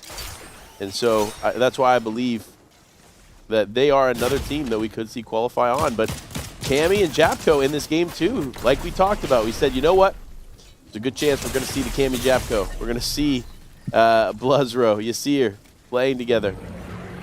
And good riddance to it. But man, these chickens are just on one. Like, what is going on? But a quick note for everybody. Remember, Bluzro was playing with somebody different yesterday in Heat 1 and 2, so the switch-up clearly working in his favor as him and Yasir are finding some success. But as I say that, Yasir goes down in the elimination feed. Oh, no. This is not what you want to see. Definitely not. Source is going to be able to go back over, secure a bunch of this old loot. So as long as Notch can get over here, they will be in a good position. The only thing that really worries you is being deep in Storm and having to take all that damage. Jack, here's a great young player. This is actually a player that competed in XP League. Absolutely dominated last year. Done a great job. It's great to see him. You know, that's the thing, right? There are so many facets of competitive Fortnite that people don't talk about. Obviously, I follow Collegiate very heavily. You follow some of the other Scholastic esports heavily through XP League and others. So it's great to see talent from multiple facets of the game come forward here in an event like this and showcase what they got. Yeah, it is cool to see. XP League definitely helps kids understand how to play video games, how to play it right, be a good competitor, be a good teammate. Shout out to them because they're doing it right from my point of view. Now we get to see these two make their own rotate into this zone as Imlo is going to run into Kevner, but Kevner also needs to make a rotation. Kika, Kinzo, I almost said Booga. I guess he is Booga in a sense, just not Booga. Kind of Booga. He's like Booga. He's Asian Booga. You were going to say Booga 0.5, weren't you? No, I don't know what I was going to say. I was thinking of saying something like smart and quippy, but nothing came out, so I just said Asian Booga because that's what his name is. That's what his name is. Honestly, Kenzo is a pretty talented kid. Definitely has a lot of potential here playing with him. Of course, Cammy and Japko as well. Still picking up eliminations here. Eric is not real. Well, that's tough, man. I really like Eric. So does that count as an elimination? Yeah, he's not real, so it can't be an elim. Yeah, so I guess we have to subtract 3 points from Cammy and Japko's total score. Yep, sorry, guys. Yeah, I'll go and manually do that. If they don't qualify by 3 points, I'm sure... you know why. Yeah, no one will have a problem with that. Don't worry. Oh, man. But here it is, Kenzo in the elimination feed. Hungry for it. Picking up quite a few. Cammy, of course, picking up one as well into red. Japko needs to be careful. Listen, playing into Storm is obviously valuable when you know you can win, but we've seen what was almost an exact situation here for Jath and Jivy yesterday, where they were in a similar situation in Storm and a team just appeared and caused a lot of problems for them. So for Cammy and Japko, they got to be mindful of that. And of course, what did I say? Yeah, that's Sorch and Notch taking shots. And smart on their part to do that. But no, Stacky actually picks up one on Jack is Godly, which means Rotten Twinkies being left as a solo player is going to have to do something. It'll be tough for him to get his teammate back in the game, but if he does, he'll have to wait until Stacky and Jackson J move away. It looks like Rotten Twinkies just dove into Storm there. Smart. Not trying to play, and they'll have to come back eventually. The problem is, though, this team knows they're going to be the team on this north side of the zone, so when Twinkies tries to come back in this direction, these two will be ready for him, and we see they're already firing off the flares, trying to find where those players are at. Looks like this mountain is going to be a safe position if they want it. They're either going to choose this mountain or find another spot, and it's exactly what you just talked about. Notch and Source found Cammy and Yapko on the outside of zone, going to take some shots, let them come straight to them, and then the fight gets close, and now you have all this extra loot you're just sitting on. First and second place from the first game we got to watch here in Heat 4 are both out. And that's definitely a shift in the way that this is playing out. Stacky and Jackson looking to hold this team. It's not Rotten Twinkies. Shaq and Imlo. It definitely could be a problem. As soon as this zone closes, it's going to start to tick for more. It's what you want to avoid, getting stuck in Storm. It's only going to tick for 2, so it's not a game changer, or a game ender, I should say. But it is there for Imlo. Now it's all up to Jack to try and make a play by himself. He'll be able to sneak away for the moment, but the chase is on. Stacky, Jackson J trying to chase this one down. Do find Jacket just sitting here, unable to hit the shots at first. It'll come through eventually. Big. Only a matter of time. Only a matter of time before they put some more eliminations on the board. I mean, 5 is a pretty solid start here, but you know, man, when you have people like Yasir and Blezro putting up almost 20, it's definitely going to be tough to chase. I think with how hungry these players are right now, it's really going to come down to like probably top 5 performances and 10+ eliminations for most of them. I think that's going to be the deciding factor in the top 14 going on, and so we'll be watching closely how that plays out. Yeah, I think we're looking at that 50+ elimination per team in that top 12. Especially as we've seen how aggressive these teams are playing in Heat number 4. We've seen everyone kind of feel out what it takes to qualify. And now as things start to slow down here towards the end of the game, the aggression happens zones 1 through 5. Zone 6, everyone tends to slow down, try and play for placement, seeing how low that player count is. You know, just a couple of zones is all you need in order to get that top 3. Score a lot of placement points right there. And Notch and Source making that little dead side rotate, trying to find themselves in a great position in this zone. And we do see rotating with the shield bubbles out. So just in case anything were to happen, no delay having to pull that out of your inventory. Just getting right into it.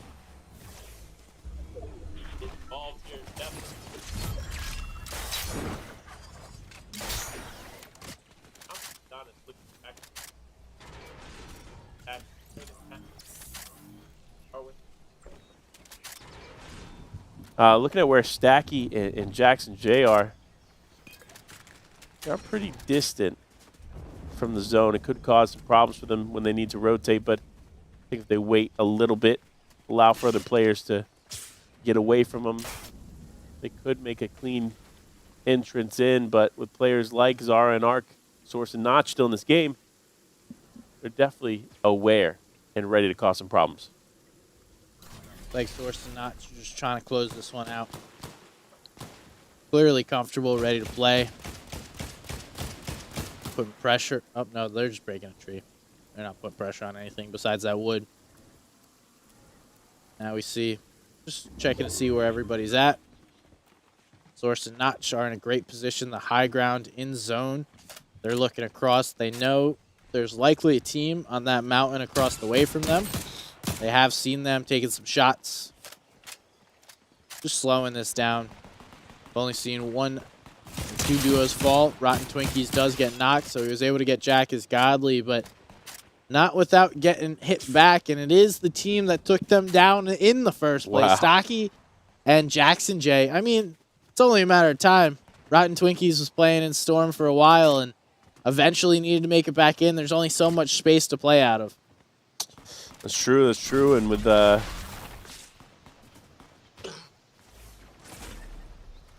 Source and Notch still chilling, looking to hit that double-digit elims. Trying to find a nice little spot to put themselves up. Seeing if they can do it. Bully Bucket Smarak playing the low ground. Wow, this is a very good pull for Source and Notch. Not exactly what you want to see, though. Team just shooting down, trying to push you off that position, knowing just how good it is. Source is going to be forced to hit that. Now they're going to have to throw down that shield bubble. Source is going to be forced to play away from his teammate. Notch is the one that is going to escape for the time being, but now Jackson J, Stacky, they're the ones with the position. They're the ones that have everything to lose, and it looks like teams are going to be forced to run in through them. That's going to be tough. This is not the game end we were expecting. What looked like a great game for Notch and Source is starting to turn as Stacky and Jackson J want to conclude this one strong. They're looking to get these eliminations there in the distance, cause some problems for an already established team there. But oh no, he didn't realize. This is going to be tough. You have to throw the bubble down, heal up, and hope that you can make a final play here from Bully Buck and Merrick. But Notch now going to get knocked down a peg and unfortunately takes way too much damage and is now officially out of this one. Peace, dog. See you next game. Top 5 ain't bad, though. See Art zooming through. Trying to find a position. He's just chilling. He knows he's got the shield bubble, so if someone jumps on him, Zara is actually up above him. So, an interesting choice for those two to keep separated. We do see Bully is going to jump there on Stocky. Huge. That's another elim for those two. And Marak and Bully having a solid game here. Ark's up above. Zara looks like they're hiding as well. We're down to the final 2v2 as Mark and Bully looking to close this one out. Is it going to be them or Zara and Co? You know what? With Merrick's experience here in Zero Builds, I'm going to say that him and Bully Buckets are the ones that are going to be able to pull this one off. But it's going to be close here. Arc, Zara need to move forward. They're going to look for the shots there in the sky. But with the shield bubbles in hand, it's going to be tough now. Of course, Arc, Zara make the move into the next tree. He needs to keep those ODM gear going. If he isn't, now he's going to have a tough time. Actually, they might be able to rotate on the side. I don't know. Is it going to force them to come up? Bully Buckets, don't do it. No. They're going down for the fight, making it a 50-50, a scrap that unfortunately they end up losing. And that's what I'm talking about. This is the third time we've seen this. A team on height with a clear advantage ends up throwing it away to go down and press the fight on. I mean, look, more props to them for trying to keep the pace of the game going, but ultimately you lost because of it. Just trying to make a play. I respect it. Because who knows how long that happens. You don't know what they have down below. You have the pulse rifles, so you're probably the stronger team. But at the end of the day, I mean, time matters. How many games you get in matters. So if you just force the issue, second place is still good. Not necessarily upset with it, but it is what it is. That's the play that got you right there. Oh, man, listen. I didn't realize Tim the Tatman was here, man. Shout out to him. Great to see him still being able to take that fall damage. But in reality, of course, Stacky and Jackson J, despite them not necessarily getting the win, this is going to be another team that I think we have to keep an eye on because they showed some promise here in Heat 4. Yeah, I would expect them. They're two solid players. Pretty regular FNCS Grand Finals qualifiers. And interesting choice here. It always seems like the team that is in the shield bubble is the one that has the advantage. Yeah. Because they're just sitting waiting versus you're kind of moving towards them. So it's a little easier to track. I don't know. Maybe it'll change. In the past couple of games, that's just what we've seen. So that's what I think we'll continue to see, I guess.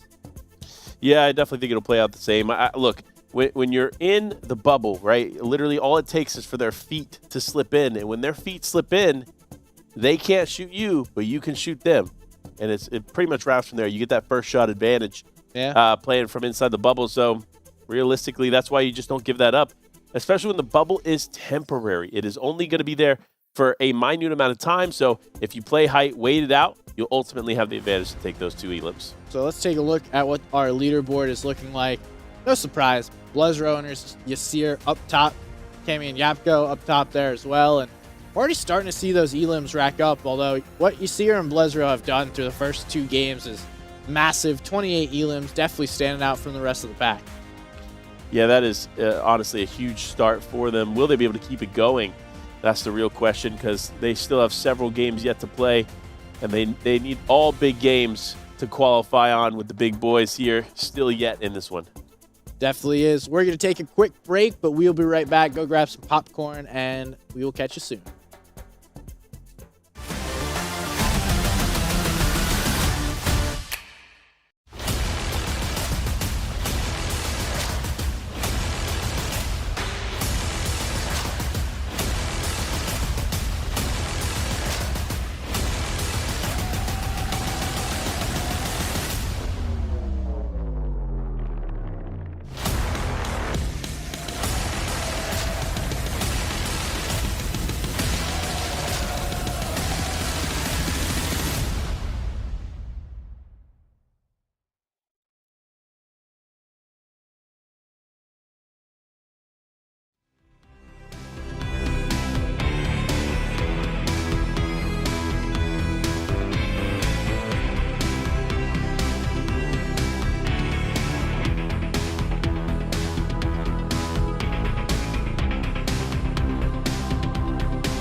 Hey everybody, sorry for the delay. We are having some technical difficulties. We will play the Heat, but it will not be broadcasted here.